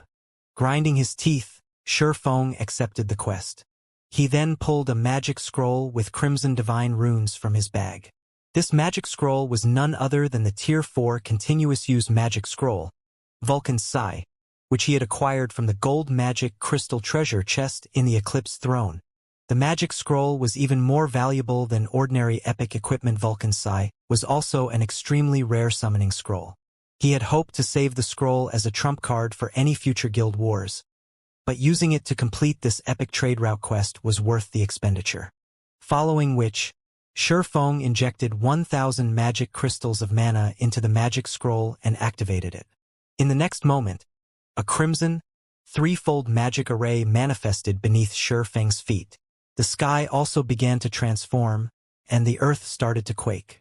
Why did the sky suddenly go dark? Everyone noticed dark clouds block out the sun. A moment later, the space around Sherfong began to freeze. The spectating dark players felt a powerful aura assault their minds and bodies. As the dusky space froze, over 24 magic arrays appeared in the cloudy sky, radiating a light that illuminated the fortress and its surroundings. As these magic arrays manifested, the dark players felt their aura's intensity increase, making their bodies feel much heavier than a moment ago. As the heavy feeling grew, they began to panic. What's going on? Why can't I move? What did Black Flame do? Everyone quickly discovered that they couldn't even move a finger, much less walk away. They felt as if time had stopped. Moreover, they weren't the only ones subjected to this phenomenon. Even the army had fallen deathly silent. Some oars had even lost strength to stand and fell to a knee, terrified. Following which, the sky shattered and formed a massive black hole. If one looked closely, they would notice a pair of flaming eyes, as large as small mountains, within the black hole. As these eyes appeared, the pressure on the players present increased yet again. Immediately, all of the oars, including the mythic ranked or general, slumped to the ground and shuddered in fear. What's going on? It's over. We're doomed. Damn it. This must be a trap Black Flame set up. We've been tricked. As the dark players looked up at the massive pair of eyes, they sensed their impending death and destruction. They weren't even ants before the owner of those eyes. As long as the creature willed it, its aura alone would slay these players. It wouldn't even need to attack. The players from the various Dark Adventurer teams and Dark Guilds suddenly regretted their decision to target Sherfong. Just as everyone cowered before their doom, the pair of flaming orbs vanished abruptly before fire began to pour from the black hole, raining down on the empire like meteors. Boom, boom, boom. A series of explosions shook the fortress and the area. The ground trembled so violently that the dark players, who stood quite a distance away, nearly lost their footing. The shower of fire continued for 6 seconds, transforming the earth under the army into a burning hellscape. By the time flames stopped pouring out of the black hole, the chieftain-ranked oars had been wiped out while the lords sustained heavy injuries. The several thousand dark players gasped when they saw this outcome. With one attack, Sherfong had obliterated half of the entire army. However, before the crowd could recover from their shock, the fire on the battlefield converged and transformed into easily over 100 flame giants.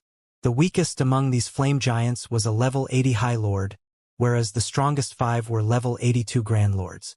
Vulcan's Psi is actually so powerful? Even Sherfong was astonished as he gazed at the flame giants. He had assumed that he'd be lucky to summon even one Grand Lord. He had never expected for Vulcan's Psi to summon such a powerful legion of flame giants. After the single activation of Vulcan's Psi, Shifeng noticed that the magic scroll had lost half of its durability. In other words, Vulcan Psi was a continuous-use magic scroll that could only be used twice. Moreover, he would have to wait 2 natural days before he could use the scroll again. He could not use it consecutively. However, Shifeng was very satisfied with the result, although most Tier 4 continuous-use magic scrolls could be used 4 to 6 times. Their effects couldn't compare to Vulcan Psi. The Flame Legion's arrival instantly disrupted the Ur army's formation. The 20-meter-tall Grand Lord-ranked flame giants sent over a dozen oars flying with a single slap. In terms of strength, even the Grand Lord-ranked or warriors were no match for the Grand Lord-ranked flame giants.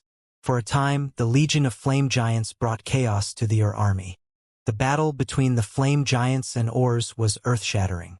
Sounds of slaughter and explosions echoed across the barren plains that surrounded the Ur fortress, stupefying the dark players that hid in the distant forest. Although the battle only involved several thousand monsters, it was no less intense than a battle between tens of thousands of players. If players joined this fight, even the shockwaves from the oars and flame giants clashing would vaporize them. While the Ur army tangled with the Flame Legion, Shifeng used the opportunity to lead his NPC mercenaries past the Ur army and towards the Ur fortress. He did not need to exterminate the Ur army to capture the fortress. He only needed to set up the trade route magic array inside of it. Moreover, Shifeng did not think that he could defeat the Ur army. The army was led by a mythic, or, after all, although the flame giants were powerful, a mythic-ranked creature could easily suppress them. Furthermore, the Flame Legion was badly outnumbered. It was only a matter of time before the oars wiped the Legion out. When Shifeng was within 500 yards of the fortress, the level 80 Ur general discovered his group. With a roar, the Ur general raised its greatsword, firing a chilling beam attack at the Grand Lord-ranked flame giant before it. The attack sent the flame giant flying back as a layer of ice formed on the ground before the Ur general. The mythic Ur then led a group of subordinates as they ran down the icy path its attack had created to block the fortress's entrance with their bodies. Other Urs also began to abandon their fights with the flame giants, charging towards Shifeng's group. Sure enough, they won't let me through so easily. Shifeng smiled bitterly as he looked at the Ur general before the fortress's entrance. He then turned toward Anna and ordered, "Do it!" Nodding, Anna began to chant as she approached the Ur general. When less than 100 yards separated the two, Anna finished her spell and pointed her staff at the Ur general. Suddenly, a level 85, Tier 4 Valkyrie descended from the sky. Using an advanced instantaneous movement, the Valkyrie instantly appeared before the Ur general and swept the lightning spear in her hands at the mythic Oregon boom. Failing to react in time to the strike, the Ur general and a dozen or so Great Lord-ranked oars got sent flying over 100 yards to the side. The Valkyrie's frightening strength had even shattered the ground before her, creating a small ravine. Good. Shifeng then led his group into the fortress, commanding his NPC mercenaries to guard the entrance while he headed for the system-designated location to set up the trade route magic array. The fortress's entrance wasn't particularly large. 20 NPCs would be more than enough to form a barricade. Fortunately, the fortress's walls had been enhanced with magic runes, and not even mythic monsters would be able to jump over them. Now, the oars could only enter the fortress if they destroyed its walls or the NPCs guarding the entrance. The fortress walls were quite sturdy, and it would even take a mythic monster some time to destroy them. By the time the Ur general created an opening, Shifeng would have long since completed his task. The only way the Ur general could get into the fortress before Shifeng finished was through the main entrance. Hence, stationing guards would be enough.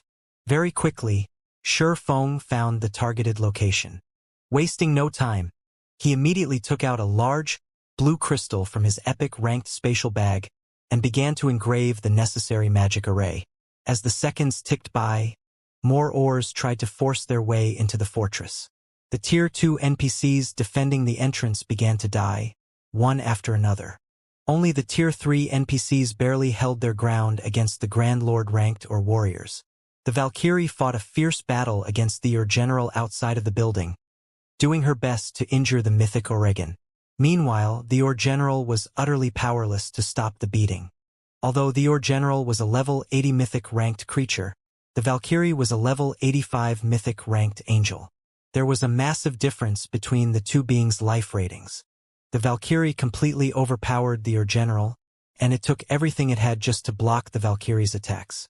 Occasionally, the Or General slipped up, and the Valkyrie's attacks sent it flying. The watching Dark players were flabbergasted. The various commanders and upper echelons from the Dark Adventurer teams and Dark guilds wiped the sweat from their foreheads. They inwardly celebrated the fact that they hadn't rushed to attack Shurfeng. The consequences would have been unimaginably dire. By the time the Valkyrie disappeared, the Or General was heavily injured, greatly reducing its combat power. Now, it was only slightly more powerful than the Grand Lord ranked or warriors. I need to hurry. When Shurfeng saw the Or General attack the guards at the entrance, he began to inscribe runes faster. 20 seconds, 40 seconds, 60 seconds. Once the Or General rejoined the fight, more NPC mercenaries began to fall. In just 60 seconds, over 10 Tier 2 NPCs had died. One of the Tier 3 NPCs had even sustained heavy injuries. When there were fewer than 30 NPC mercenaries remaining, the Or General used a powerful skill and charged past the blockade. Upon entering the fortress and spotting Shurfeng, the Or General roared and swung its great sword at the offending swordsman. Suddenly, a cold energy beam shot toward Shurfeng, and everything it passed froze. While inscribing the magic array, Shurfeng couldn't move without canceling the inscription process. He'd have to start all over again. Hence, Shurfeng had no choice but to activate absolute defense. After the energy beam disappeared, everything except for Shurfeng's immediate surroundings had frozen solid. When the Or General saw that Shurfeng had survived, it was further enraged. It charged up to Shurfeng, brandishing its greatsword. Despite the fact that the power of the Or General's attacks shattered the ground around him, Shurfeng remained unharmed.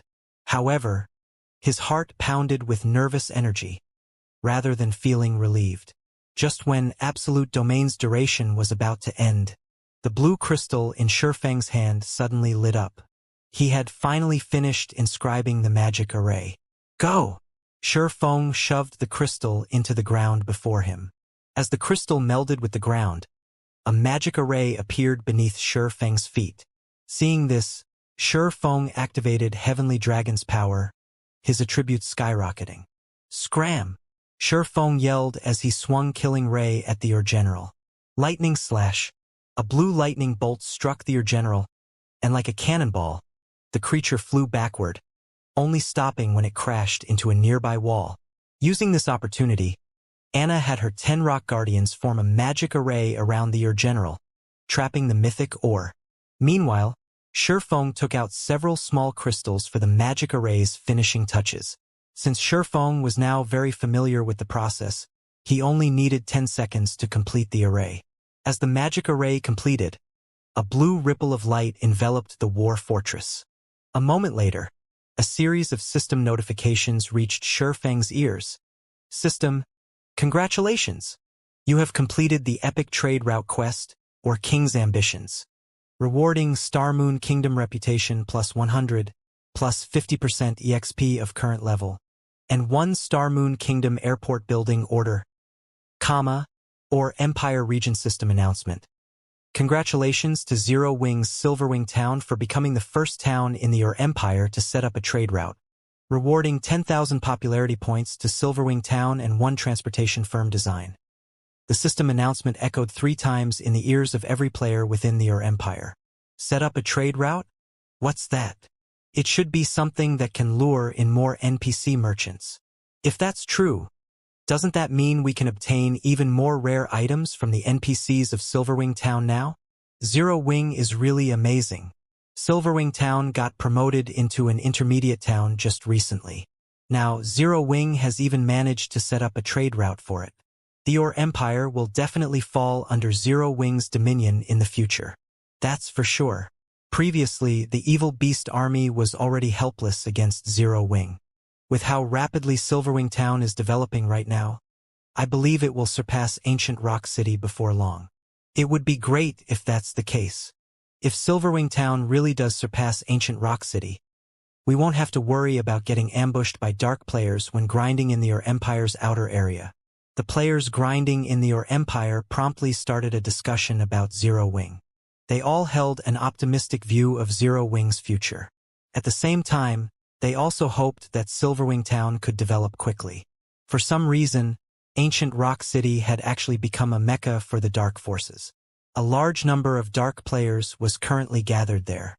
Since ancient Rock City was located in the Empire's inner area, the dark players' main sphere of activity encompassed the Empire's inner area and the boundary between the inner and outer areas. As a result, the independent players trying to grind and do quests in these areas frequently came under attack from dark players. As for Silverwing Town, which was the town closest to ancient Rock City, while it could be considered a mecca for normal players like themselves, as the town could accommodate only a very limited number of people, not that many players gathered around the town. Hence, the number of normal players operating within the vicinity of Silverwing Town was relatively low, far from enough to contend against the dark players operating around ancient Rock City. However, if Silverwing Town were developed further, the number of players gathering at the town would also increase. The influx of normal players would naturally pose a deterrent to the dark players. At the very least, they would refrain from boldly launching attacks in large numbers. Although the news of Silverwing Town setting up a trade route brought joy to the independent players operating within the Empire, somber expressions appeared on the faces of the various major powers' upper echelons when they received this piece of news. At this point in time, the number of players willing to operate within the Empire had already peaked. In other words, the player population within the Empire would no longer increase significantly like before. Meanwhile, the various major powers that had captured a town within the Empire all needed to lure more players to their towns to develop their towns. However, if most of the players operating within the Empire were heading to Silverwing Town, how were these major powers supposed to develop their own guild towns? Wind. With this recent development, the ancient Rock City you're managing is in for a tough time. Falling Fire, who held a crystalline crimson staff, said when he heard the latest system announcement. A grin appeared on his face as he turned to look at the level 55, Tier 2 Berserker standing beside him. To begin with, we only joined hands with the dark players to use their strength to whittle down Zero Wing. This change will bring no loss to the evil god's temple, Wind Hunter said indifferently. Moreover, no matter how Zero Wing develops Silverwing Town, it is already too late. Don't you agree? Indeed.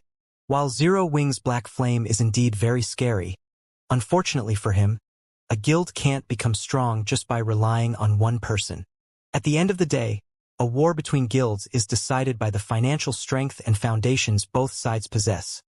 Falling Fire said as he looked at the Crimson Flame Fortress, whose defensive magic array had already been shattered. We'll let Zero Wing maintain its arrogance for now. As long as we capture the Crimson Flame Fortress, Zero Wing's existence will be over. The Crimson Flame Fortress was one of the most important fortresses within the Empire's inner area. It was also one of the relatively safe transport hubs in the Empire. Capturing the Crimson Flame Fortress would be equivalent to taking control of the majority of the players heading to the regional dungeon or capital city. The amount of coins and resources they could earn from the fortress would easily surpass that from ancient Rock City at its peak. At the same time, their control of the Crimson Flame Fortress would essentially allow them to bar Zero Wing from entering the capital city. This would render all of Zero Wing's efforts in the Empire useless. In the long run, their alliance would grow increasingly stronger in the Empire, whereas Zero Wing would weaken. After accumulating sufficient strength, they could then capture Silverwing Town and destroy Zero Wing, permanently relegating the guild to history. Elsewhere, due to Sherfong completing the expulsion magic array, the army trying to kill him was subjected to a powerful pressure from the magic array. Even the general's reactions turned sluggish under the pressure, allowing the swordsman to evade the general's attacks, albeit barely. Just as Sherfong was trying to think of a way to escape, a series of war cries suddenly came from outside the fortress. In the next moment, an army of NPCs suddenly appeared roughly 1,000 yards away from the fortress and charged toward it. Although there were only 1,000 NPCs in this army, they were all very high-leveled, at least level 100. In God's domain, level 50 was a major turning point. Likewise, level 100 was also a very important turning point. A level 100 Tier 2 NPC would make short work of a level 95 Great Lord. Meanwhile, among the NPCs galloping over, the weakest one was a level 100 Tier 2 NPC. Claude, the NPC leading the charge, was even a level 120 Tier 3 Knight Captain. Although Claude was only Tier 3, he was not in the same league as ordinary Tier 3 NPCs, because Claude was fully equipped in epic equipment. The silver spear he wielded was even a fragmented legendary weapon. His combat power was no doubt at the peak of Tier 3. He could even go toe-to-toe with ordinary Tier 4 mythic monsters. Shortly after these NPCs appeared, they quickly engaged the Ur army in battle. Riding atop a one-horned beast, Claude swung his spear at the Ur warriors that were trying to force their way through the entrance. Claude's spear transformed into a silver streak of light, tearing a hole through space as it swept at the Ur warriors. 2 level 80 Grand Lord ranked Ur warriors went flying. Meanwhile, the Lord ranked Urs, which were caught in the crossfire, were killed on the spot. In the blink of an eye, Claude cut open a path in the Ur army and charged straight into the fortress. Reinforcements? Shurfeng was both joyful and confused at Claude's appearance. He had never thought that the system would provide such a service after he completed his quest. In the eyes of a level 120 Tier 3 NPC, the level 80 mythic ranked Ur general was no different from a common monster with a lot of HP. Claude sent the Ur general flying with every one of his attacks. As Claude and the Ur general clashed, the Ur general's HP continuously decreased. When the Ur general's HP fell to 50%, the mythic Ur let loose a frustrated and indignant roar. In the next moment, the battling Ur army started retreating. As for the Ur general, it too backed up to the top of a fortress wall, then jumped off and escaped. After the Ur army fled, Claude approached Shurfeng. Lord Protector, thanks to your efforts, we were able to set up this important trade route. From now onward, Starmoon Kingdom's army will be managing this place to assure the trade route's security. Meanwhile, as you are the pioneer of this trade route, are you willing to pay 60,000 gold to repair this secret stone fortress and become its advanced manager? Advanced manager? Shurfeng was ecstatic upon hearing Claude's words. In God's domain, becoming a fortress town's manager was akin to becoming a noble of an NPC town or city. Players would gain the authority to manage a portion of the shops in the fortress town and would be able to determine its development direction. However, an NPC fortress town wouldn't have only one manager. Just like Thunder Island, there could be multiple managers overseeing a single fortress town. An advanced manager possessed more authority than a basic manager. An advanced manager was close to being the deputy mayor of a fortress town. They would be able to manage important establishments such as the auction house, teleportation hall, and adventurers association, not just a bunch of shops. Although becoming an advanced manager was inferior to fully occupying a fortress town, since an NPC fortress town would be partially operated and guarded by NPCs, barring special situations, it was much safer than a guild fortress town. For example, currently, so long as the Secret Stone Fortress was being garrisoned by level 100 NPCs, even if Beast Emperor sent his entire evil beast army over, he wouldn't be able to take down the fortress. Unless Beast Emperor had some way to reduce the garrisoned NPCs' levels, capturing the fortress would be impossible. Lord Claude, must the 60,000 gold be paid right now? Shurfeng asked. 60,000 gold was no small sum. This was especially true for Shurfeng right now, as he had already spent most of his funds on this expedition. 60,000 gold is indeed a lot of money. Moreover, it'll take some time to get the necessary materials to repair the secret stone fortress, Claude said, nodding. It'll take 4 days at the quickest for the kingdom's army to arrive. It is fine so long as you gather the 60,000 gold within these 4 days. System. You have triggered the quest, Secret Stone Fortress. Collect 60,000 gold within 4 days. Failure to do so will result in the loss of the opportunity to become Secret Stone Fortress's advanced manager. Wonderful. Shurfeng breathed out a sigh of relief upon seeing the system notification. While it might be difficult for ordinary first-rate guilds to collect 60,000 gold in 4 days, some might even have to sell some of their lands to do so, this was not a problem for Shurfeng. After all, he had a business deal with the Dragon Phoenix Pavilion and Unyielding Soul. Both these super first-rate guilds had shown great interest in the Dark Corrosion set. They had also placed an order for a large number of all-round devices and Elven Silver.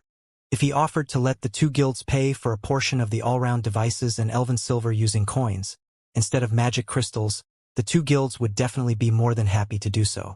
After Shurfeng was done speaking with Claude, he immediately left for Silverwing Town.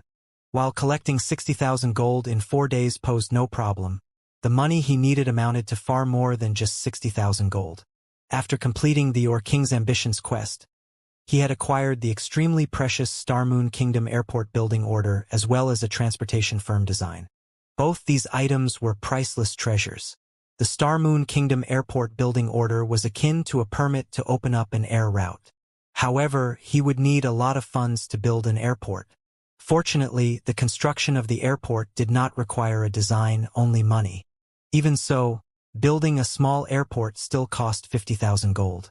However, once he set up an air route from Star Moon Kingdom to Silverwing Town, not only would it expedite the transport of NPC merchants' goods, but players from Star Moon Kingdom would also have an easier time getting to Silverwing Town. Although air travel wasn't as fast as teleportation, it was still many times faster than traveling on land on a mount.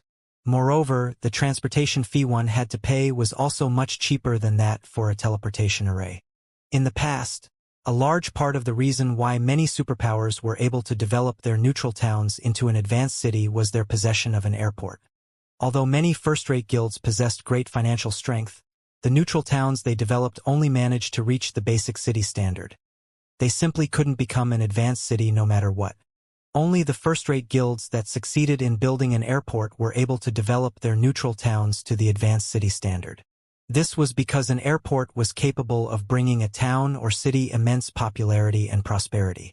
Not only could an airport help NPC merchants enter a town or city much more easily, but it also provided the ability to transport cargo safely and swiftly. A delivery trip that normally took 1 or 2 days by land could be completed in just a few hours by airship. Moreover, in God's domain, some NPC trading firms restricted their development to towns and cities with airports. In addition, there was the recruitment of NPC soldiers. As neutral maps were located very far away from human civilization, many NPCs were unwilling to travel to neutral towns and cities. However, if a neutral town had an airport, the number and quality of NPCs willing to work as a soldier for that town would also increase. With this, the improvement of the neutral town's security level would accelerate. Due to this reason, the development speed of a neutral town with an airport far surpassed that of a neutral town without an airport. This was also the reason why Shurfeng had decided to undertake the Your King's Ambitions quest no matter what. As for the transportation firm, its construction cost 20,000 gold. The transportation firm was something that would be of great help to the players developing in the town where the firm was based. Once he constructed it in Silverwing Town, players would be able to pick up transportation quests in Silverwing Town. When players completed these quests, they could not only obtain a large sum of coins but also accumulate transportation firm contribution points. Players could then spend the CPs and coins they earned to purchase items that were exclusively traded between NPCs. To players that were incapable of raiding high-difficulty team dungeons, this was a good opportunity to acquire top-tier weapons, equipment, and tools. In the past, the transportation firm was actually much more popular than even the auction house. Normally, NPC auction houses hosted auctions only once a week. However, the transportation firm would stock up on new items every day. Moreover, the more prosperous the town or city a transportation firm was based in, the better the quality of the items sold. Hence, in the past, any guild town or city that housed a transportation firm had become a holy land for independent players. Meanwhile, the airport and transportation firm would complement each other. If he could build both in Silverwing Town now, he might not even need a month to upgrade Silverwing Town into an advanced town. However, building these two constructions would cost an astronomical number of coins. Hence, he needed to take action as soon as possible. The moment Shurfeng exited the secret stone fortress, the members of the various dark adventurer teams and dark guilds immediately shifted their gaze to him. "Commander, should we move out now?" A level 54 assassin asked. licking his lips as he turned to look at the level 54, Tier 2 ranger standing beside him. The other adventurer teams and guilds seemed to be getting ready to take action as well. After the battle with the oars ended, the NPCs following Shurfong had also disappeared. The various dark players hiding in the forest grew restless at this development. Although they had seen Black Flame's strength, the remuneration offered by Dark Soul was simply too tempting. So much so that they were willing to risk attacking Black Flame. After all, so long as they succeeded, what awaited them was a life of glory and financial security. Hearing the words of the assassin, the other players belonging to the same dark adventurer team started looking around curiously. Just like the assassin had said, their adventurer team wasn't the only one taking action. The members of the 24 or so other adventurer teams and several dark guilds around them had also started sneaking closer to Shurfong. It was obvious that these dark adventurer teams and dark guilds were growing impatient. In God's domain, the dark forces were constantly oppressed. During the early stages of the game, players belonging to the dark forces had a much more difficult time getting by than normal players. After all, the dark forces were still incapable of contending against the various kingdoms and empires right now. Meanwhile, dark adventurer teams and dark guilds with the potential to become a superpower were extremely rare. The conditions to join one such power were extremely stringent. Powers like Dark Soul, which was as strong as a superpower and also offered its members the freedom of an adventurer team, were even rarer. Joining Dark Soul would definitely bring plenty of benefits to their future development. They also wouldn't have to worry about getting hunted just because they killed the members of certain guilds. Moreover, they could grind in the high-resource maps occupied by Dark Soul and not make do in poor maps. Commander! The assassin could not help but call out to the silent Tier 2 ranger once again. If we don't make a move now, I'm afraid we'll lose this chance to the other adventurer teams. Fine. In for a penny, in for a pound. Even if we fail, at worst, we'll lose a level. If we succeed, we'll become members of Dark Soul in the future and instantly join the upper ranks of the dark forces. The gruff man carrying an exquisite crystalline longbow said, nodding. A hint of killing intent flashed across his eyes as he looked at Shurfong. Dark players had a much more difficult time getting by than normal players. The difficulty of finding a strong support to rely on as a dark player was also much greater than what normal players faced when trying to join the various superpowers. Now that there was an opportunity to join Dark Soul, how could he possibly let this chance get away? When the 24 or so members of the adventurer team heard their commander's words, they immediately revealed fierce expressions. They then followed their commander and slowly inched their way toward Shurfong. At this moment, aside from this one adventurer team, the several thousand other dark players hiding in the forest were also entering a combat-ready state. Some stealthed assassins had even gotten within 200 yards of Shurfong already. Black Flame has many means of escaping. We must not let him get away from us. First, form an encirclement around him. Then, use war bondage to trap him here. Once the battle starts, use your silencing skills on him right away. We must finish him in the first exchange. A level 54, Tier 2 assassin clad in dark gray robes, said to the 30-plus assassins around him through the team chat. As long as we kill Black Flame, everyone in our Poison Blade Guild will get to join Dark Soul. Then we'll be able to live like kings in the Dark Knight Empire. We won't need to fear even super first-rate guilds. When their leader said that, the eyes of the 30-plus level 53 and level 54 assassins glowed with excitement. Their guild, Poison Blade, was a relatively ordinary dark guild in the Dark Knight Empire. Normally, they could fight only second- and third-rate guilds. When facing first-rate guilds, they had no choice but to run away. As for super first-rate guilds, these existences were no different from gods to them. Let alone provoking one, they didn't even dare to come into contact with one.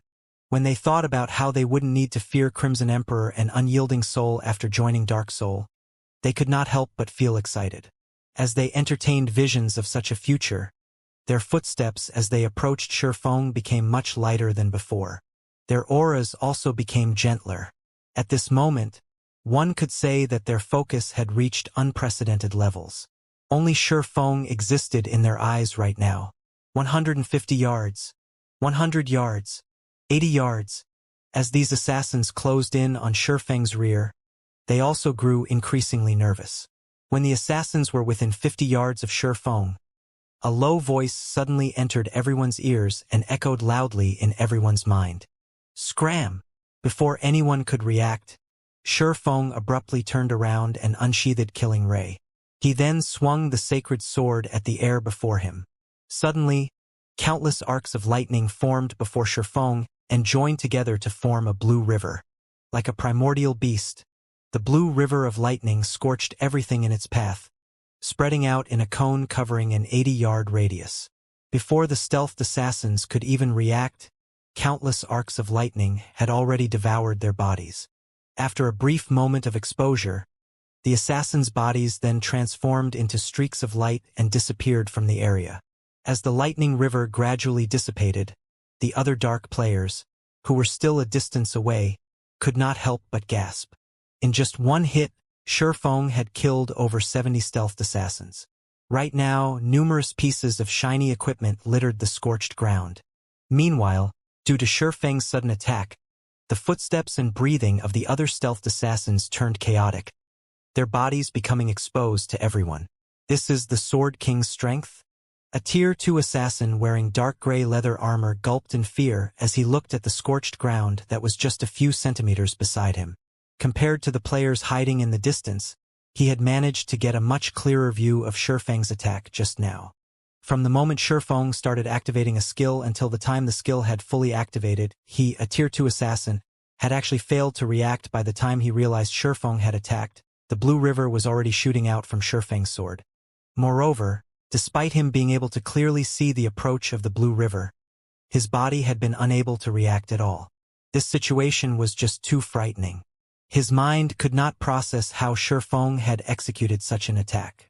An ordinary expert player might not understand the implications of such a situation, but he did. The requirement for activating a life-saving skill was for players to think the skill's name.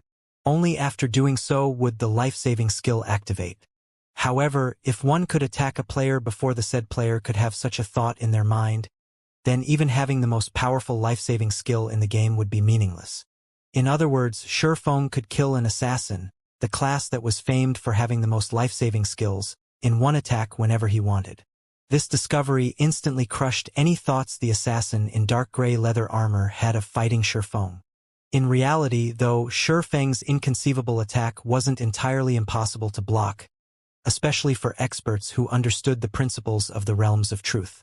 This was because the move Shifeng had just executed applied the realms of truth's basics, moving the body before moving the mind. Unless one trained arduously to go up against attacks executed using such quick reaction speeds, reacting to such an attack was simply impossible. After executing Lightning Edge, Shifeng took a look at everyone present. Upon seeing no new challengers moving up to him, he sheathed Killing Ray before turning around and leaving. Due to Shifeng's attack, the remaining 100+ assassins no longer dared to approach him. They simply stood still as they watched him leave the battlefield. Guild leader, Black Flame is leaving. Are we still not moving? A level 54, Tier 2 shield warrior could not help but ask as he looked at the level 54, Tier 2 ranger beside him. You want to go? Be my guest, the Tier 2 ranger said, rolling his eyes at the shield warrior. The Tier 2 shield warrior shrank his neck back instinctively and shook his head. The fact that he was able to get promoted to Tier 2 at this stage of the game proved that his combat standard was much better than ordinary experts. However, Black Flame's attack inspired dread even in him. He definitely wasn't confident of blocking the attack Black Flame executed just now. Meanwhile, even after Shifeng's figure disappeared from the battlefield, the thousands of dark players remained standing quietly at their original positions with pale expressions. Some independent players that were passing by the area were stupefied when they saw this scene. Too strong. With just one attack, Shifeng had deterred several thousand dark players from making a move. By the time the dark players retreated from the area, news about the battle had already been spread like mad on the official forums by the independent players. After Shifeng shook off the dark players' pursuit, he immediately returned to Zero Wing's residence in Silverwing Town to make arrangements for the transport and purchase of products from NPC merchants. Although he had already set up the trade route, the collection of usage fees from the NPCs who used the trade route would have to be carried out by both players and NPC soldiers. In addition, players would need to be present in person to purchase the goods that were meant to be sold to NPCs. Hence, he would need to assign considerable manpower to handle these tasks. Moreover, in order to make sure the items purchased were useful, he would have to send knowledgeable personnel to deal with the NPC merchants. However, as soon as Shifeng returned to the guild residence, he was greeted by a boisterous scene. Currently, guild members were chatting happily and excitedly with each other inside the guild hall. "Guild leader, you're back. Everyone is talking about you right now," Aqua Rose said, excitement sprouting in her heart when she saw Shifeng. "Because of your performance over at the Secret Stone Fortress, many people have already started titling you as your empire's #1 swordsman. Of course, there are some who object to this. They feel that you are unworthy of this title and will accept it only when they have actually fought you. Even so, due to this situation, many more players from the neighboring kingdoms are trying to join Zero Wing now. In addition, several well-known experts from the neighboring kingdoms want to challenge you. However, Fire Dance has accepted these challenges in your place and is currently fighting these experts in the battle arena right now." "Well-known experts from other kingdoms are challenging me?" Shifeng could not help but smile upon hearing this. This is a good opportunity. He had never thought that his battle over at the Secret Stone Fortress would spark such a development. Before today, he had received many challenges from experts before. However, back then, these had been limited to the experts of Starmoon Kingdom. Now, however, even the experts of other kingdoms were challenging him. This proved that his fame had already reached a considerable degree in those kingdoms. Otherwise, the known experts of those kingdoms wouldn't have come to challenge him. Meanwhile, the fact that these experts had come to challenge him was a good thing for Silverwing Town. Aqua, from today onwards, set up a challenge arena in the battle arena specifically for people wishing to challenge me. However, they cannot just issue a challenge without restrictions. Before I accept their challenge, they'll have to win 10 consecutive matches against people of our choosing. For now, select our fighters from our main force members. The challengers have to pay 5 gold for each match. If the challengers win, they'll get 20 gold in return, Shifeng said.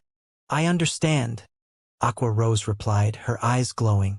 With Shifeng's plan, they could not only increase the popularity of Silverwing Town's battle arena but also earn a lot of money and train the main force members, killing 3 birds with 1 stone.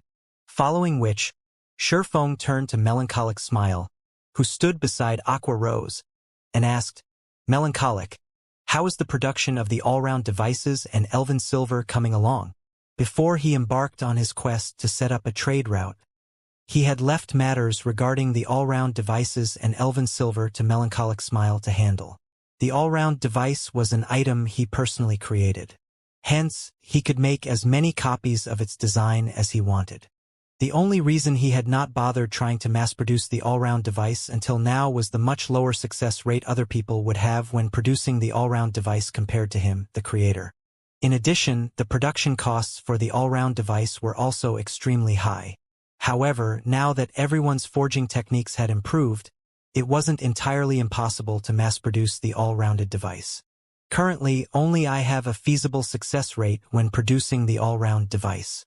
Hence, I am the only one producing it right now. I have already made 53 all-round devices. I am still far from fulfilling the 200 pieces you requested. However, Coco has become a master forger in Titan City. If we include her help, I believe it'll take only 1 more day for us to get the required 200 pieces. As for the Elven Silver, we already have over 200 bottles produced. We can deliver them to you at any time, Melancholic Smile reported joyfully. Coco has already been promoted into a master forger? Shifeng was overjoyed at this piece of news. A master lifestyle player would be welcomed by any major power, not to mention a master of the forger subclass, which was one of the 3 most popular subclasses. Now that Cream Coco had already become a master forger, the Candlelight trading firm's forging standards would also improve. Although Candlelight had 2 master forgers, as he was a guild leader, he was always busy with one thing or another. He simply could not afford to stay cooped up producing items. Likewise, Melancholic Smile had to manage the candlelight trading firm. The time she could spend producing items was also very limited. However, Cream Cocoa was different. She did not have to manage any personnel or deal with guild affairs. She could focus fully on forging. Guild leader, this isn't everything. While you were away doing your quest, the people from the Ice Crystal world sent over another large batch of materials. Save for some of the specialty materials, I split the other materials into batches and had them brought to other kingdoms and empires to be sold. I also reserved a portion for our own use. After deducting our purchasing costs and the cost of the products brought over to the Ice Crystal world, we netted over 53,000 gold from this batch of materials, Melancholic Smile said. That much? Shurfeng was a little surprised when he heard Melancholic Smile's report. While it had been several days since he returned from the Ice Crystal world, he had emptied the market of all the rare materials he could find in the 2 NPC cities before leaving. He had never imagined that the players there would refill the market with materials so quickly. He had to admit that the wealth earned by selling the rare materials obtained from other worlds was truly amazing. Of course, a large part of the success this time was due to the Azura Adventurer Team and Adventurer Alliance. Without these 2 organizations, collecting so many rare materials from the Ice Crystal world wouldn't have been possible. Meanwhile, they had already generated such massive wealth despite occupying only 2 NPC cities. If they could occupy the entire Ice Crystal world, the wealth they could generate would be many times more than even what the Secret Pavilion's magic crystal vein could provide. It was no wonder the various superpowers fought heavily over other worlds during his previous life. Back then, the intense competition for other worlds didn't allow second- and third-rate guilds to poke a hand into the competition. Even first-rate guilds could only fight for the scraps left behind by the various superpowers. All right, I got it. After pondering for some time, Shurfeng turned to Aqua Rose and said, Aqua, contact Phoenix Rain and Unyielding Heart and tell them that we'll have their items ready by tomorrow. If they are lacking in magic crystals, they can pay a portion of the bill using coins. I'll notify them right away. Aqua Rose nodded. After Shurfeng was done dealing with these matters, he promptly headed to Silverwing Town's Advanced Smithy. Currently, the Advanced Smithy was overcrowded with players. The majority of these players were here to disassemble their obsolete weapons and equipment, after which they would use the materials they obtained to order custom-made weapons and equipment. Whenever these players used the services offered by the Advanced Smithy, 10% of the total bill would go into Zero Wing's coffers. For the item breakdown service, Zero Wing would receive around 10 to 15 copper for bronze equipment, 20 to 30 copper for mysterious iron equipment, 40 to 50 copper for secret silver equipment, 70 to 80 copper for fine gold equipment, and 1 silver to 1 silver 50 copper for dark gold equipment. While this might not seem like much, there were tons of people coming to get their old equipment disassembled, including the money received from repairs and custom orders. Zero Wing earned over 400 gold from the Advanced Smithy every day. However, this was only the beginning. As players reached higher levels and the fame of the Advanced Smithy spread, more and more players would come to order custom-made equipment. At that time, the Advanced Smithy could earn 1,000 to 2,000 gold per day. After Shurfeng took a look at the Advanced Smithy's situation and had his weapons and equipment repaired, he used a return scroll and teleported back to White River City. He then made his way to Star Moon City's Adventurers Association, Star Moon Kingdom, Star Moon City. Inside one of the Adventurers Association's VIP rooms, Lord Protector, how may I be of service to you today? The NPC Senior Administrator asked as he looked at Shurfeng. I wish to construct a transportation firm in Silverwing Town. Here is the design for it. I hope that you can start construction as soon as possible, Shurfeng replied before placing the transportation firm design on the table before him. Previously, as his funds had been insufficient, he had planned on setting the transportation firm aside for the moment. However, now that he was rich again, he naturally had to get it constructed as soon as possible. That won't be a problem. The construction fee will be 20,000 gold, the senior administrator said, nodding after confirming that there was nothing wrong with the design Shurfeng presented. Shurfeng then took out 20,000 gold and handed the sum over to the senior administrator. After Shurfeng completed the transaction, A system notification suddenly entered his ears. System, congratulations! You are the first player to have constructed a transportation firm, rewarding 1 silver Twin Lions trading firm token. The system announcement repeated 3 times, the system's emotionless voice echoing in Shifeng's ears. Upon hearing these words, Shifeng fell into a daze that lasted for a long time. A silver Twin Lions token? Shifeng stared in shock at the silver token in his hand. Carved on this circular silver token was the image of 2 lions. There were also golden divine runes etched along its rim. It radiated an extremely ancient aura, obviously having existed for a very long time. Lord Protector, congratulations on obtaining this Twin Lions trading firm token. You are now a silver VIP of the Twin Lions trading firm, one of God's domain's 3 most ancient trading firms.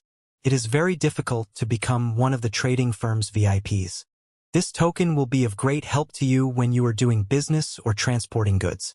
Lord Protector, please make sure to keep the token secure. You will not be given a new one if you lose it, the NPC senior administrator explained. However, at this point, Shifeng wasn't even listening to the NPC's explanation anymore. After all, he had a clearer understanding of the value of the Twin Lions trading firm's token than even the NPC administrator, having long familiarity with the ability and influence of the trading firm. The Twin Lions trading firm was one of the oldest trading firms extant in God's domain. Its origins were unknown. However, rumor had it that the Twin Lions trading firm had a hand in the establishment of the famous War God's Temple. Although the Twin Lions trading firm currently did not possess as extensive an influence as the War God's Temple, whose influence spanned the entire continent of God's domain, it was still more influential than an ordinary empire. Only the 4 great empires of God's domain could possibly rival the trading firm in influence. Meanwhile, to guilds, the Twin Lions trading firm was much more important than even the 4 great empires. In fact, the trading firm's importance to guilds surpassed the War God's temples. This distinction was because the Twin Lions trading firm's trade routes covered over half of the entire continent. Anyone ferrying non-bag space items would prefer to use the trade routes of the trading firm, as these were much safer than the trade routes operated by players. Aside from the greater danger, player-operated trade routes were far less efficient. By using the Twin Lions trading firm's trade routes, one could save more than half the travel time they would normally need when using a player-operated trade route. However, getting to utilize the Twin Lions trading firm's trade routes was not an easy task. One had to be a member of the Twin Lions trading firm. In other words, they needed to obtain one of the trading firm's tokens. Only then could they transport goods through the trading firm's trade routes. Hence, the various large guilds and merchant players in the past all sought to join the Twin Lions trading firm. Of course, the benefits and treatment one received depended on one's status in the Twin Lions trading firm. VIPs not only got more discounts but also had access to trade routes that were normally not open to lower-ranking members. This was especially true for trade routes in neutral maps.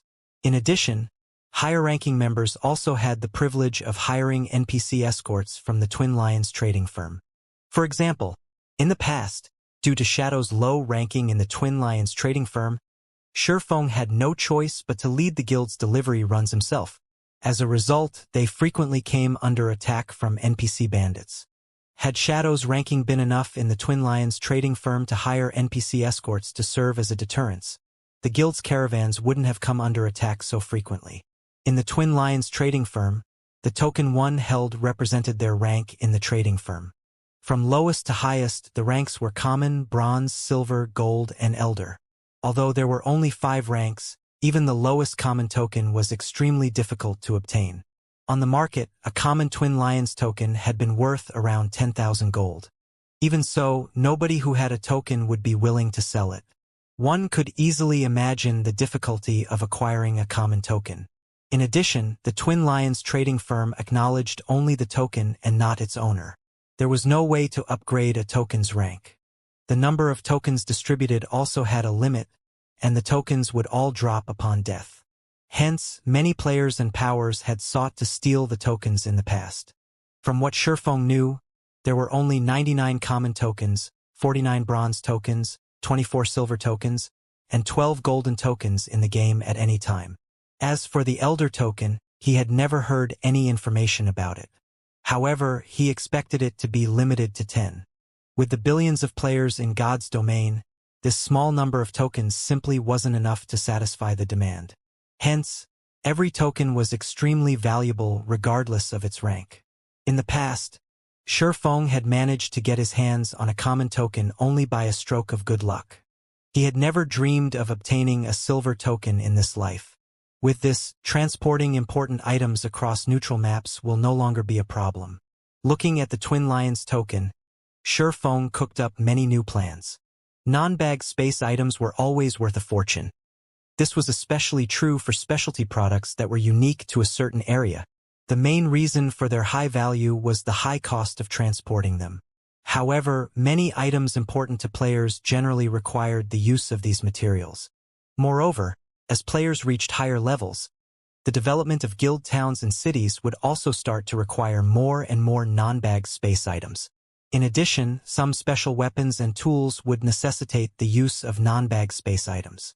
Hence, the Twin Lions trading firm had been extremely popular among the various large guilds and merchant players. Now that Shifeng had a silver token, he would have no problem traveling across many neutral maps. He could also use these specialty non-bag space items to make a fortune. In addition, the Twin Lions trading firm would hold an auction once a month. The standard of this auction far surpassed any auction hosted by players and empires. One could say that the Twin Lions trading firm's auction was the highest standard auction in the entire God's domain. In the past, even legendary items had appeared in the auction, as well as fragmented legendary items in significant quantities. As for epic items, they were no different from commonplace items in the auction. In the past, every Twin Lions trading firm auction was a time for the various large guilds to increase their combat power. However, participating in the auction was not easy. At the very minimum, one needed to possess a common token. Depending on the rank of one's token, the number of people one could bring into the auction would differ. The common token allowed only one person entry into the auction venue, whereas the bronze token allowed 2 people, the silver token allowed 3, and the gold token allowed 5. As for the Elder token, as nobody had ever obtained one even after 10 years had passed in God's domain, nobody knew how many people the token allowed entry to. It seems I can have Aqua start tasking some people with transporting the diamond would we have stockpiled to the Apocalypse Empire's shipyard. Shifeng smiled as he looked at the silver token. Previously, as he had been worried about having insufficient strength to protect the shipment, he had not bothered transporting the diamond wood they collected. Now that he had a silver token, he could borrow the Twin Lions trading firm's power. By spending a little money, he could easily send the stockpile of diamond wood over to the Apocalypse Empire. Although he didn't have a bronze speedboat design right now, using diamond wood to construct advanced speedboats would still increase the attributes of the speedboat somewhat afterward. Shifeng contacted Aqua Rose and had her dispatch some guild experts to make the necessary preparations. As for himself, he returned to the Candlelight trading firm and started producing all-round devices. Although Cream Cocoa and Melancholic Smile could indeed produce enough all-round devices for the Dragon Phoenix Pavilion and Unyielding Soul, he was also in dire need of the all-round devices himself as he planned to head to the Flame Demon's Valley and activate the World Gate as soon as possible. Only with the help of the Philosopher's Hand could he increase the development speed of Candlelight's lifestyle players. The production of ships required a large number of master engineers, not to mention the production of the Hell Chariots and Guardian Puppets. Having just 2 or 3 master engineers simply wasn't enough. Meanwhile, over at Silverwing Town, the transportation firm's construction was just completed. The sudden appearance of the 3-story, stadium-sized building immediately caused a commotion among the players in the town. The 3-story tall transportation firm was located close to Silverwing Town's main entrance. Meanwhile, 10 level 100 NPC guards stood before the entrance, one of which was a Tier 3 guard captain. The guard captain carried a great sword on his back and wore silver armor. Due to the strict atmosphere around him, players kept a wary distance from the transportation firm, only daring to glance at the building from far away. However, although players did not dare approach the building, one NPC merchant after another nonchalantly entered the firm. Large caravans also moved their goods into the building on a regular basis. After several minutes, The stadium-sized building was crowded with carriages and NPCs. Many players mustered their courage and entered the building after such a lively scene. Amazing! There are so many NPC merchants here. Upon entering the transportation firm's first-floor hall, the curious players immediately spotted many NPC merchants lined up at the front counter, handling some formalities. There were easily over 1,000 NPC merchants in the building, some of which had set up stalls in front of their parked carriages, selling a variety of precious items. The scene was simply dazzling.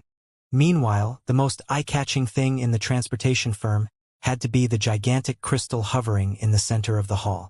The crystal displayed the transportation quests available today and their corresponding rewards. The quest difficulty and requirements were also listed. Players' jaws dropped after they inspected the colossal, translucent crystal in the hall. Delivery to Bronze Teeth Town. Difficulty 2-star. Requirement Tier 2.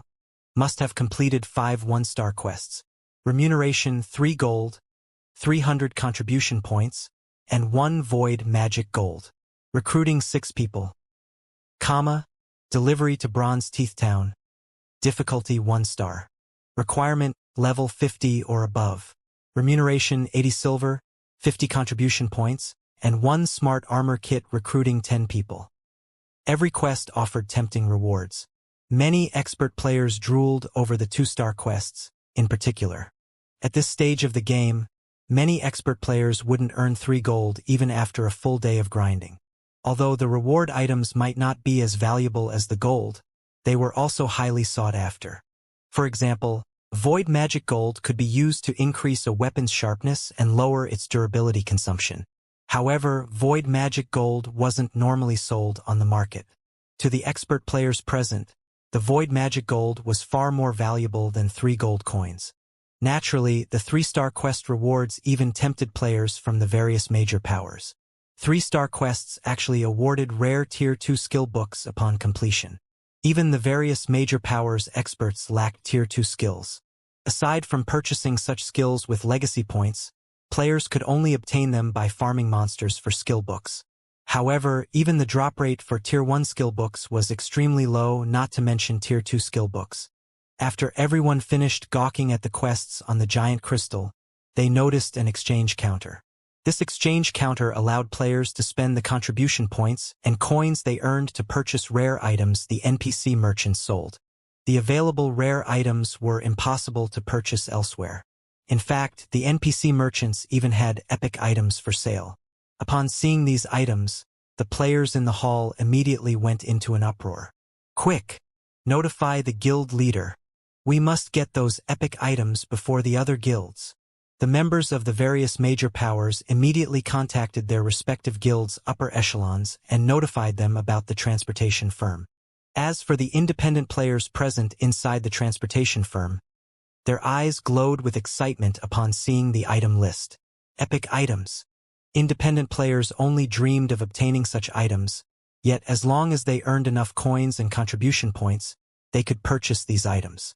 In other words, they now had the possibility of acquiring an epic item. For a time, news of the transportation firm spread like a plague throughout the Empire and the neighboring countries. We can purchase epic items just by collecting enough contribution points from quests? There's no status restriction?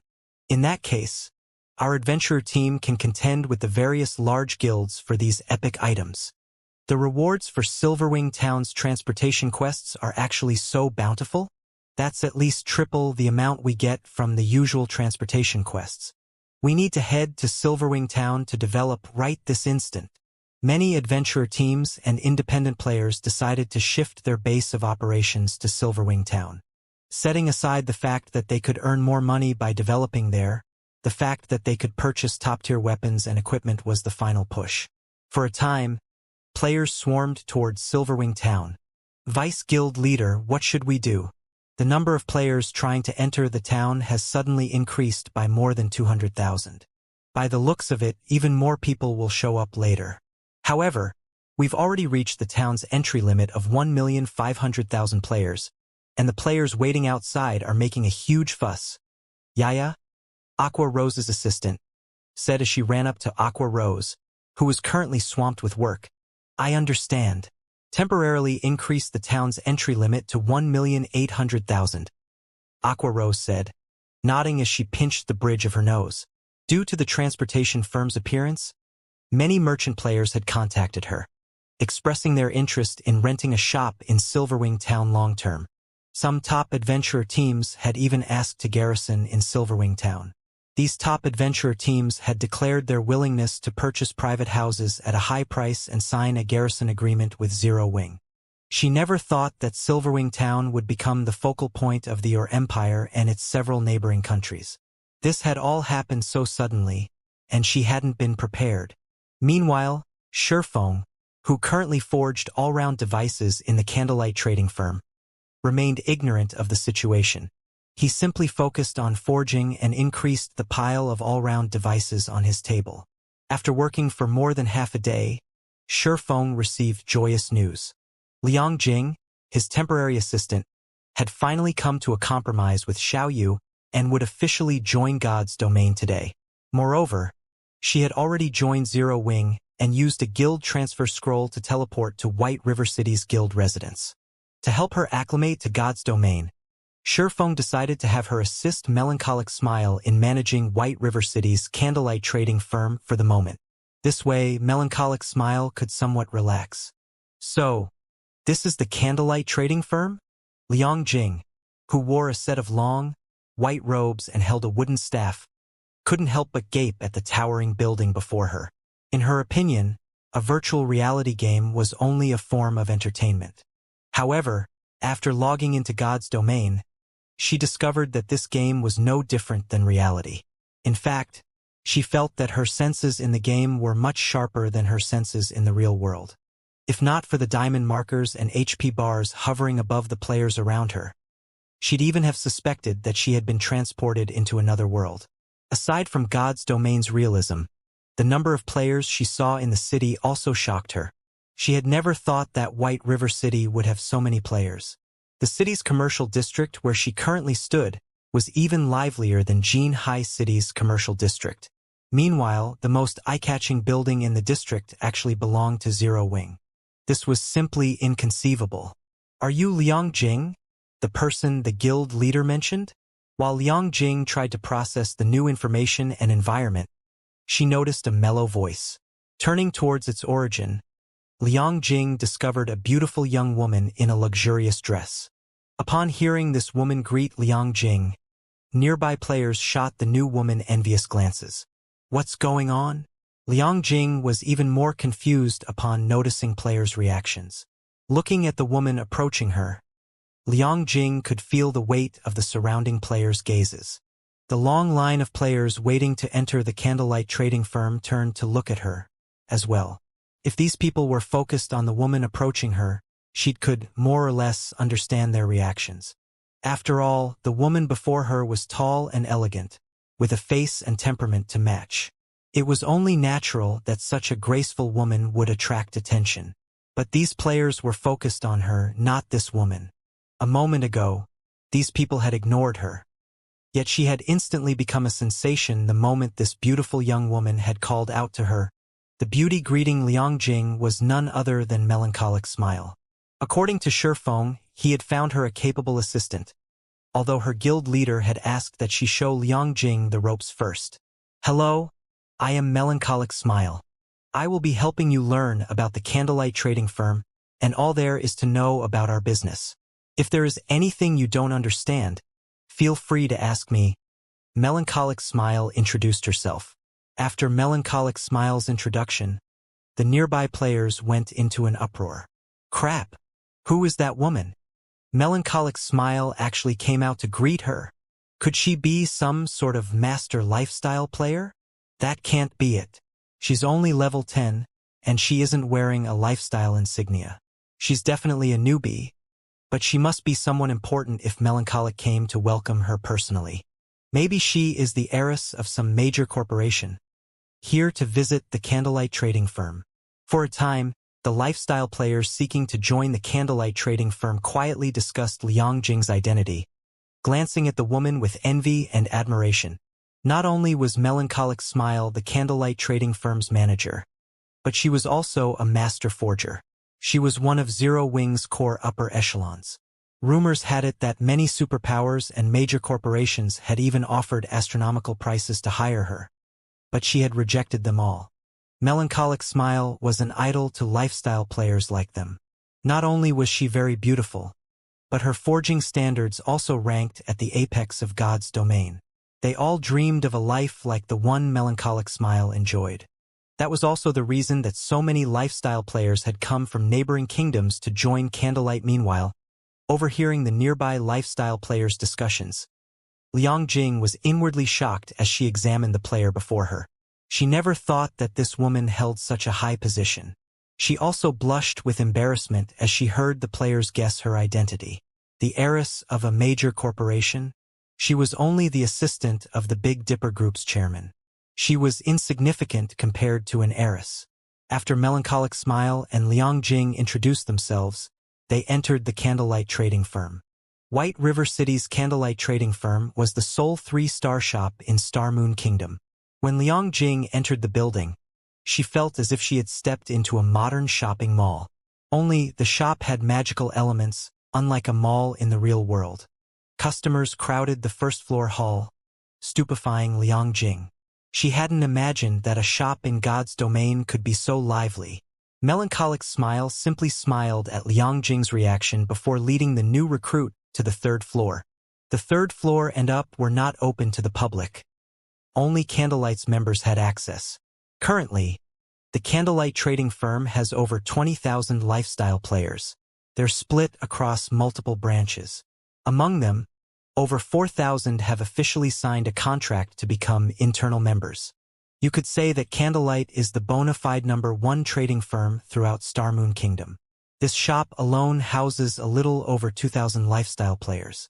In the future, you will manage this shop and its employees, Melancholic Smile explained as she gestured to the various workshops, which contained Candlelight's lifestyle players hard at work. Although you won't have to manage a lot of people at first, once you get used to the job and perform well, I'll have you take over managing Silverwing Town. Things are getting hectic in Silverwing right now. We just increased the entry limit to 1,800,000 people. We'll have to increase this number slowly in the future, so we have a lot to do. As Liang Jing listened to Melancholic Smile's explanation, she wondered if she had heard wrong. Candlelight had over 20,000 employees? Moreover, over 4,000 were officially contracted to the trading firm? In other words, there were over 4,000 players working as full-time employees for Candlelight. This was several times more than the Big Dipper Group's employees. Later, she'd even have to manage a town with 1,800,000 players. This was simply madness. If the situation was as Melancholic Smile had described, as the assistant of the Big Dipper Group's chairman, she was certain that Zero Wing was far wealthier than the Big Dipper Group. There was simply no comparing the two. She had always wondered why Shifeng acted so nonchalantly towards the Big Dipper Dojo's offers. It had offered a salary and benefits that countless people dreamed of, yet Shifeng had settled for a temporary position, focusing his efforts on God's domain. Now she finally understood. It turned out that the Big Dipper Group's offers, which it had deemed quite generous, were little more than a farce to Shifeng. He had only been working for the Big Dipper as a pastime. Meanwhile, Shifeng had offered her a position with Zero Wing in God's domain because he had appreciated her management skills, and Xiaoyu wanted to use the opportunity to learn more about Shifeng's affairs. Whether she chose to work for the Big Dipper Group or Zero Wing Workshop in the future would be up to her. However, right now, she had no idea how she was supposed to report her discoveries to Chairman Xiao. What Liang Jing did not know was that Silverwing Town wasn't Zero Wing's most populated territory. Rather, Star Moon Kingdom's Zero Wing City saw far more traffic with a player population several times higher than Silverwing Town. Elsewhere, Shifeng, ignorant of Liang Jing's thoughts, still focused on forging all-round devices. Finally, after a full day of work, he had crafted over 100 all-round devices. He had also made quite a few standard level 50 fine gold and dark gold weapons. Thanks to all the EXP from forging, he had finally reached level 68. Although he had killed plenty of monsters when setting up the trade route, due to the NPC's participation, the EXP reward had been significantly reduced. He had only received a lot of EXP after he completed the quest. Even so, it hadn't been enough to push him to level 68. However, compared to his recent level up, the Philosopher's Hand's ability truly surprised Sherfong. When he used the Philosopher's Soul to help guide him in forging level 50 fine gold and dark gold weapons, the designs he had obtained from Titan City, the finished products had ranged between level 50 and 55. It was a massive improvement. Although a standardized level 55 fine gold weapon was slightly weaker than level 55 fine gold equipment acquired from monsters, it was still considerably stronger than a level 50 fine gold weapon. This was also the case for standardized level 55 dark gold weapons. The highest leveled players in the various large guilds were currently level 55. Hence, trying to acquire level 55 weapons was extremely difficult. Currently, most of these level 55 experts still used level 50 fine gold weapons. If given the choice, these experts would definitely wield a standardized level 55 dark gold weapon. If he sold these standardized dark gold weapons in bulk, he could fetch a higher price than normal. Suddenly, Melancholic Smile contacted Sherfong and reported, "Guild leader, the representatives from the Dragon Phoenix Pavilion and Unyielding Soul have arrived. They're waiting in the second-floor VIP reception room." "All right, I'll head over now." Nodding, Sherfong collected his forged items and headed to the reception room. Currently, Phoenix Rain, Blue Phoenix, Unyielding Heart, and Mu Lingsha waited in the reception room. "Uncle Heart, are the items you mentioned really that effective?" Mu Lingsha asked worriedly. "The guild has employed various methods, but we still haven't made it into the Dark Battleground's inner region. Moreover, the Silent Water's corrosion is extremely powerful. Even the rare Advanced Toughness potion only extends our survival rate a little. We've shed all pretenses with the Starline Corporation already and are engaged in an all-out war with them. We can only spare a very limited amount of resources. If we spend so many magic crystals, and these items end up being useless, it'll be disastrous." When she had asked Unyielding Heart to lead a team in assisting Zero Wing, she had assumed that the guild only needed some help with a slightly difficult quest. Yet when Unyielding Heart had returned, he had told her that Zero Wing had secured the Hell Mode Eclipse Throne's first clear. The report had left her flabbergasted. She had never realized that Zero Wing's main force was so powerful. Moreover, Unyielding Heart had praised Zero Wing's Black Flame. His praise was rare, even in Unyielding Soul. Unyielding Heart had gone on to mention that Zero Wing possessed some special tools that could help them deal with the Dark Battleground's severe environment. This revelation had further increased her shock. Truthfully, she wanted to believe Unyielding Heart's claim, but she couldn't bring herself to do so. Their guild had expended a lot of effort to reach the Dark Battleground's inner region, but every method they tried had been a failure. She had even worked herself to the bone to find a solution to this problem.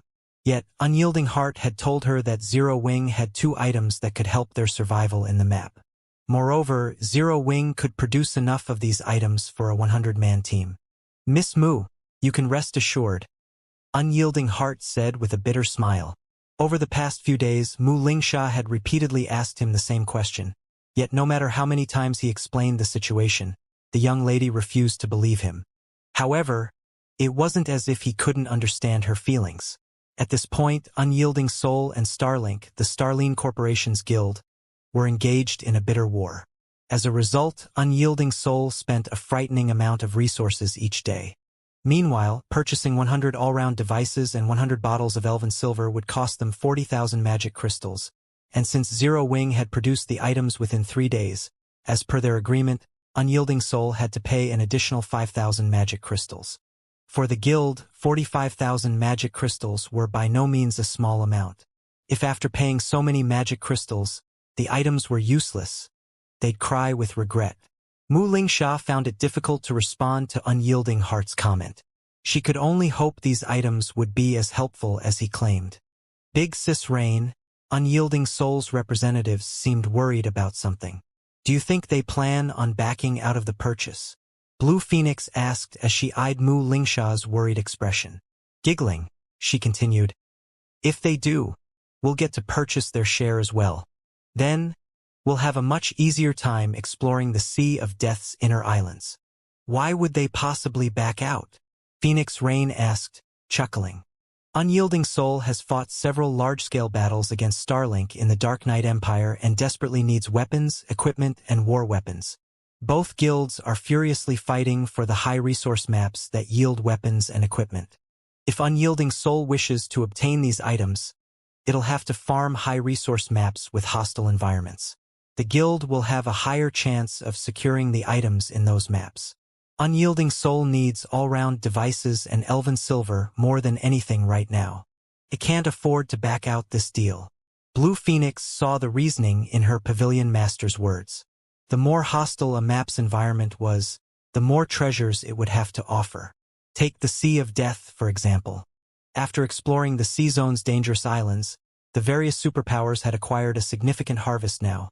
All of the various superpowers were organizing large, powerful teams to explore the Sea of Death. However, to explore the map's islands effectively, the superpowers would need items that could reduce the hostile environment's impact on their players. While acquiring a small number of such items was not a problem, acquiring them in bulk was almost impossible. If they could get their hands on the all-round devices and elven silver, even if they didn't use the items for themselves, they could earn impressive profits by reselling them.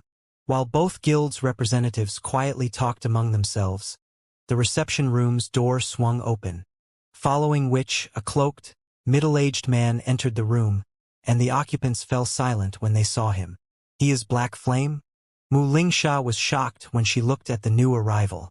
What a powerful aura! Shifeng radiated an extremely strong, violent aura. In Mu Lingsha's eyes, Shifeng felt like a primordial beast, rather than a player. What Mu Lingsha did not know was that the aura didn't belong to Shifeng. Instead, it radiated from the abyssal blade at his waist. The abyssal blade's aura could no longer be contained after Shifeng had upgraded it to level 50. Because of this, Shifeng had chosen to appear as Black Flame for this meeting. Sorry for the long wait. I had some business to deal with. Shifeng apologized. It's fine. We just arrived as well. Unyielding Heart said, chuckling. Moreover, if it means we can obtain the all-round devices and elven silver, even a several-hour wait would be worth it. Phoenix Rain, who sat close to Unyielding Heart, could not help but smile when she heard the man's words. She hadn't expected Unyielding Heart to be so direct about his desire for the items. All right, since everyone is here for these two, let's get straight to business, Shifeng said. He then took out the all-round devices and elven silver he had prepared and placed them on the table before him. After working around the clock with my people, we forged a total of 400 all-round devices and 450 bottles of elven silver. According to our previous agreement, 200 of each item will go to the Phoenix Pavilion Master, while 100 of each item are reserved for Brother Heart. As for the 5,000 magic crystals we agreed on before, we'll just forget about that. I'd like to sell the remaining 100 all-round devices and 150 bottles of elven silver via a private auction. You may bid for these extras with coins. May I know your opinions about this arrangement? All right, I have no problems with that. Upon hearing that Shifeng had so many extra items, Phoenix Rain could not help but inwardly celebrate. I don't have any arguments either. Unyielding Heart nodded in agreement. Only he slightly regretted his previous decision. Had he known Zero Wing was capable of producing so many all-round devices and elven silver, he would have ordered more. However, when he considered his uncertainty about how useful the elven silver would be against the Silent Water, he dismissed his regret hearing the two players' agreement. Shifeng proceeded with fulfilling their previous arrangements. In the end, Shifeng received 80,000 magic crystals from Phoenix Rain and 40,000 magic crystals from Unyielding Heart. He then allowed both to bid for the additional all-round devices and elven silver, auctioning the items off in batches of 10. As the transaction could be completed using coins, both guilds bid on the items without issues. In the end, Phoenix Rain had purchased 80 all-round devices and 120 bottles of elven silver, while Unyielding Heart bought the rest. When comparing foundations, Unyielding Soul was definitely superior to the Dragon Phoenix Pavilion. However, Unyielding Soul didn't have as much financial freedom due to its war with Starlink. Meanwhile, Phoenix Rain had earned quite a bit from the authority she wielded on Thunder Island and the harvests from the Sea of Death. Hence, in terms of financial strength, the Dragon Phoenix Pavilion was currently stronger than Unyielding Soul.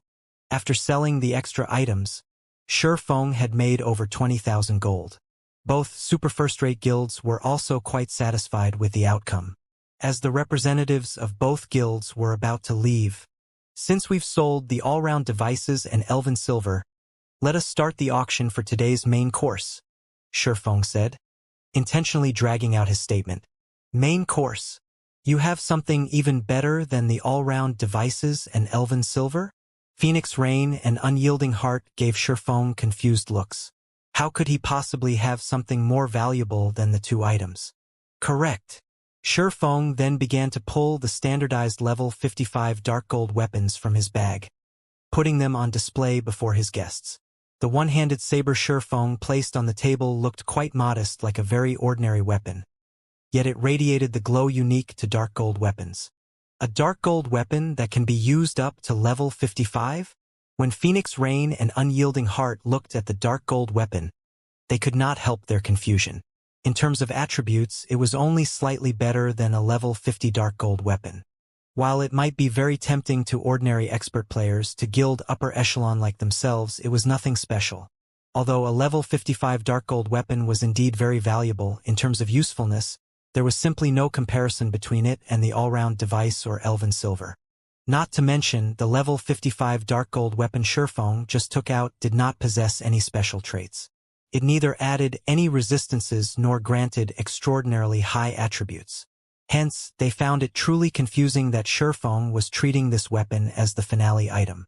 Just as Phoenix Rain and Unyielding Heart were wondering what Shi Feng's intention was by taking out such a plain dark gold weapon, Shi Feng took out another weapon from his bag and placed it on the table. This time, it wasn't a saber but a greatsword instead. "He's selling two items?" Blue Phoenix, who was watching from the side, was also baffled by this situation. Let alone two level 55 dark gold weapons, even two epic weapons wouldn't be enough to tempt representatives of super first-rate guilds like Phoenix Rain and Unyielding Heart. However, just as Blue Phoenix was having such thoughts, Shi Feng proceeded to take out another weapon from his bag. Moreover, he showed no signs of stopping, even after revealing the third weapon. 3, 5, 8. By the time 10 level 55 dark gold weapons were laid out on the table, Phoenix Rain's and Unyielding Heart's expressions had changed. While level 55 dark gold weapons were not that easy to obtain, with the current strength Zero Wing's main force possessed, they understood that Zero Wing definitely could acquire some. If it were only 2 or 3 dark gold weapons, they wouldn't have felt particularly surprised by the situation. However, having 10 level 55 dark gold weapons was an entirely different story. As you can imagine, I am able to obtain quite a number of these level 55 dark gold weapons. These 10 articles are merely samples for you to see. What do you think of these weapons? Shi Feng asked, smiling as he looked at the two people wearing serious expressions before him. Currently, he had produced only 10 level 55 dark gold weapons. It wasn't that he did not wish to produce more, but that he lacked the materials to do so. While the materials needed to produce these weapons were not very rare and were available in the market, they were not usually sold in large quantities. Collecting a sufficient amount would take considerable time. This was also the reason why the various large guilds that could produce dark gold weapons made only a very limited quantity. In the current God's domain, having 10 level 55 dark gold weapons was already a staggering feat. You still have more of these? Phoenix Rain asked, pleasantly surprised. May I know how many more of these weapons Brother Black Flame has? Unyielding Heart asked hurriedly. A single level 55 dark gold weapon was indeed nothing significant to them because one weapon could improve the combat power of only one player. The improvement would be minimal. However, after reaching a certain quantity, these level 55 dark gold weapons would have much more of an impact. With enough of these weapons, one could elevate the combat power of a team to a whole new level. Meanwhile, this increase in combat power would be very useful when a team was raiding field bosses. Not many, Shi Feng said. Raising 3 fingers, he added. I only have enough to equip a 300-man team. May I know if the two of you are interested in this transaction? Guild leader Black Flame, you're not joking, right? Enough to equip a 300-man team? Doesn't that mean you have over 100 level 55 dark gold weapons? Mu Lingsha, who sat at a side, asked, her face twitching involuntarily. The weapons placed on the table were all meant for physical classes. None were for magical classes. Even so, trying to equip every physical class in a 300-man team would still require over 100 weapons. Currently, she wasn't even certain whether the various superpowers possessed level 55 dark gold weapons. At the very least, Unyielding Soul definitely did not. No matter how she looked at it, she simply could not accept that Zero Wing could actually take out over 100 of these weapons. Meanwhile, Phoenix Rain's and Unyielding Heart's lips also twitched slightly when they heard Shifeng's words. This revelation truly came as a shock to them. With so many level 55 dark gold weapons, they could construct 3 very powerful 100-man teams. So long as each team had sufficient Tier 2 players, even raiding level 50 100-man team dungeons wouldn't be a problem. If they had 3 teams capable of consistently raiding level 50 100-man team dungeons, their guild's income of weapons and equipment would increase drastically. They could even acquire level 50 dungeon set equipment within 1 cooldown cycle. May I know how Brother Black Flame plans on selling these weapons? Unyielding Heart asked, a passionate flame burning in his eyes. Right, Guild Leader Black Flame, how do you plan on selling these weapons? Phoenix Rain asked in a serious tone as well. She could not help but admit that this finale item was truly a finale among finales. After all, while the all-round devices and Elven Silver only provided them with a chance of obtaining top-tier weapons and equipment, placed right before them was a guarantee of doing so. Simple. Shifeng then took out 2 sets of documents listing some rare materials and handed these to the 2 people before him. Using the listed materials as the standard and 300 sets of them as one batch, so long as you collect 1 batch of materials, you may purchase 40 weapons. We'll use these 300 sets of materials as the starting bid. You can then increase the price using magic crystals or coins, with each increment being worth no less than 100 gold. After reading the list of materials Shifeng provided, Phoenix Rain and Unyielding Heart gasped involuntarily. Although the materials listed were not particularly rare, 1 full set was already worth quite a lot. Yet now they needed 300 sets just to qualify to participate in the auction. Shifeng's asking price truly wasn't low. I don't have any problems here, Phoenix Rain said, nodding. A first-rate guild would indeed face great difficulty collecting 300 sets of the listed materials. It wasn't a matter of money but of the rarity of the materials. With the Dragon Phoenix Pavilion's huge sphere of influence, however, collecting 300 sets within a short period was still doable. Deal!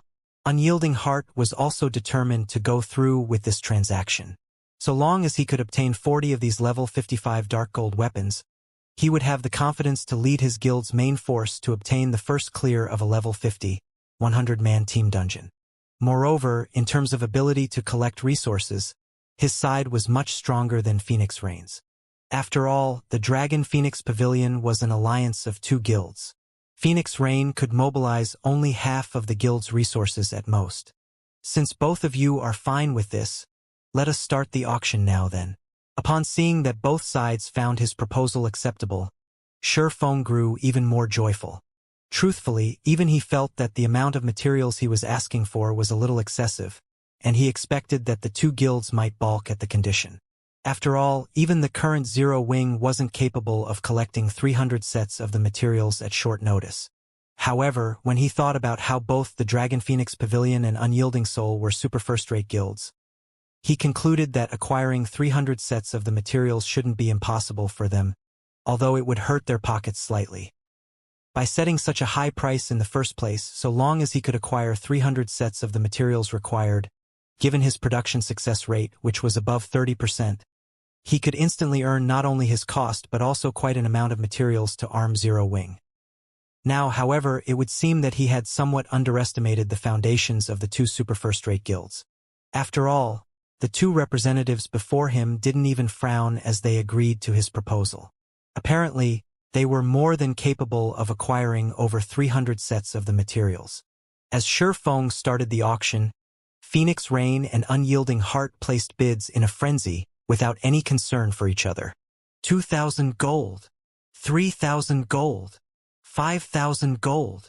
Whether Phoenix Rain or Unyielding Heart won the items, 40 level 55 dark gold weapons would serve a great purpose. These weapons were of the utmost importance to their respective guilds' development. Naturally, they wouldn't hold back. Rather than increasing the bid in 100 gold increments, they increased it by 1,000 gold increments. In just a few minutes, the price had reached 24,000 gold with Unyielding Heart's bid. Including the cost of the materials, the total value of his offer was far more than what these 40 dark gold weapons were worth. However, Unyielding Heart did not care. Even Mu Lingsha had hinted that Unyielding Heart had to acquire the weapons regardless of the cost. Their guild currently competed with Starlink to obtain the first clear of a level 50, 100-man team dungeon. Both guilds had already reached the final boss in their respective dungeons, and these weapons would ensure Unyielding Soul's victory. Even if they had to spend a little more coins than expected, they could easily earn back the cost. 30,000 gold. Phoenix Rain instantly raised the price by a significant margin. She had already acquired the all-rounded devices and Elven Silver, but if she had these dark gold weapons as well, capturing the Sea of Death's inner islands would become far easier. After competing for several more minutes, Phoenix Rain won the first batch of weapons for 40,000 gold and 300 sets of materials. Unyielding Heart then claimed the second batch for 43,000 gold and 300 sets of materials. Although he wanted to win the last batch as well, due to lack of funds and these weapons' ordinary nature, he didn't go all out in the bidding. As a result, Phoenix Rain won the third batch of weapons for 41,000 gold and 300 sets of materials. Super first-rate guilds really are rich. After Shifeng signed a contract with both sides, joy filled his heart. Although he didn't show it, he had to admit that becoming a master forger really was beneficial. Just by selling 3 batches of standardized dark gold weapons, he had earned 124,000 gold and 900 sets of materials. This price far exceeded his initial expectations. Now, he had the money to construct the airport and repair the Secret Stone Forest, in addition to enough materials to arm Zero Wings members. Had he sold these weapons in single units or to small guilds, he would never have gotten such a good price. However, the Dragon Phoenix Pavilion and Unyielding Soul couldn't collect the required materials as easily as Shifeng had suspected, either. This was especially true for Phoenix Rain, who would need roughly 1 day to collect all 300 sets. Unyielding Heart similarly needed a little time to collect all the materials. Shifeng could not help but breathe a sigh of relief.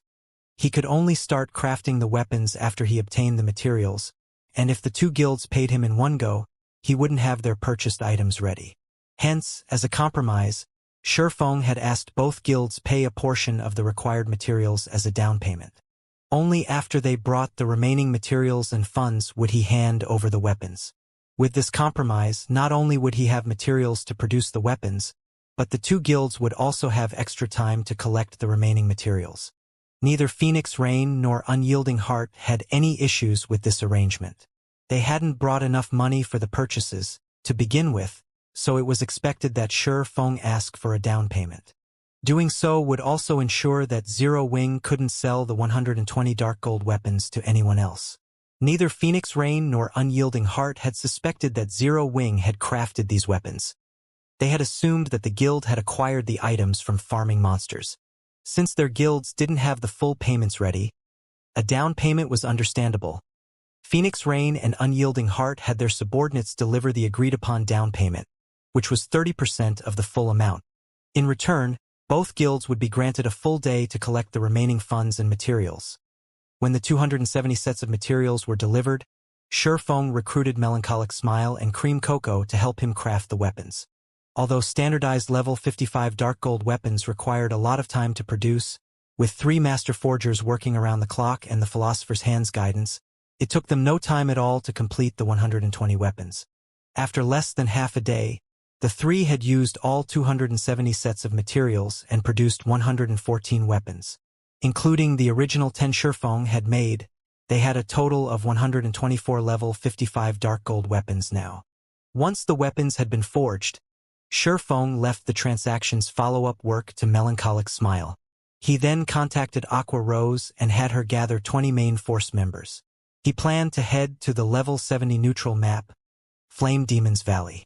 After his trade with the Dragon Phoenix Pavilion and Unyielding Soul, Feng realized that he had to prioritize unsealing the Philosopher's Hand fully. Partially unsealing the Philosopher's Hand had already been so profitable. If he could fully unseal it, he could nurture a large number of master lifestyle players. Not only would he be able to arm Silverwing Town to the teeth, but he'd also be able to fortify the Lost Town. Then, he wouldn't have to worry about the evil god's temple, which grew stronger with each passing day in the Empire. He wouldn't have to worry about Blackwater either. He could definitely afford a battle of attribution with both the evil god's temple and Blackwater simultaneously. After all, war was a competition of wealth and resources. Thinking up to this point, Feng felt even greater need to head to the Flame Demon's Valley. In less than half an hour, Aqua Rose had gathered Cola, Fire Dance, Violet Cloud, and the other core upper echelons. As the group approached the guild's meeting room, they chatted and discussed the recent challengers they had faced in Silverwing Town's battle arena. After Feng had set the battle arena's new rules, quite a few famous experts from the neighboring kingdoms and empires visited Silverwing Town to challenge Zero Wing's guild leader. Some experts had also visited the town purely to spar with Zero Wing's experts. The battle arena's popularity in Silverwing Town had skyrocketed, and it was now even more popular than the battle arena in Zero Wing City. Meanwhile, Cola and the others' arrival in White River City's guild hall had caused a commotion among the other guild members.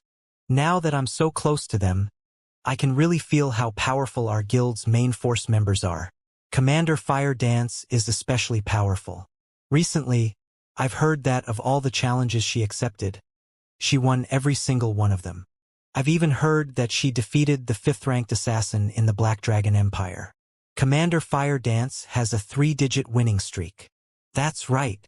I've also heard that on the latest issue of the God's Domain Experts list, Commander Fire Dance ranks as the 319th expert thanks to her excellent battle records.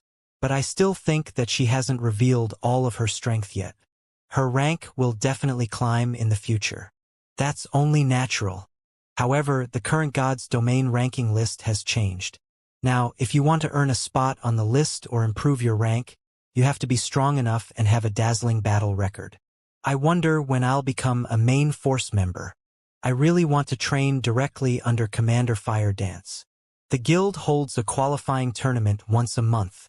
You can participate as long as you become a core member. Right? I'll work hard to become a core member first. As the players in the guild hall talked about Fire Dance and the other main force members of the guild, a desire to join Zero Wing's main force overwhelmed them. Meanwhile, Feng, who had hidden his appearance under a black cloak, couldn't help but chuckle as he overheard the various conversations. He then made his way toward the guild hall's meeting room. Guild leader, are we going on a major operation this time? Cola asked eagerly after Feng entered the room. He had improved significantly in the battle arena lately and itched to display his new strength. Of course. However, we have to replace your equipment first, Feng said, nodding. Replace my equipment? Cola was confused. He currently wore the Dark Corrosion set, the best available Dark Gold set equipment in the game right now, and quite a few of his other pieces were epic rank. He didn't understand what Feng wanted to replace. Give me your shield first, Feng said. Shield? Cola revealed an excited expression as he guessed. Could it be? That's right. We didn't have enough magic crystals before, but we do now, Feng said, nodding. Cola eagerly handed his Titan Guard to Feng, anticipation filling his eyes. Although he had been saving his own magic crystals, it would take him forever to collect 100,000 on his own. Moreover, the guild always needed magic crystals, making it almost impossible for him to upgrade his shield. After Feng received the Titan Guard, he immediately chose to upgrade it. After Feng clicked to upgrade the Titan Guard, the shield began to glow with a brilliant light that forced the players in the room to close their eyes. By the time everyone reopened their eyes, they felt a horrific pressure wash over them. Instinctively, these players took up a defensive stance. What's going on? What's with this powerful aura? Could it be from that shield? This can't be possible, right? This aura is as intense as that of a mythic monster. All of these players were experts, and they had experienced countless life-or-death battles. They had long since developed senses that surpassed that of a wild beast. If they hadn't known that they were absolutely safe in this meeting room, they would have pulled out their weapons and prepared for combat. Once the intensity of the Titan Guard's aura reached its peak, it began to fade. So, this is a fragmented legendary shield? Shifeng was inwardly shocked as he felt the Titan Guard become lighter than it had been. Although the shield had never been particularly heavy, holding it still restricted his movement. Now, however, the Titan Guard was as light as a feather. It felt as if the cold, tough metallic frame were merely an illusion. The shield's hidden effect was truly frightening. It was common knowledge in God's domain that shields were so large so the MTs could effectively block a boss's attacks. In return, the shields were considerably heavy. Of course, there were lighter shields such as wooden or steel bucklers. Although a buckler was easier to use and gave MTs more freedom of movement, its flaws were apparent with a buckler's small size. Blocking attacks properly was strenuous. This was especially true during a high-speed fight. Hence, the various large guilds' MTs usually used large, heavy shields. However, now, not only did the Titan Guard possess a huge defensive area, but it was also light. It was a dream shield for any MT. Moreover, compared to the Titan Guard's hidden effect, its new attributes were truly frightening. Titan Guard, Shield, Fragmented Legendary Rank, Minimum Equipment Level, 50 Equipment Requirement, Strength 1400 Attributes adjust according to user's level. Defense plus 9450, level 50. Block rate, 39%, Strength plus 245. Endurance plus 224. Agility plus 190. Defense skill plus 3 levels. Reaction ability plus 2. Strength increased by 35%. Agility increased by 30%. And endurance increased by 30%. Ignore levels plus 20. All item level requirements reduced by 5 levels. When equipped, all magic damage received reduced by 50%, reaction speed increased by 20%, paralysis effects reduced by 40%, frontal damage received reduced by 30%, all resistances increased by 30%. Additional passive skill 1 Guardian Shield. Automatically generates a layer of Guardian energy, which can block an attack and absorb a portion of the attack strength to recover user's stamina every 10 seconds. Additional passive skill 2 Iron Wall. Reduces the impact from incoming attacks by 50%. If attacks are of a lower tier than user, reduces damage by 70%. If attacks are of the same or higher tier than user, reduces damage by 30%. Additional active skill 1 Titan's Heart. Generates 3 layers of protective energy that absorbs damage equivalent to 10 times of wielder's maximum HP. Increases physique by 30%, reaction speed by 20%, and movement speed by 20% for 45 seconds. During this period, battle recovery improved by 800%, and healing received increased by 100%. Cooldown 5 minutes. Additional active skill 2 Titan's Will. Becomes immune to all control effects. Reduces all damage received by 95% and weakens negative effects by 90%. Increases attack speed by 100% and movement speed by 30%. Starting movement speed set at 80% of maximum movement speed. Duration 30 seconds. Cooldown 3 minutes. Cannot stack with other defensive skills. Additional active skill 3 Titan's Domain. Every non-friendly target within a 100-yard radius will increase wielder's basic attributes by 2%, reduces damage received by 1% and heals wielder by 0.1% HP every second.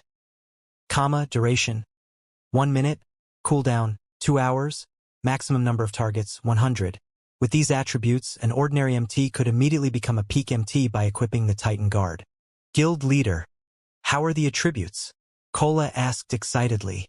Take a look for yourself, Shifeng said, chuckling. He then passed the Titan Guard back to Kola. When Kola received the Titan Guard, he noticed the change to the shield's weight. When he saw the shield's attributes, even his breathing became harsh. "Guild leader, can we go find a mythic boss?" Kola asked, staring at Shi Feng with desire in his eyes. He was like a swordsman that had just acquired a treasured sword and was eager to test out his new weapon. Kola had worn the best equipment in God's domain. Even while wielding the epic rank Titan Guard, he could tank a mythic monster of the same level. Now that Titan Guard had been upgraded, he felt that he could face a mythic monster head-on. Of course, he knew that was a misconception. After all, a mythic monster was still a mythic monster. Although he couldn't face a mythic monster in a direct confrontation, he was confident of tanking a mythic monster by himself. Whether or not he could kill the monster would depend on his team's DPS. "Relax. You'll have plenty of opportunities later," Shi Feng assured his guildmate, smiling. Shi Feng had already been roughly 50% certain that he could complete his quest in the Flame Demon's Valley, but with the fragmented legendary rank Titan Guard, his success rate had risen to 80% at the minimum. Following which, Shi Feng had everyone switch to fire resistance equipment. He also allocated several all-round devices, Elven Silver, and the master-ranked fire resistance potion, which Silent Wonder had crafted. His teammates were confused. After equipping the fire resistance equipment, they had over 100 points in fire resistance. With so much, they shouldn't have any issues raiding the current large-scale team dungeons with high-temperature environments, yet Shi Feng wanted them to use master fire resistance potions as well. Just where were they going? "We're heading to the Flame Demon's Valley. Before we go, I have to remind you all that once we're in the valley, you must follow me closely. You absolutely must not get lost," Shi Feng said. "The Flame Demon's Valley? Isn't that a level 70+ danger zone?" Aqua Rose, who was relatively familiar with God's Domain's maps, asked, shocked. The other players gasped when they heard Aqua Rose's question. While they weren't familiar with the Flame Demon's Valley, they knew what a danger zone was. The Black Dragon Empire had quite a few danger zones, as did Starmoon Kingdom. However, they had never heard of a guild successfully exploring either country's level 30 to 40 danger zones. At most, some guilds had played around in these danger zones' outer regions, but they didn't dare venture to the inner areas as death was almost certain upon entry. While part of the reason was the danger zone's extraordinarily harsh environments, the map's monsters were far more dangerous and extremely powerful. Not only did the danger zone's monsters have incredibly high basic attributes, but they also displayed very high combat standards. Even the weakest monster in danger zones had combat standards at the Trial Tower's 3rd floor. Meanwhile, as one ventured further into the zone, they'd face even stronger monsters. Near the inner regions, one would begin to encounter monsters that could reach the Trial Tower's 5th floor. Just thinking about a group of several hundred of such monsters would make any expert player shudder with fear. Yet, Shi Feng had so casually mentioned that they were about to head to a level 70+ danger zone. If Aqua Rose hadn't told them about the Flame Demon's Valley, they would have assumed that they were going to some ordinary map based on Shi Feng's tone. "Relax. I've already investigated the area. Once we enter, you just need to follow my lead." Naturally, Shi Feng knew what kind of horrors to expect in the Flame Demon's Valley. Danger zones are also blessed maps. They are the best places to refine your skills. Don't you want to grow stronger? Hearing Shi Feng's explanation, everyone's eyes glowed with excitement and anticipation. While they had fought in Silverwing Town's battle arena, they had realized how vast God's domain truly was. Although many of the challengers hadn't been famous, their combat standards had been extraordinary. They had only managed to defeat these experts thanks to their superior equipment. Now that they had learned of a place where they could train and improve their abilities, of course, they wanted to visit it. Shi Feng then led his team to Starmoon City before teleporting to the Flame Dragon Empire and again to one of its border towns. In the end, Shi Feng used the 7 Luminaries Ring's spatial gate to transport everyone across the remaining distance. After several hours, the team finally arrived before a valley that radiated waves of heat. Despite just standing at the valley's entrance, the area was hot enough to sting their skin. They did not even dare to imagine how high the temperature would be once they entered the valley. "Guild leader, there seemed to be some people ahead," Minor Wind, who had used eagle eyes to observe their surroundings, suddenly reported as he pointed at the smoke-choked path ahead of them. People? Shifeng was astonished. Just getting to the Flame Demon's Valley was a difficult task for current players, not to mention fighting in such a harsh environment. Amazing! They're fighting a level 72 boss. And they're overwhelming it. Minor Wind exclaimed as he watched these players fight. Guild leader, some of our guild members are among them. Our guild? How? Shifeng was even more surprised to hear that his people were present. Following which, Minor Wind sent Shifeng a recording. Why are they here? As Shifeng watched the video, he discovered that there really were 0 wing members among the group. One of them was the elementalist Thoughtful Rain, and the other was the cleric Blue Bamboo. Both wore 0 wings, 6-winged emblem. Currently, Thoughtful Rain was level 56, while Blue Bamboo was level 55. In terms of levels, these two could already contend with the various superpowers experts. Guild leader, what should we do? Aqua Rose asked. Normally, players would be on guard when they encountered others in the fields. After all, PKs were far from uncommon. If one were not careful, other players might even mug them. Furthermore, the unexpected party was engaged in a boss fight. They should be even more on guard. However, the Flame Demon's Valley only had one entrance. They couldn't just wait until the other party finished their raid. Moreover, they had already used their all-round devices, Elven Silver and Master Fire resistance potions, all of which had time limits. Let's wait and watch them for now, Shifeng said after giving the matter some thought. Piles of large rocks decorated the scorching valley. Due to the constant screen of black smoke from within the valley, it was extremely difficult to examine the area with the naked eye. One would be fortunate if they could see up to 200 yards away. Even those with stronger physiques would only see an additional 20 or 30 yards. Only with skills like Eagle Eyes could players see up to 700 to 800 yards. While 700 or 800 yards might seem far, it was nothing to monsters in a level 70+ danger zone. These monsters could normally see up to 500 yards. Due to the level difference between these monsters and 0 wings players, the monsters would have an easier time discovering them. If they were not careful, the monsters might even notice them from 800 yards away. Under Shifeng's lead, 0 Wings team quickly moved to 200 yards away from Thoughtful Rain's team. Rocks and smoke obscured their position, so the other team would find it difficult to notice their presence. Isn't that Rain? Akka Rose was a little surprised as she watched Thoughtful Rain in battle. Her combat standard has improved by quite a bit. Thoughtful Rain dealt with 3 level 70 Lord-ranked Flame Demon Guards, which moved alongside the boss monster, by herself, yet despite being outleveled and outnumbered, she faced the 3 lords on equal footing. She had thoroughly distracted the 3 flaming humanoids, allowing her teammates to focus on the boss. It was evident that her combat standard had already reached the refinement realm. However, Thoughtful Rain's teammates were even more surprising. None of these players were human but foreign races. They were either half-beastmen with tiger ears and tails or half-elves with snowy white skin and pointed ears. What is going on? They're not actually human. Fire Dance exclaimed in shock. Every player on 0 Wings team was shocked. As far as they knew, it was only possible to play a human when starting the game. There weren't any other races to choose from. Although they had encountered demon players and monster players, they were transformations. Technically, they still identified as human. However, the players on Thoughtful Rain's team were different. Their initial statistics showed that they weren't humans who could transform. Instead, their races identified as half-beastmen or half-elves.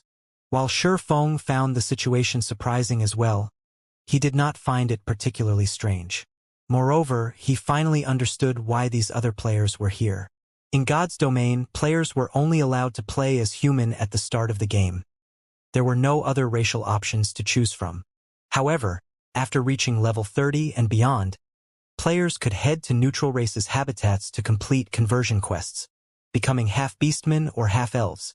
Although players would gain some racial abilities after becoming half-beastmen or half-elves, they'd abandon their identities as human and lose the protection of God's domain's ruling race. These players would find it far more difficult to move about on the continent and in the game. Not all kingdoms and empires permitted entry to neutral races. Only a very small number of countries did so. Even so, there were still many expert players that willingly converted.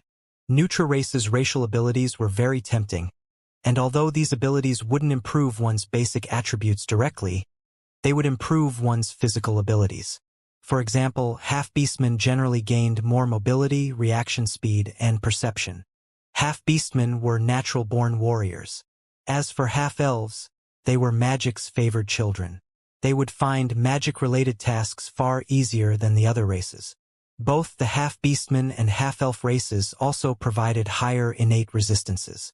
As a result, neutral players could survive and fight in maps with harsh environments, such as danger zones.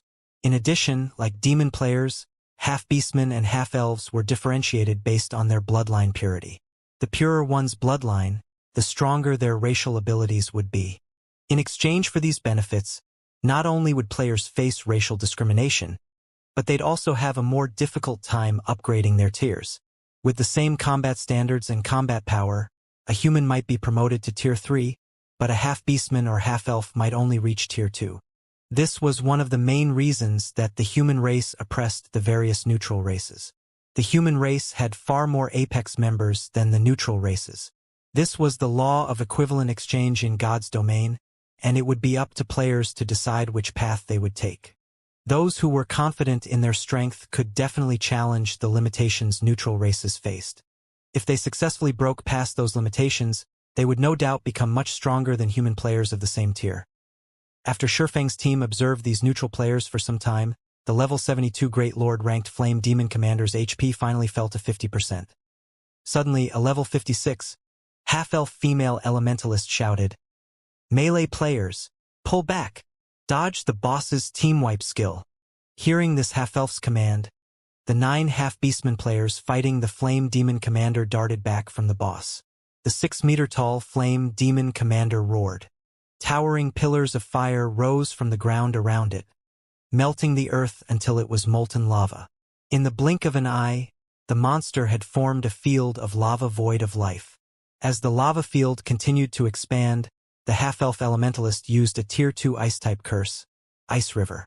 The lava then stilled, cooling until only frozen dirt remained. The Flame Demon Commander was also frozen, becoming an ice sculpture. "Attack with everything you've got," the half-elf elementalist shouted. With the half-elf elementalist's command, everyone bombarded the level 72 Great Lord with their most powerful attacks, decreasing the Great Lord's HP much faster than before. Frightening damages appeared above the Great Lord's head, one after another. Even the weakest attacks dealt over minus 10,000 damage, whereas the stronger blows dealt over minus 20,000 damage. In 2 short minutes, the Flame Demon Commander's HP fell to 30%. Once it did, the Great Lord's flaming body split into balls of flame, forming miniature Flame Demon Commanders. There were 50 miniature versions of the Great Lord, and each one had half of the Flame Demon Commander's basic attributes. They were still stronger than the Lord-ranked Flame Demon Guards, but they only had 600,000 HP each. Despite so many miniature Flame Demon Commanders, the half-beastmen and half-elves coped. Each player fought 2 or 3 copies and steadily shaved away the copy's HP. Once every miniature Flame Demon Commander had died, the flames gathered and merged once more. In the blink of an eye, the real Flame Demon Commander stood before the team. This time, however, it only had 10% of its HP remaining. It took less than 2 minutes for the team of neutral players to kill the Flame Demon Commander. As the Great Lord's flaming body dissipated, it left behind 5 items and flaming wreckage. Even a large guild's main force would be awed by how fast these players had dealt with a level 72 Great Lord. After watching these neutral players slay the boss, a voice called out to Shurfang as he prepared to lead his team over to greet the other players. "You guys have been watching us fight for quite some time now. It's about time you show yourselves, don't you think?" The female half-elf elementalist asked coldly as she turned towards the rock Shurfang and the others hid behind. "If you refuse, we'll come to you." Hearing the female half-elf statement, the other half-beastmen and half-elves turned towards Zero Wings members with frosty expressions. "Guild leader, it seems that we've been discovered," Aqua Rose said as she felt the killing intent radiating from the female half-elf elementalist. However, She did not reveal any signs of panic at being discovered. Instead, she calmly smiled and said, "It also seems that the other party doesn't appreciate our good intentions. Forget it since they don't, so be it," Shifeng said, shaking his head and laughing. "Since they've spoken, let's head over." Kill stealing was a frequent occurrence in the fields. For such expert neutral players to come all the way to such a high-level danger zone, it was highly unlikely that they were just here to kill bosses. The only possibility he could think of was that these players were here for a high-ranked quest or had found a clue leading to one. Either way, they wouldn't like being discovered by other players. For example, Shifeng didn't want anyone to learn about his quest to unseal the Philosopher's Hand. If they did, it would definitely cause trouble for him and his guild. Even now, he hadn't told anyone about the quest, not even his teammates. Any players that had an important quest or were trying to pick one up would conceal their activities. When discovered, they'd greet the offending players with hostility. It wouldn't even be surprising if these players attacked without warning. Hence, to avoid a misunderstanding, Shifeng had decided to maintain his distance, hiding his team throughout the raid. First, he wanted to avoid unnecessary combat. Second, Thoughtful Rain and Blue Bamboo were members of this neutral team. If Zero Wings members suddenly showed up in this deserted area, the team would suspect Thoughtful Rain and Blue Bamboo of leaking information. Third, he didn't want others to know what Zero Wing was doing in the Flame Demon's Valley. However, the female half-elf elementalist's perception had exceeded Shifeng's expectations. He had never expected the woman to sense them 200 yards away despite her involvement in the intense battle. Even with his physique, he had barely seen the battle from this distance. The only other player that had seen the battle clearly was Minor Wind, who had activated Eagle Eyes. The other team's members had been busy with the fight, making it impossible to maintain Eagle Eyes. Hence, he hadn't expected to be discovered. However, since the team had noticed them, he had no choice but to reveal himself and see how events unfolded. Meanwhile, the half-beastmen and half-elves warily watched Shifeng's group approach. "Guild leader, our tracks have been discovered. Should we kill them?" A level 55, Tier 2 berserker, a half-beastman in armor and wielding a white-bone spear, asked, lacing his words with killing intent. "Let's hear them out first. At the end of the day, this map is controlled by the human race. Moreover, we're already halfway through our quest. An interruption will only make it more difficult to complete." The female half-elf elementalist quietly responded. During the battle, she had discovered Shifeng's group, but she had remained silent about it to see what the other players intended at first. She had assumed that the team was here to steal, but even after the boss had died, Shifeng's group had been motionless. This proved that Shifeng's group had no designs on their loot. Even so, she couldn't let the other party follow them. After all, she had an important quest to complete. She could only expose the team and persuade them to leave. Of course, the decision had some risk. If negotiations soured, it was likely they would have to fight each other. If Shifeng's group insisted on following them, she would have to act. Her quest offered an extraordinary reward, which would qualitatively transform their guild. With this reward, it was entirely possible that their guild would instantly become as strong as a first-rate guild.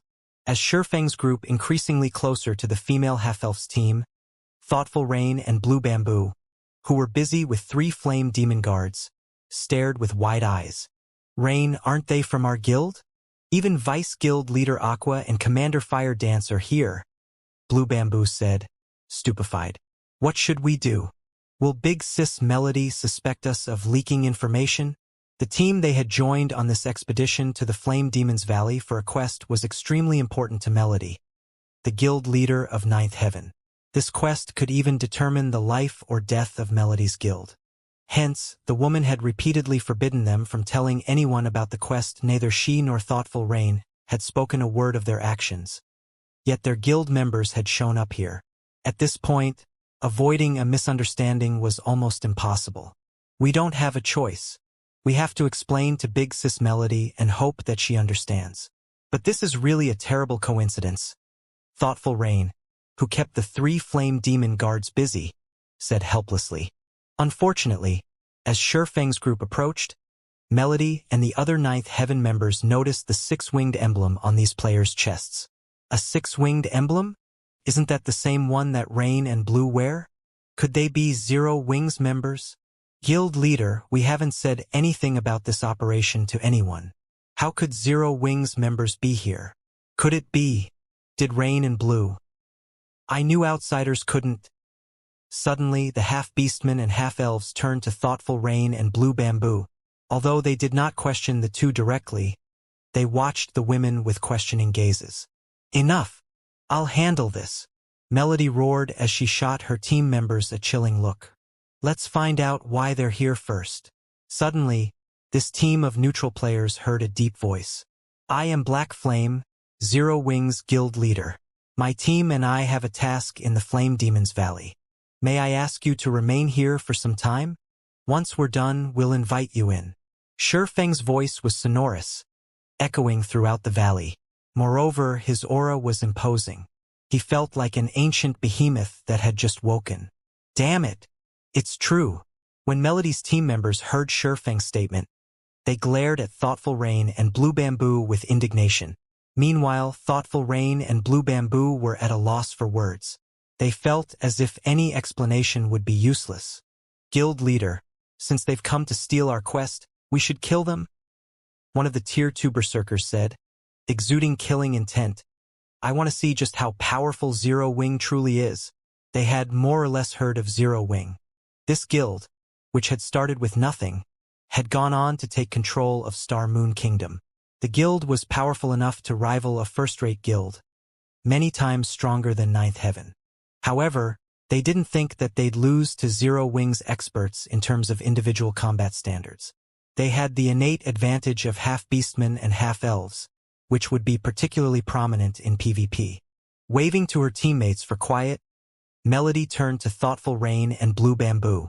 In a low tone, she asked, I just want to ask one thing. Did you two leak our secret? Big Sis Melody. We didn't say anything about this, Thoughtful Rain insisted. Blue Bamboo nodded, repeated, firm resolution in her eyes.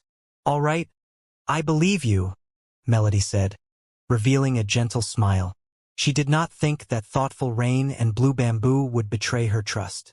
She then turned back to Shurfeng and said, Hello, Guild Leader Black Flame. I am Melody, the Guild Leader of Ninth Heaven. May I know why we cannot enter? That way, I'll understand what I should do. Although there was no arrogance in Melody's voice, her voice held no deference, either. Rather, her tone contained questions and threats. Depending on Shurfeng's explanation, she wouldn't shy from a battle to the death or mutual destruction. Thoughtful Rain and Blue Bamboo tensed. The reason? Shurfeng suddenly laughed. I'm afraid that you don't qualify to demand answers from me. Moreover, Zero Wing has never needed to explain itself. All you need to know is that you are not allowed entry for the moment. If you refuse, I'll simply treat you like the other monsters. Shurfeng then swung Killing Ray at the Flame Demon Guards chasing Thoughtful Rain, tearing the space before him. A golden lightning bolt struck one of the three lords from over 60 yards away. The powerful Flame Demon Guards then fell to one knee, the strike leaving a deep gash in their flesh. All three lords were heavily injured. Meanwhile, a damage of over -100,000 appeared above the Flame Demon Guards' heads. Among the three lords, one even suffered nearly -300,000 damage. But compared to Shurfeng's damage, what truly surprised the other guild leader was his ability to land his attack against the three moving lords without harming Thoughtful Rain, despite being over 60 yards away. Moreover, Shurfeng had sent his attack through the other team, striking the Flame Demon Guards before they had been able to react. Shurfeng's timing and skill usage were godlike. This stunned Melody and the Ninth Heaven members, who had planned to put up a fight. Without another word, Shurfeng led his team into the Flame Demon's Valley, leaving the dumbstruck members of Ninth Heaven behind.